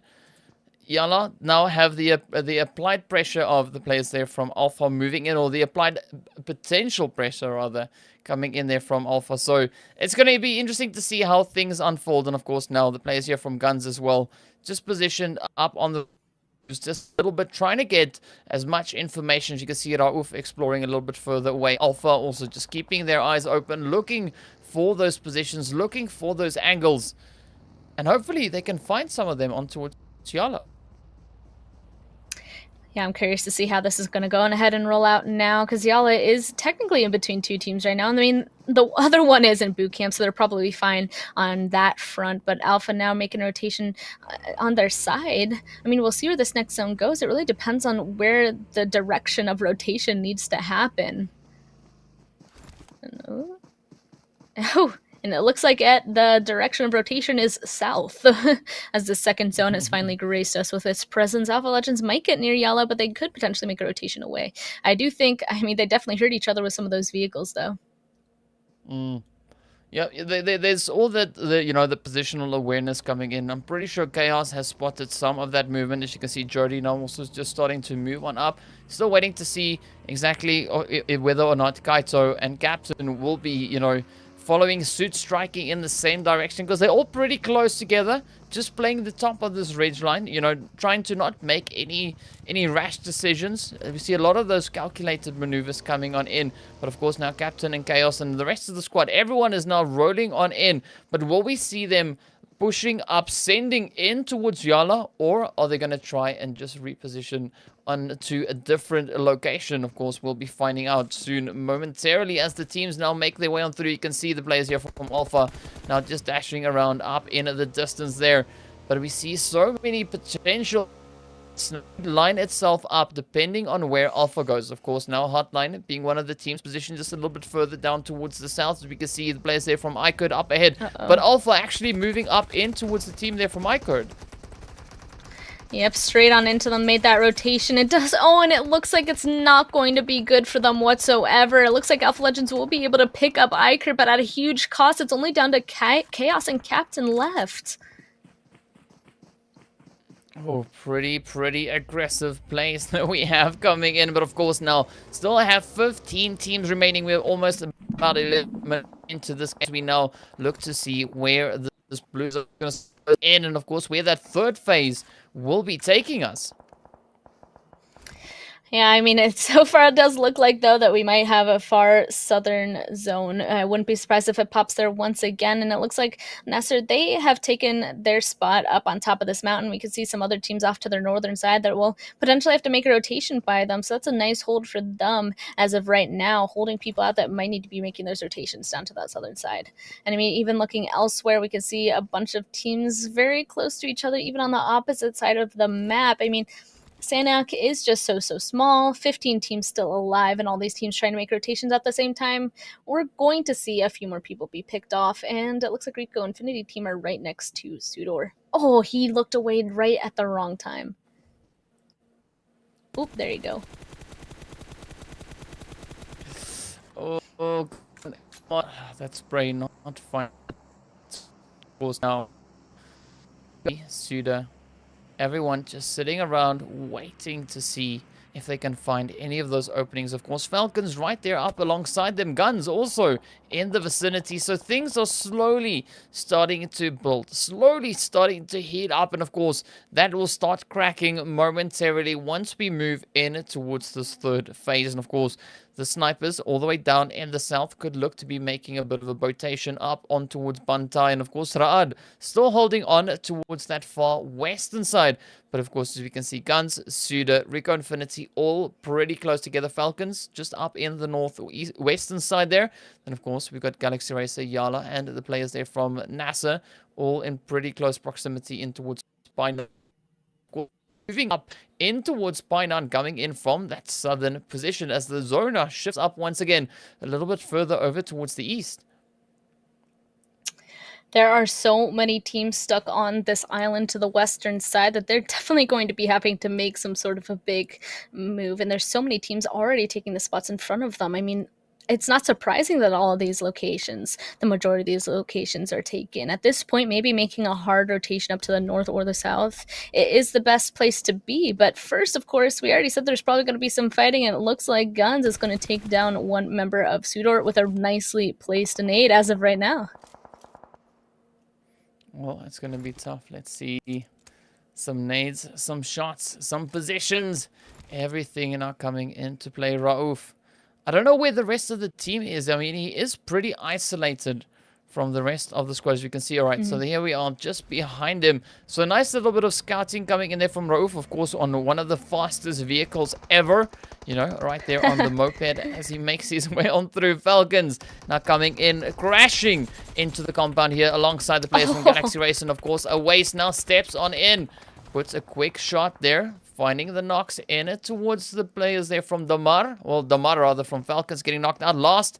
Now just trying to outlast the players, trying to make that play. Bomba goes down as well. Falcons really suffering quite a bit of damage in the process. Up comes MJ, just tracing in to the shots. They're picking up one. Of course, there's two more still to go. Damar now about to succumb to the injuries. Bomba up ahead, last.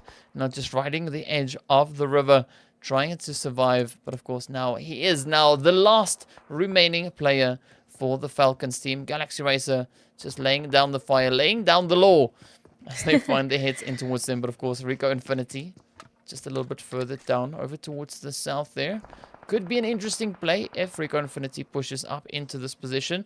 But of course, hoping to see, you know, Galaxy Racer bringing in those kills so they can move even further up the leaderboard. That was a really nice defensive hold coming in from Galaxy Racer. I mean, Falcons tried crashing onto that, and Galaxy Racer instantly shut that down. I mean, there is one more surviving, so I'm interested to see how that solo is going to go on ahead and do throughout the rest of the game, but I wouldn't be surprised. I don't think RICO Infinity team would go on ahead and push up here, probably focusing on that zone, but Galaxy Racer might go and push towards them instead, or on that hill a little bit further towards that eastern side potentially. But as of right now, they have the very edge of zone. They're probably content with their location, just waiting to see where that next zone is going to pop to. Well, it's definitely going to be interesting, and of course, a lot of those rotations coming in. Yeah, again, I mean, these insanely fast vehicles that we've got here on Sanhok, you know, just absolutely amazing. The tuk-tuk being one of those beasts, You know, you can just go flying through the map at Mach 3 speed. So it's absolutely amazing stuff. But of course, now we look to see where the guns are going to try and rotate up into. They are down in the south, in the blue zone. They've got quite a bit of distance to cover to make it up into zone successfully. Of course, RTG now positioned up in the north here, keeping a very watchful eye on the zone, looking to see if they can find a safe passage all the way on through YaLLa up ahead. So it is going to be a bit of an obstacle for RTG to try and cross. But of course, we've got NASR also on the higher ground, so definitely looking tough depending on where RTG goes. But I can see already now, powerful spots the movement. Marshall now just circling around on the edge of that zone, trying to set up that anchor point. YaLLa, of course, also still needs to move up in towards the zone.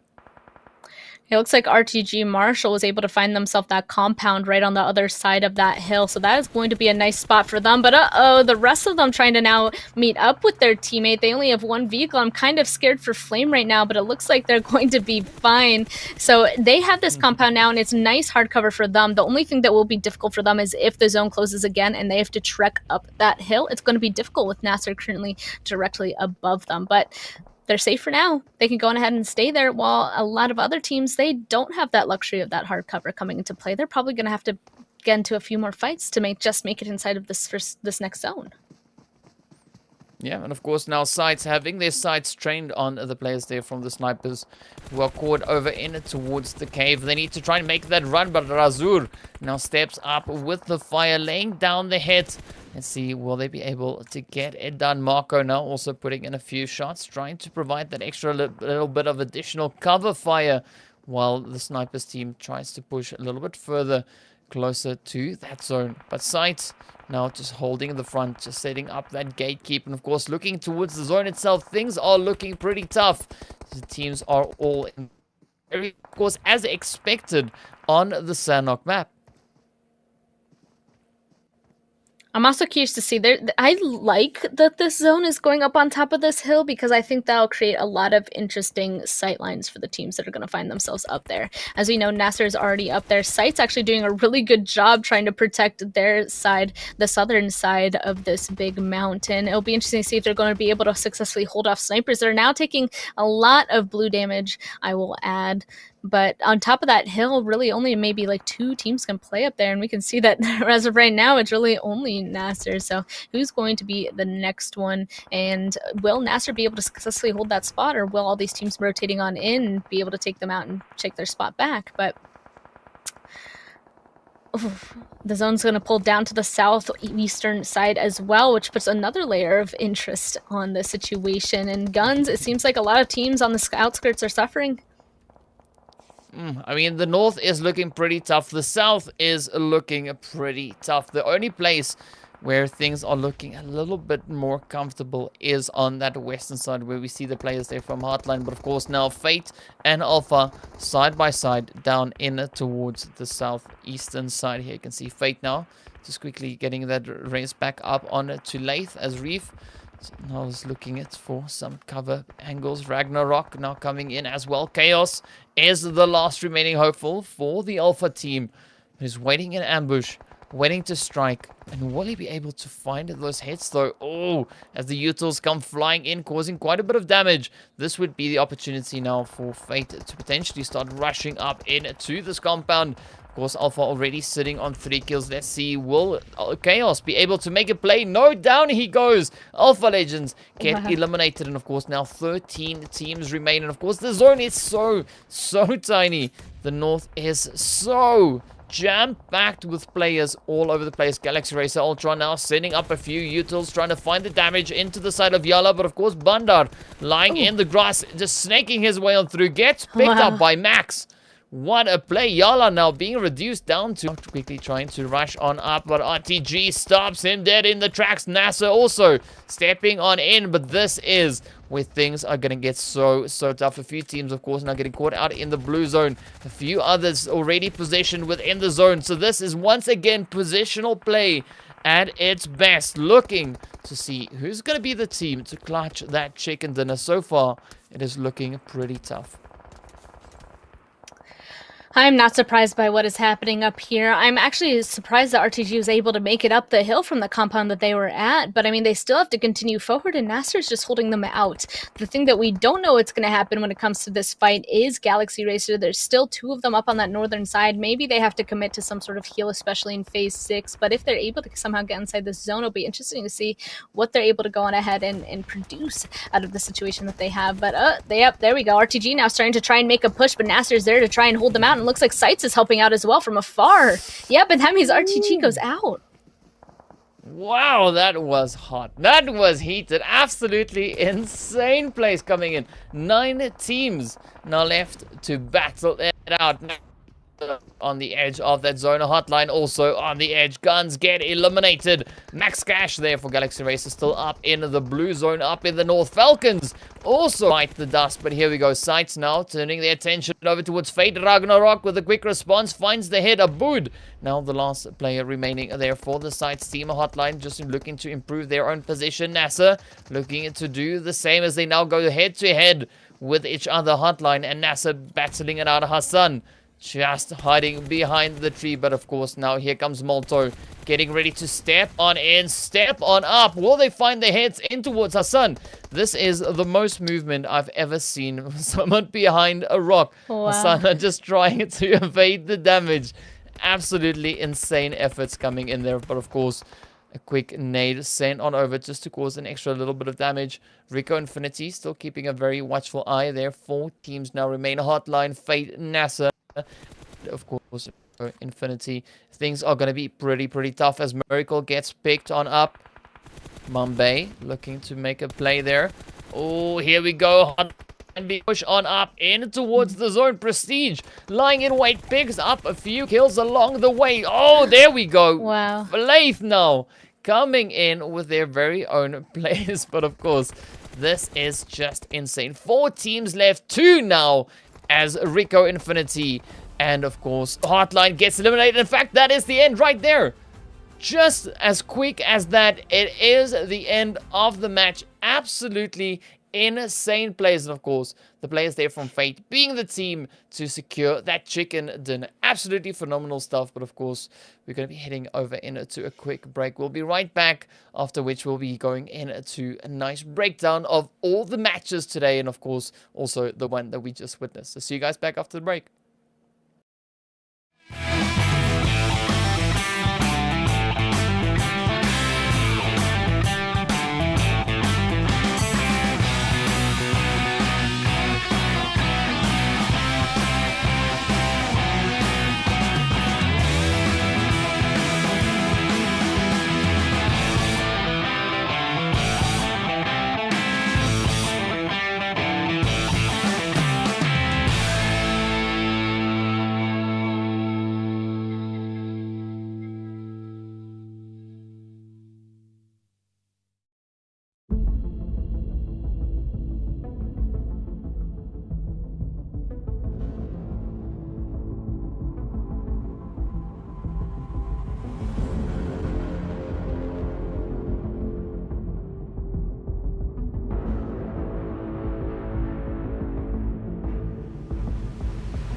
and welcome back. You're joining us right here on the PUBG Mobile Pro League Arabia. Of course, this is the finals, day 1, and we just saw our final match of the day, match 6 over on Sanhok. It wrapped up, and of course, the players from Fate stepping up, claiming the chicken dinner with an absolutely insane performance, coming in with 8 kills to seal off that chicken. So really strong finish there from them. And of course, well, we've seen absolutely phenomenal performances across the board today coming in from the teams here. We definitely did. I feel like we were able to go on ahead and see a lot of different teams going ahead and show up and perform really well. And I think today's games were really interesting to set us off for the rest of the finals the next 2 days. And I mean, it was such a tough showing. I mean, even just going through the super weekends, looking at what the teams were doing in that, you know, to give us a kind of an estimate of what to expect coming into today, you know, into this final weekend. It has been such a long road. I mean, 81 games to make it up to the end of the first day of the finals. Of course, we have, you know, 12 more to go. So it's quite the amount of games that these players go through. But I mean, we've seen insane plays time and time again. So I'm really impressed with you know, just the overall performance we've been having today. You know, started off super aggressively, and as that aggression then kind of subsided, things started to balance itself out as we progressed further on through the day. And so far, I mean, there's been quite a few upsets. There's been a few teams that we wanted to go on ahead and see more from, and they're definitely going on ahead and showing us what we've been looking for. So I'm excited for that. I'm excited to see if those teams, some of these teams, are going to continue to hold their spot, or if those teams that did end off after the super weekends in those top few positions, if they're going to come back, continue to be consistent, have a few amazing games themselves. But I mean, we just straight up don't know right now. I mean, today we finished off 6 games, and we still, as you said, have 12 games more to go, and I'm looking forward to see what happens. Either way, I feel like, I mean, I'd be pretty happy, because all these teams are just absolutely amazing. Yeah, and I mean, well, of course, you know, we're going to be looking at towards the match stats of the Sanhok map, which we were just on, and which we saw, of course, you know, some interesting plays coming in. And of course, that is kind of what we hope to see. We saw the players from Fate coming in, bringing in that chicken dinner. And of course, that was also one of the teams that we had pointed out to look at, to see what they'll be doing and how they'll be performing in the finals. They stepped up, they delivered, they brought, you know, in that chicken dinner with a good amount of kills to accompany that. But of course, we've seen the players from RICO Infinity today come in with chicken dinners. We saw NASR come in, we saw Fate, YaLLa, Real Tiger 9, and then of course the team there from Ra'at. So a nice bit of a spread with regards to the chickens. We have not seen one particular team coming in with a double chicken for the day, or even back-to-back chickens. So yeah, it speaks a lot to the competition, you know, just the level of the teams that we've got here. Everyone is making it so difficult to try and acquire those additional points that, you know, it's really a really close competition. It really is. And like we already said today, definitely starting it off, I think we had some really interesting zones. So our first few definitely were very much out in the open. It was really interesting to see how everybody used their knowledge of the terrain and their knowledge of how they were going to go on ahead and team fight. The next few, not as out in the open. So again, a nice little bit of a change happening there. We got to see a lot of different locations. And I think overall, with the nice plane paths and nice circles that we've gotten, I think today was definitely a good start off. And I mean, we'll take a look at it soon, as we already know, when the overall standings come out. But there's definitely a few teams that I think are going to be comfortable going into the next few games. I mean, you can't get too comfortable though, because if you get too comfortable, you got to still continue to obviously do to the best of your ability. This is still, you know, it's finals. Go on ahead and continue to do the best that you can. But yeah, I think today was definitely a good start to this. That was exciting. Yeah, of course, hoping to see, you know, a little bit more of an interesting flight path or a zone shift coming in in tomorrow's matches when we go again with the 6 games. So definitely something to be looking towards, you know, hoping that the PUBG gods decide, you know, now is the time to bring in some interesting, you know, shifts, be it extreme shifts or zones just being a little bit crazy, flight paths being a little bit, you know, difficult to play with, because we know that makes, you know, things so much more challenging for the players. They then have to show so much more of what they are capable of, and it results in absolutely fantastic gameplay. So pretty excited to see what those matches will hold. But of course, for today, we've had an absolutely banger of the day. Really tough performances, really tough plays. And as we, you know, kind of go through the last bit of this broadcast, we're going to be going through the stats, the breakdowns, you know, just looking at what it is that all happened here today. So any team in particular that stands out for you, you know, from what you've seen so far today? I think a team that I'm definitely going to continue to be looking at, I mean, they're already on my radar, but I'm going to continue to look at them, is I'm so excited to see Galaxy Racer and Fate, actually both of them up there on the leaderboard at this point, because those are the two teams that we take a look at their stats, like they're definitely capable of going on ahead and doing so, but just based off the Super Weekend, since they only were in 2 instead of 3, we weren't entirely sure of their standings, you know, because that's an entire 15 games that they ended up missing. So those two being towards that top, I think is really exciting to go on ahead and see. And I believe at the very beginning, I also ended up pointing out there's a few teams that I pointed out that I am looking forward to see if they're going to go on ahead and come back. I know I pointed out Alpha Legends, SUDOR, RTG, Falcons. Right now they're towards the further end of the leaderboard, so I want to see what they're going to be able to do too. I do think coming into finals that there was a big change. How about you though, DK? Well, I mean, the teams that I've been really impressed with today, if I had to single out one particular team, that would be RICO Infinity. They've just stepped it up exceptionally today. You know, they came in so aggressive, just busting down the door, going like, we're going to do it. And they did it, you know, bringing in that extra level of gameplay. So I'm really impressed with what they've been doing so far today. I mean, they've also been able to bring in, you know, a really considerable amount of kills. Placement, they're still pretty close to the rest of the players, but when it comes to kills, they've definitely, you know, gone out to be a little bit aggressive. But strangely though, I mean, I was hoping to see that same kind of aggression come from the GUNZ team, as we've seen that consistency coming in all the days leading up to today. So it was quite surprising to not see such an aggressive play coming in from GUNZ. I'm surprised too, and actually, I don't think we're going to get a graphic for our game standings, so let's go ahead and read that out, DK. I'll go ahead and do the top 8. So, I mean, our top 8 for that game, I mean, it's going to be Fate Esports getting that win with 8 kills, coming in with a total of 23 points, then Hotline in second with a total of 18 points, NASR Esports with 14, RICO Infinity team then with 12, actually tying. Galaxy Racer also got a total of 12 points, SCYTES with 7, GUNZ Esports with 5, and RTG Esports with a total of 4.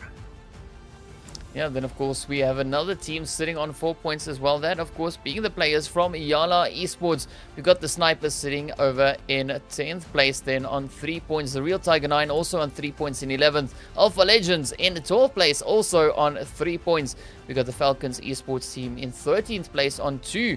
We got the players from SUDOR Esports in 14th on 2. Raad finishing in 15th on 2, as well as the players from iKURD also on 2 points over in 16th place. So at least every team was able to gain points in the last match. And of course, that is exactly what we were kind of expecting. You know, it is Sanhok. It gives the teams that opportunity to come in to acquire whatever they were lacking in. Once we get to that overall standings that should be popping up soon, we'll also be able to talk about now the tendencies of teams just after one day, like just today's stats that I would like to go over as well, DK. Yeah, well, I mean, like today we were kind of expecting things to be tough, right?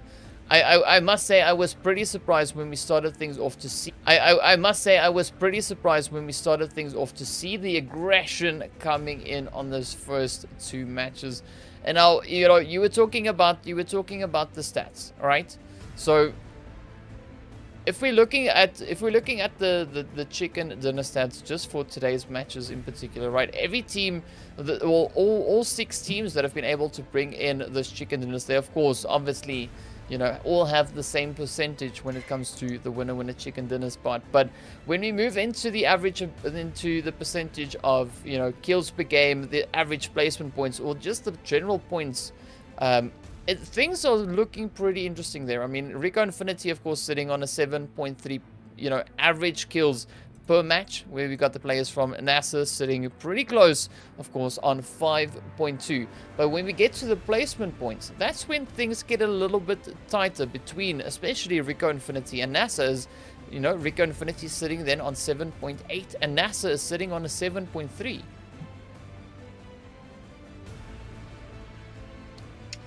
Why can I not find them in this list? Yeah, I mean, but all of them so far. I feel like what we've noticed here is that the majority of these teams do have pretty similar average kills and placement points. I mean, they do pretty much go together. But then there are some teams that do have a tendency to go one way or the other. So one of the ones I like looking at as of right now is NASR. They have the second most average points, but their actually highest stat is placement compared to kills. So I do think that that is quite interesting to go on ahead and take a look at in terms of that. I mean, that just shows you, just taking a look at basic stats, to like how their general gameplay is. And I think another one that's pretty drastic as well is HOTLINE as well. But first, it looks like we finally get our MVPs for today. Of course, we already said it before, there's an MVP award, and looks like Prestige from RICO Infinity team is up there. Same with Hamity from GUNZ, Awace from Galaxy Racer, NASR from RICO Infinity team as well, and 97 from YaLLa Esports. Prestige being in there with the 2.33, I assume, knocks there. 2134 server time. Hamity up there with the most damage, 464 average damage. That's absolutely insane. Yeah, that's quite a bit of damage being caused by them. And of course, you know, it's good to see such a nice spread coming in. But of course, 2 of the RICO Infinity team players are right up there in the top 5 players for the day. So of course, it is no surprise, just based on how RICO Infinity has been performing today.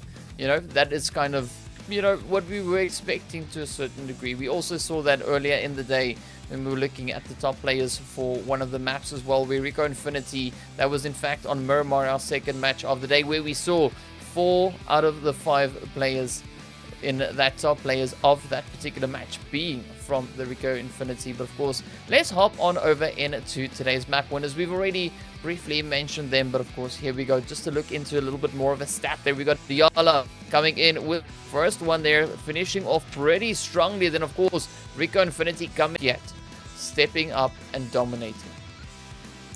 Yeah, I think I saw that maybe after like the 4th game. I was like, I'm excited that there's no one entirely trailing ahead or trailing behind. Like, it is still pretty even. Obviously, there are somebody in first and somebody in last as of right now, but not by a too big of a margin. And I do think that that's going to go on ahead and set up these next 2 days of finals to be really, really entertaining to go on ahead and watch.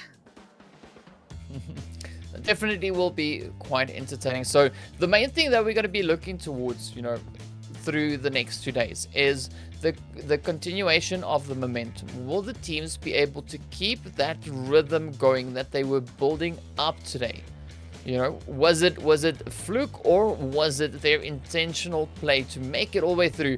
You know, based on what we've seen, it looks like it was all intentional. The teams came in with, you know, they really calculated decisions, calculated maneuvers, and of course, to see how that paid off for the teams, we move up in towards our overall standings to see where everyone is situated. Of course, we've got the players from RICO Infinity up in pole position on 91 points. We've got NASR in second on 75. We've got HOTLINE sitting in third on 59. We've got Fate sitting in 4th place there on 55. Galaxy Racer sitting in 5th place also on 55. We've got YaLLa and GUNZ sitting in 6th and 7th place, both teams on 52 points. And then of course, Real Tiger 9 over in 8th place on 42. really strong start coming through from RICO Infinity team. We already talked about it. Who's going to go on ahead and do well today to get stronger in their mentality, comfier, you know, definitely feeling a little bit more confident going in those next few days. And it definitely looks like RICO Infinity team, NASR, HOTLINE, Fake, Galaxy, all those teams up there definitely going on ahead and being confident. Everybody on this left side is in fact confident. But Real Tiger 9 in 8th place with 42 points. It'll be interesting to see just how close the other side of that leaderboard is. But as of right now, 6 games down, RICO Infinity team with 91 points. That is also something I need to shout out again. But of course, you know, also looking at this, we can see all the chicken dinners being mainly on that first page, but then of course Raad sneaking in on that 9th place with their own chicken dinner on 40 points. We got Falcons, of course, in 10th place on 38. We got the players from iKURD Esports in 11th on 53. We got RTG in 12th place on 30 points. The SCYTES, of course, then in 13th on 29. SUDOR is on 24. Alpha Legends in 15th on 23, and of course the Snipers in 16th place on 23 points. So as you've mentioned, Span, there is not a big difference in points between the players on that overall leaderboard. Things are still pretty close. There's a lot of potential movement that can still come in with tomorrow's games. So are you expecting any particular disruptions to come in tomorrow through that? Looking at what we've seen today, do you think, you know, we're going to have a kind of repeat of today, or do you think tomorrow is going to be another change up once again? I don't know if I have the knowledge to go on ahead and call that as of right now. I am very happy and surprised to see what teams are exactly at the very top of this. Maybe not so surprised with RICO Infinity team and NASR Esports being up there, but there are some teams up there and some teams that I expect to be up there, not up there, that are lower down, that I think going into tomorrow, I don't really know what to expect at this point. I still think these teams are going to go on ahead and surprise us and show us something good. Well, of course, we'll be hoping to see the best, hoping to see the teams step on in. So, of course, already day one finished off pretty strong, as we saw now just on the overall. Things are looking pretty tough. So, pretty excited, of course, to see then what tomorrow's games will bring. And, of course, tomorrow you guys will be blessed with Professor Tarzan and, of course, Highland Wolf. I almost mixed the two up completely, but that would have been an interesting name. But yeah, of course, you'll have Highland Wolf and Professor Tarzan casting it tomorrow. So be sure to tune on in. We're going to be here same time, the same place, once again, continuing with day 2, the next 6 matches being brought on in. It's going to be pretty exciting. Don't miss out. See you guys in the next one.